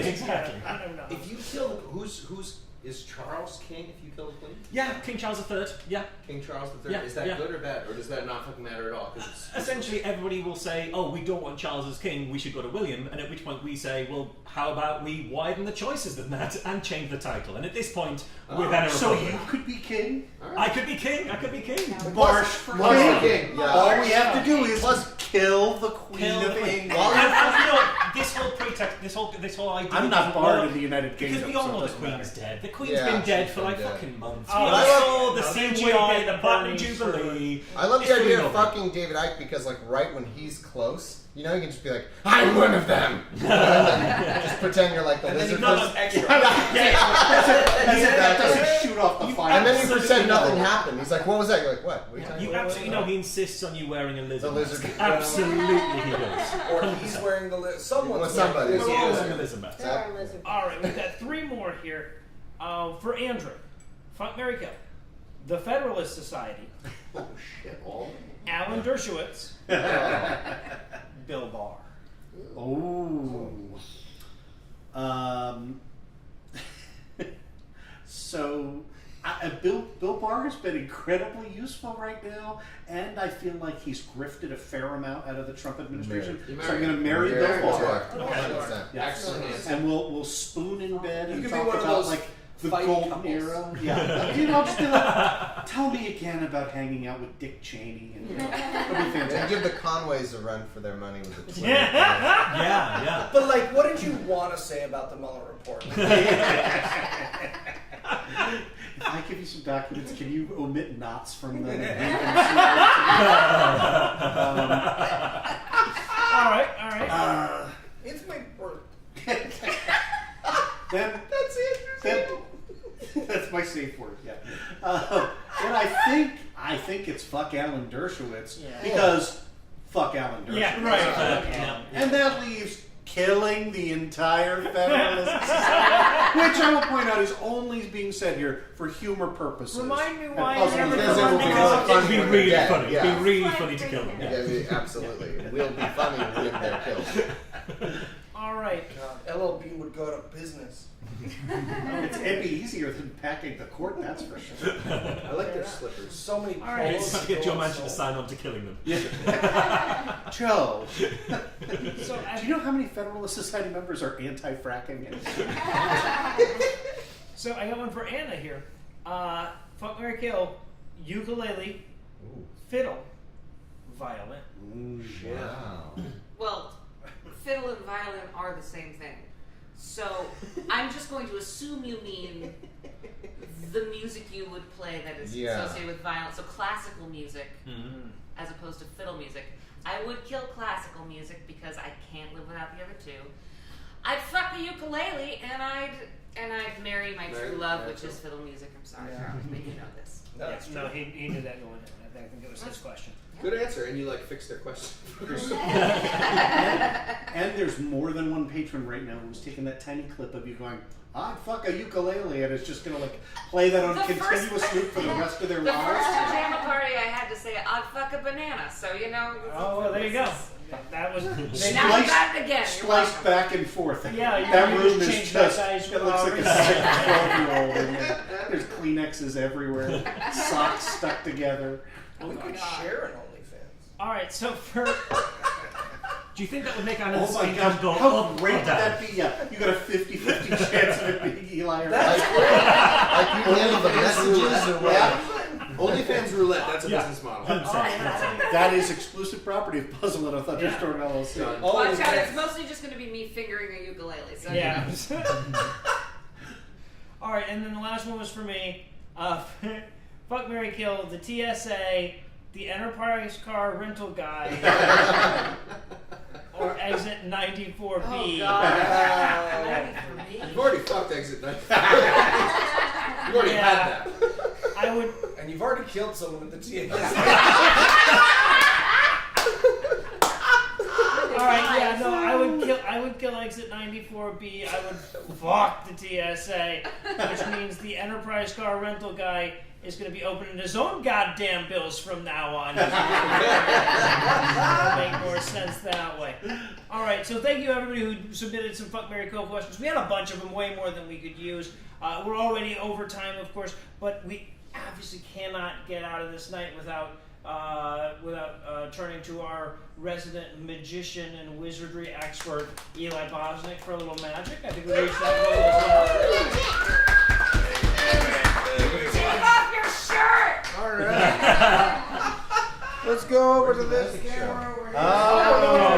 All right. We're switching cameras. Oh, we got a camera 3. I was going to do it just here to the camera so that everybody has to stay seated. Okay. Yeah. I mean, That really works. works here. We want to support you. I thought you would do it in the living room with us. No. You can go fuck yourself. Excuse me, Fazellas.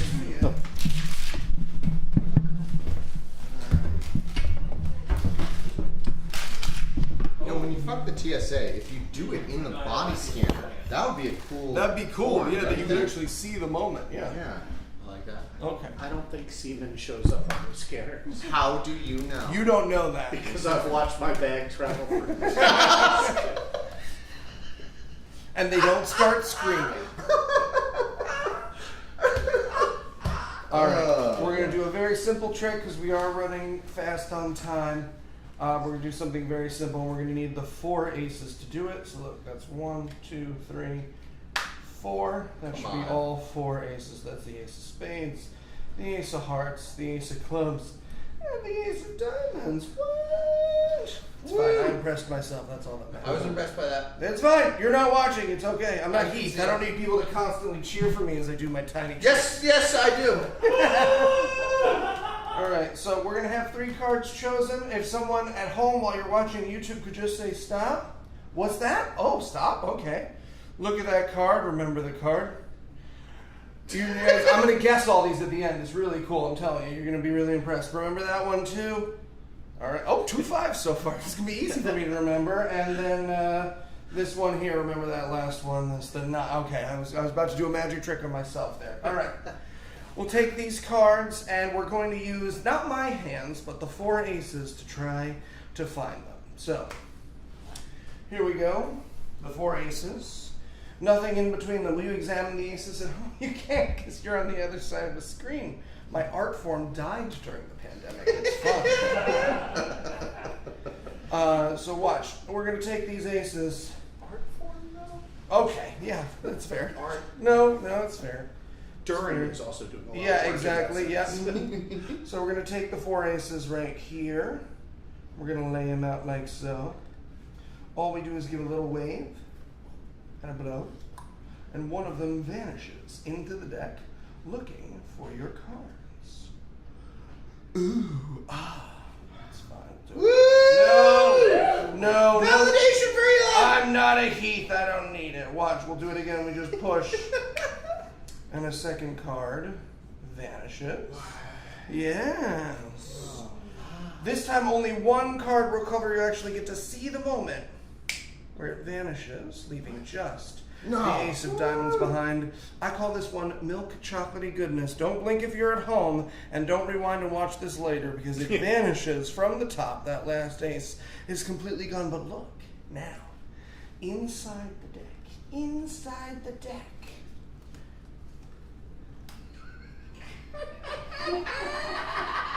Oh, there we go. Inside the deck is 5 cards. Doesn't matter. One of these will be in. I think it's probably just these 3. The 2 5s, the 5 of spades, the 5 of diamonds, and the 9 of diamonds. No way. Yeah. No. That's it. That's all my magic. AMA? Oh, no. Noah's doing drugs, right? Oh, what? No, he's here. He's here. More AMA? AMA. Nice. All right. Back we I go. love the idea that me doing drugs or being here is like As if they would change mutually Mutually exclusive. Like, the podcast wouldn't exist. Come on. It's happening either way. Doing drugs, I would have done more time. I understand the important things. Am I in this? Yeah, absolutely. This This is the final That's the AMA. final AMA. Yeah. Yeah. Get over here. It's like So you don't we- like I'm me. going to go against Tuck it in. Eli. Tuck I'm it going in. to be as close to Eli as I could possibly get without being technically inside him. Who against? So I want to apologize in advance to the people listening at home that yes, you are in on this one for sure. This was accidentally listed as a public-facing feed. The trolls have found our chat, and so I apologize for all the trolls. That's great. There's trolls spending Nice. their time messing with the chat of our one night thing because we have the word atheist in it. Yep, exactly. Telling them just about how We're living rent free in their stupid Christian. Oh, it's Christian fucking trolls. faces. Christian trolls. Oh, that's Good evening, guys. I was actually really sad for a second. I was like, oh, our listeners like can clip. But Christian trolls, Yeah, fuck with fuck them. them. This is great. They're like on our stupid chat instead of lynching somebody in the chat. They think, Violating the atheist rules of the YouTube. yeah, exactly. Oh, Oh, that's, there it is. bless your hearts. Keep trying though. That's a really good idea. Yeah, we're definitely the ones to talk to, Christians. We'll debate you. Yeah, No illusions. We'll debate you. Yeah, Eli's number is 552. And I bet we're this close to converting. Oh, I bet yeah. like we're Yeah, like yeah, super. pretty close. I'm looking for answers. Don't even ask me about my relationship with my father. Yeah. I'm seeking something. Heath, the thing is, how angry are you at God? Oh, That's so a real- very angry. He's so real. He's so real. I'm so angry He with seems him. like stressful. All right, another thing I saw a lot of on the chat was compliments to our amazing camera operators today, Scott. Indeed. They've been doing a great job. Mallet Media, again, really, really appreciate all of the work they've been doing. We've been running them back and forth this way and that. Probably a little more motion than the average live stream. They also had to deal with my emails. Just imagine having to do a technical job based on my emails. They walk in the room and like Anna's practicing, I'm into beavers. Just like, what the fuck? Thank you for tolerating And we're like, there's us. gonna be some juggling and some crokinole, and they're like, what the fuck are you talking about? I don't know any of the words in any of your sentences. Someone use a human word. Someone use a human word. All the knoll you can croak. All right. Just sitting on the front. We really should have done porn. That's fine. All right. So we're gonna go through. We're Where's gonna try to leftover get. pizza in the back? Yeah. Did you ever do porn? We're gonna try to. Pizza once. Okay, stop the show. For a second, Heath, I thought that was part of the game. It's like, do you ever do porn? This is the time. All right. So we're still trying to get to question one, guys. Okay. So we're gonna get to a couple of these. This is from Teresa Gomez, who is doing an awesome job helping moderate the chat. We love Teresa. Don't you ban a single Christian, Teresa. Don't you ban a single one. Encourage more, if anything. Find a church group. Invite him. It's fine. Buddha as you see fit. This is a safe And also, by the way, I should thank Tim, who is also doing an awesome job. Tim. We really wish that you could be here with T-Rob. us. If Tim bans you, it's because he was aiming for a Christian. Visually impaired. Sight. So, all right, yeah, exactly. So, we're going to go down the list. We're going to start with Heath on here. Teresa's question: what is your favorite Little Debbie snack cake or brownie or donut? Oh, I'm not positive it's Little Debbie. Funny Bones. It's chocolate peanut butter. They had them at the Pearl River North Shore Swim Club for $0.25. All right. I'm old. Thomas. Oh, same question? Yeah. Oh, I don't know. I have no No? idea. All right, Well, so- part of growing up in the country in a weird way is I didn't have any of that shit. I only had homemade stuff. The one benefit, my mom made really yummy stuff I never had. Oh, right on. Right on. I still eat that shit. It's What are the chocolate-covered peanut butter wafer? Oh, no, it's not Nutter. It's not Nutter Butter. It's something like that. Yeah. Yeah, those ones. Those What are ones. they? Good answer. I don't remember. Yeah. Chocolate peanut butter, Andrew. Chocolate peanut butter Yeah. thing. Yeah. Name a Do funny. they have little, just like, it says little. I mean, I was going to ask how many of the words in the question I was meant to. You thought I would Right, understand. Give a delightful Okay, British so if you're going into a gas station and you've got like 50 pence or whatever, And you want to get a pudding at the gas station. Yeah, You what wanna was get a pudding? pudding. Yeah. For afters. I've had You my want food. an I want after afters. pudding at I'm a at gas afters. station. Sharpshooter. You want a snack Name another county. Quick go. that is Essex. Yo, okay. Allowed. You're about to go thropping, and but you want a pastry type snack that you have to unwrap before you eat, and it's cheap and it's gross, but you're hungry. That is a very specific thing to throw at me at this point in the evening. All right, Yes, it well, is. fine. I don't know that there's anything You're not like that. American enough. No, you guys no. should have seen it. Was the cutest thing. Marsh saw a firefly for the first time earlier. We don't have fireflies. We don't have skunks. We drove past a skunk the other day. These things only exist in Disney cartoons. Where the fuck are you living? and most of ours aren't rapists. We're taking him to a school shooting tomorrow. Yeah, it's the real American experience. Yeah. I went past an abortion picket, and it's a school. Oh, shooting. That's true. We did have. We did. We so did you not. guys- My wife was you're so angry. vegan, We had to so- But I used to enjoy, and they are still the best, devil dogs. Fuck yeah. Devil dogs are Devil great dogs. sauce. That's a good choice. Anna? What's the chocolate one with the little swirlies on top? Swiss rolls. I like those. Swiss Good rolls. pick. are Good pick. Good answer. I like the oatmeal cream pies. OCPs. That's No. one of them? OCPs are delicious. Lucinda. It has Downtown.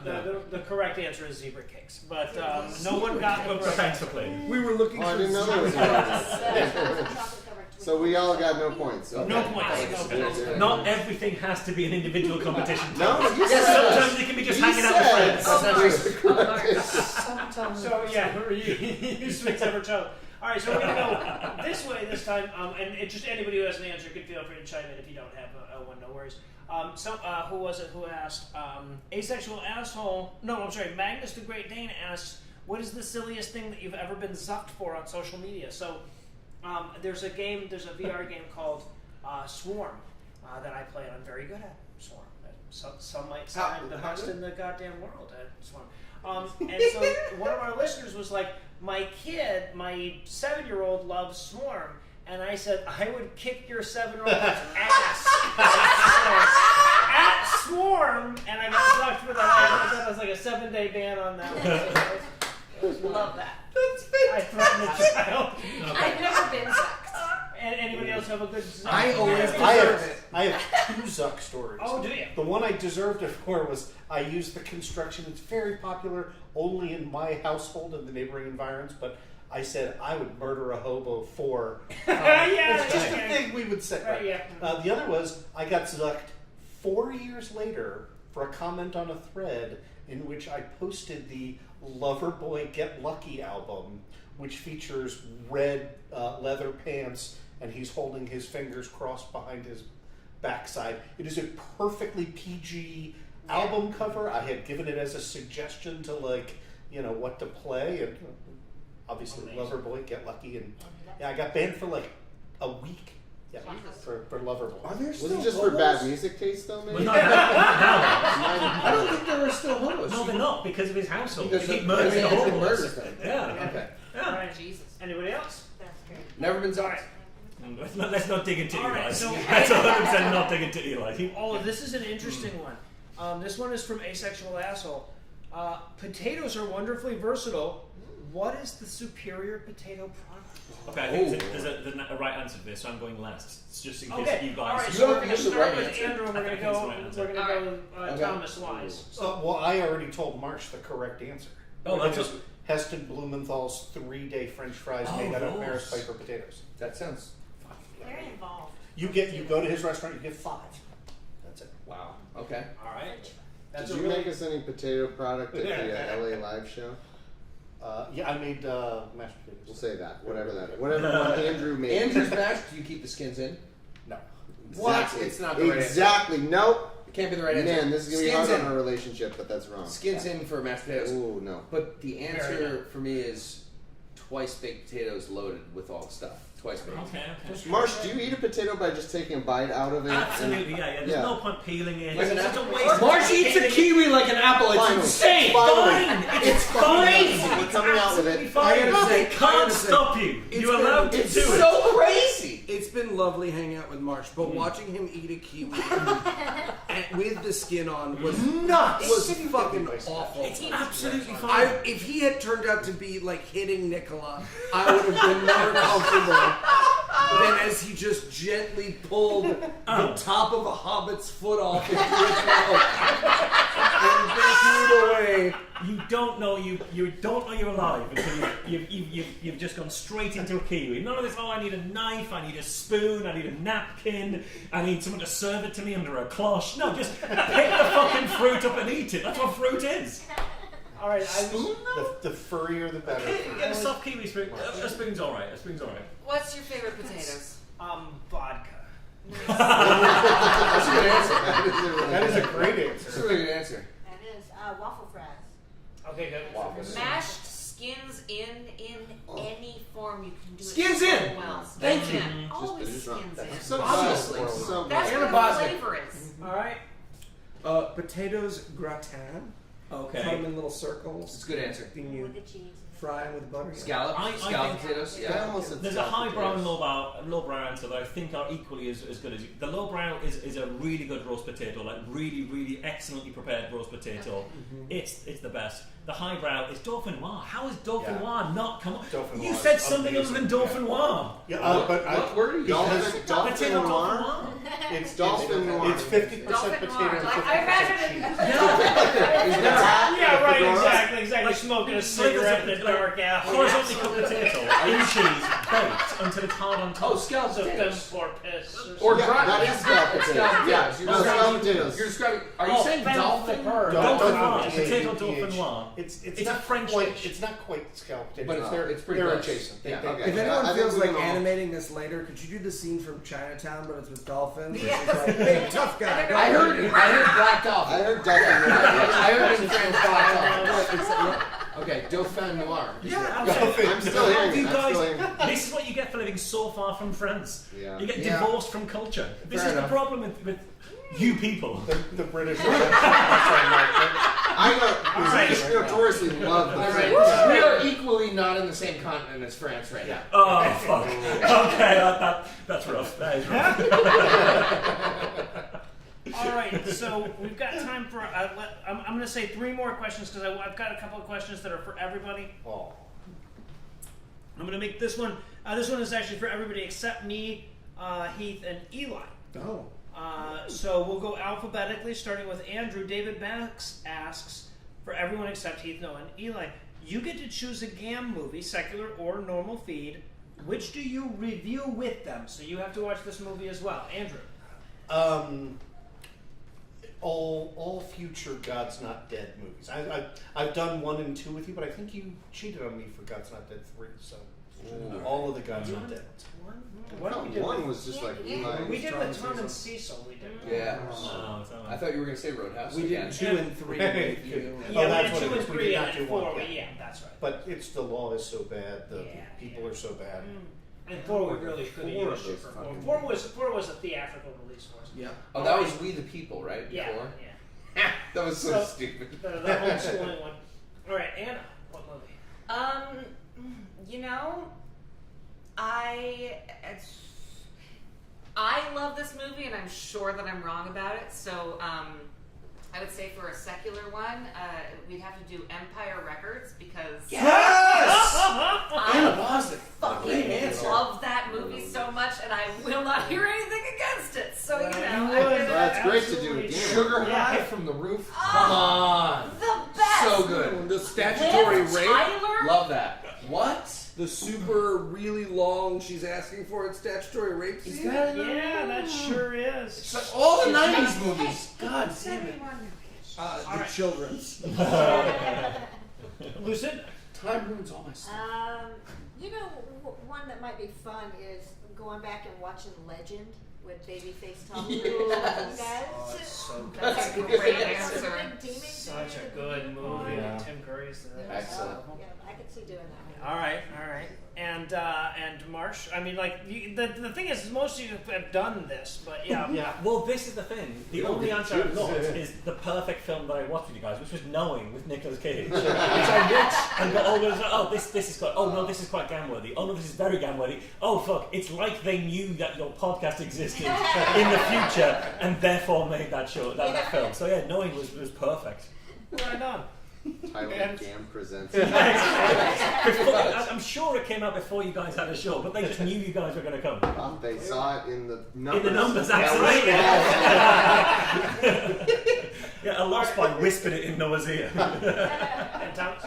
Oh, okay. So this is a personal grudge of mine because I was sold that this one particular movie that I'd never seen, that I guarantee everybody has seen, that that it was the best ever. Such a good movie, top movie ever of all time, and better than the original.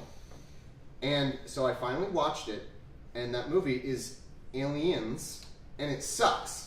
Yes. It's actually really bad. Yeah. And I think you only don't know that until you watch it in a modern sense after the James Cameron, like, oh, the effects were super cool. After that wears out, you know, over time you realize, oh, it sucks actually. There's no The movie first there. one's so much better. Oh, I love The first one's a one's slasher best. flick, but a slasher Best. flick in space. So I want to join up with you guys on a secular bonus, and we'll see how it goes. We'll see. We'll watch that movie. We'll see how good it is. Aliens That's is a- religious, first of all. That is a Is it? gauntlet being thrown down.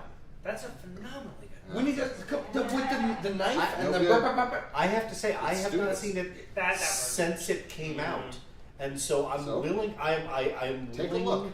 to say maybe it's nostalgia, but man, I remember it being great.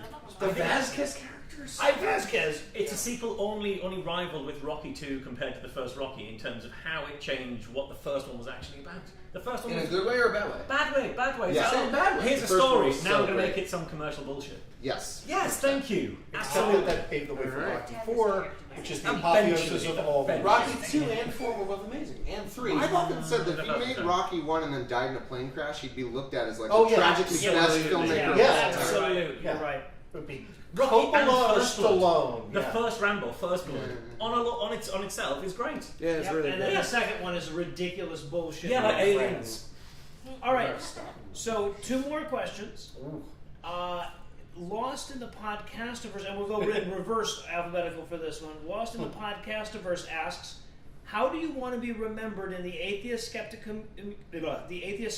community or in general, Thomas? That guy had the most patrons on Patreon.com. Good one. Reverse alphabetical. Oh, sorry, that was actually yours. yeah. Yeah. So I don't care. Nobody's So gonna that know. one's It's fine. yeah, I go next in reverse alphabetical. I want to be known for going out with style, right? Like I want to take somebody with me. Steve. Yeah. Brett. So I'd say, so they can listen to you. That's what I mean. It turns out they can listen to you. They're not just shouting over you, they can actually listen as well. Yeah. Excellent. I want to be the final guest on Be Reasonable. I'm who Noah takes out with him. All right, so Marsh, how do you want to be remembered? No, Lucinda. Lucinda, how do you want to be remembered? I don't know, that short lady that screamed into a microphone one time on a podcast about misogyny. Done. We got you there. Already there. Setting an achievable goal. I like it. Yeah. That's good. All right, Heath. Okay. Tall. So can we not? We can't not. I would like. Summons bread. I would. Okay. So this is a genuine question. I want to just, if I could guarantee right now that I don't turn into that like conservative asshole white guy turn. Right. It's like Yeah. I'm an asshole white. Like that's my instinct. I'm built that you have to beat it out of me. I want to make sure it stays beat out of me. I think we have to kill you right now. Actually, I think You should kill. That's not a bad idea. No, that's good. That's I good. want to stay on the Absolutely, righteous that's path. Everyone reaches out Yeah, behind yeah. the couch, pulls out a gun with one bullet. All right, and Anna. I think I already got the biggest compliment I could get, which is Noah said that the song I wrote for God Awful Music was Yankovician. So the Weird Al Yankovic of the atheist world. Yes! Love that. you're way better on that shit. So much better. Shoot for the You're 100 times better So than me. Weird Anna for sure. It's a blasphemy. You actually write your own songs. You do the music part. You don't just take Yeah. a thing that already exists. Okay. and write words Write to it. his own So you're doing songs. Weird Al twice writes the his own work. songs Yeah. too. Okay. Albuquerque is genius. I will sure. never be as good a accordion player as. That That is true. That's fair. Whew. Anyway. All right, Andrew, how would you like to be remembered? I would like to be. This is kind of a jade, but I would like for us to be sitting on this couch in 20 years, 30 years, right? Like I'd like to be remembered for a long time. How about that? All right, Nice. sounds good. Buddy houses. Yeah. A few corpses. Yeah, right. Have you Eli- seen these Eli- sandwiches? Set up I Eli's will be skeleton involved. just like that. This is Eli's last patron. So, Probably me. Weekend at Eli's. Fingers crossed. all right, Scratching his back, I swear. and that was lost in the podcast versus question. By the way, I don't know if I mentioned that. And so I reserved the last question. This is my question, and we'll go back to alphabetical for this one, starting with Andrew. Best moment from the week together that we had just had. Man, so many great moments. Are the late night code names are fantastic. Great answer. But I think my favorite is that Eli comes over every morning, like waits until everybody is up, and is then like, however many people want to come along, I will find you a different breakfast spot every day. And like, I'm not a breakfast guy. It's this like great bit in the morning where we're all just together and hanging out and waking up and like eating avocado toast. Toast today was great. Toast was really Yeah. good. All right, Anna. Letting you guys all meet my son, which is really Aww. tough. I know that was probably He's what the I best. said from last time, but like he has words now, and he can tell He you said all about the Noah. horse. He said Noah. and then he immediately after said Lala, so he absolutely knew that Yeah. we were together. At one point, we were walking, and he actually went up to Lucinda and asked her to pick him up, which is it's amazing. Anyway, And he's getting to be her weight, so that's a big ass. Yeah, she had to put on one of those Well, belts. just about drug along the ground. Next year he'll be picking her up. Yeah. Can I pick you up? That's the thing. I get to like cash in on back, pointing back around. Yeah. Have him All right, carry me so- around eventually. Eli? Piggyback. Yeah, Andrew stole mine because that first breakfast that we all did together was just so delightful. But Was that the one where the guy had to run across the street to get in? ran across Yeah. the street Yeah. to go get Andrew a Diet Coke, which was wonderful. Yeah, that breakfast, or honestly just sitting here and talking. Because I remember we were like, Anytime we can all. oh, we'll play some games, we'll do some things, but then we just sort of sat around for like 2.5 hours talking about the movement, talking Yes. about Yeah. what needs to be better, what our goals are, that kind of stuff, and like it was just so wonderful. It was so wonderful. Yeah. Awesome. All right, Heath. Favorite moment? Everyone's taken several of my favorite answers. Yeah, it's a hard one to go last on. Absolutely. I'm the last on this one. All right. Okay, dinner in the city the other night when we got all of us in there, and silly stuff was being served. There was a flight of cucumbers. Cucumber pie. Yeah. The dinner was very good, but a flight of cucumbers is just objectively silly. From a prank war perspective, Oh yeah. It when will they never brought be over topped. the If cucumber we find out that was you, that's the only way that makes sense. This cucumber has a name, and it's No. different to the next You cucumber. go back to the restaurant and ask them, hey, can I have that cucumber flight again? They're like, what the fuck are you talking about? We'll find out it's a fried What is a chicken joint. cucumber Yeah. flight? Explain that to me. Nonsense. They literally took 50 minutes to bring us one strawberry. Yep. Yeah. Fuck me. Nonsense. It's Yes. so fucking good, though. And That's- Adam yeah, it's very yesterday was like, what did I miss on the dessert course? I was like, it's Nothing. not a strawberry. and strawberry. Coming back the next morning for the dessert Yeah. course.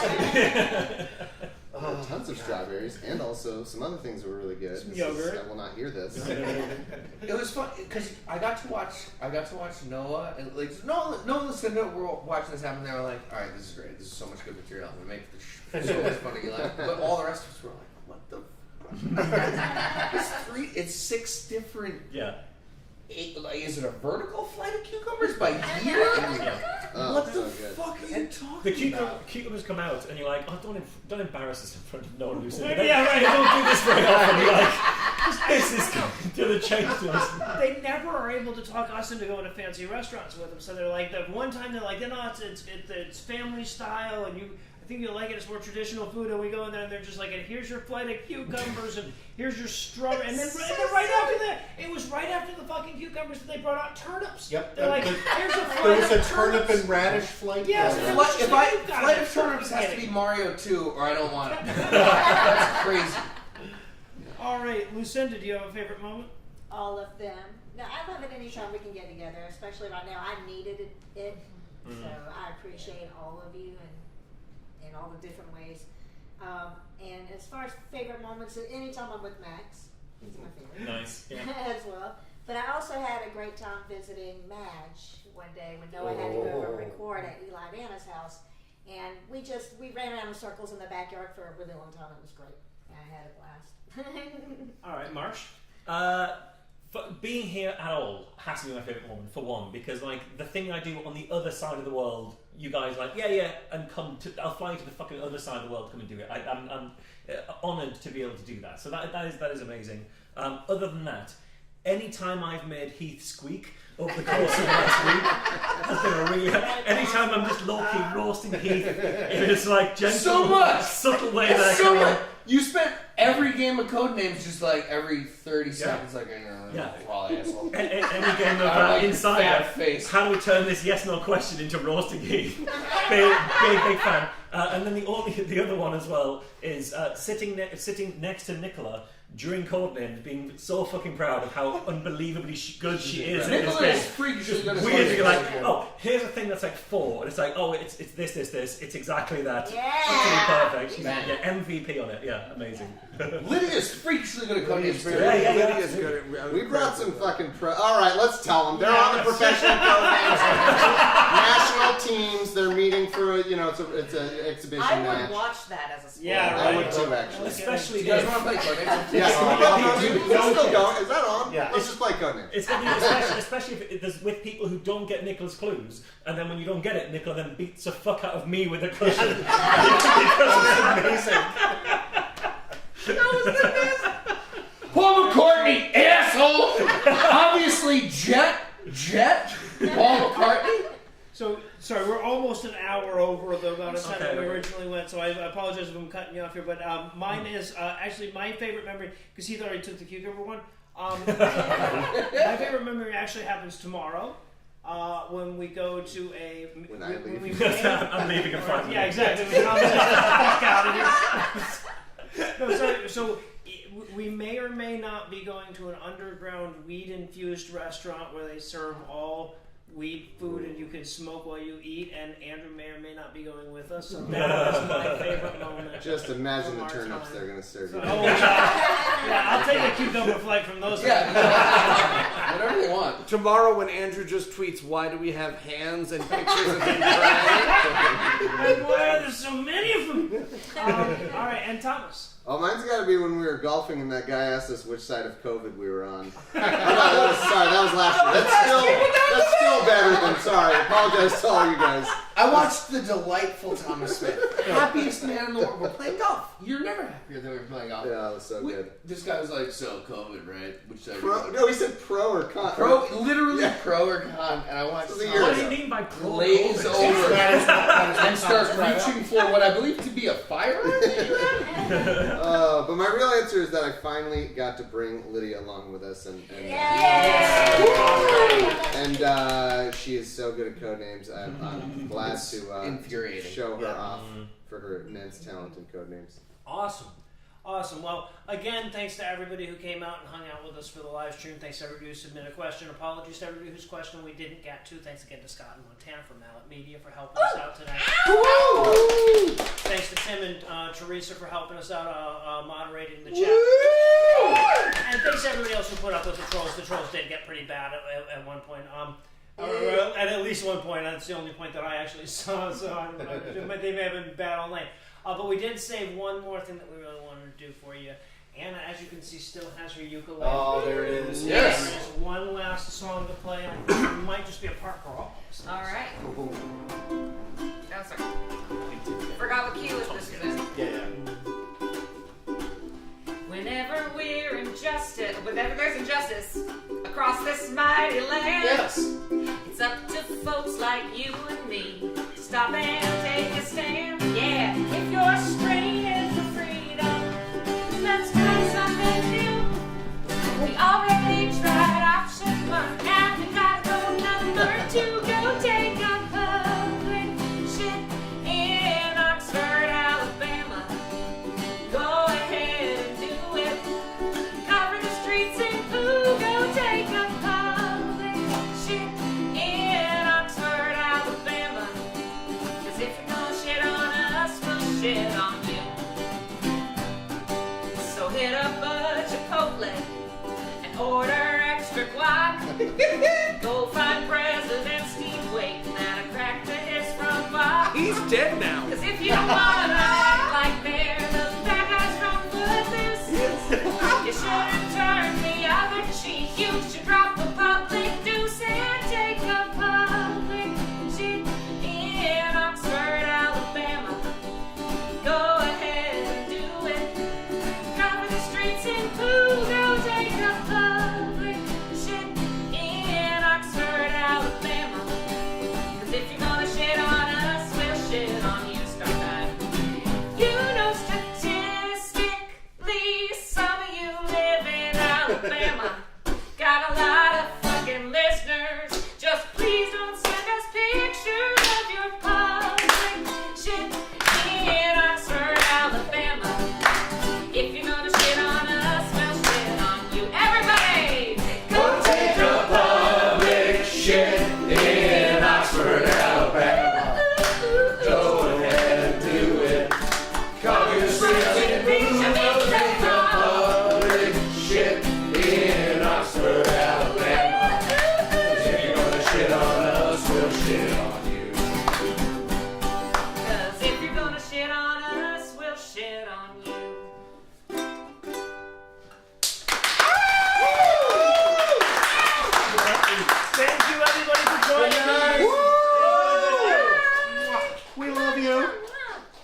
Somebody asked seriously if I would run for office. Not in Alabama. Wonderful job. Thank you.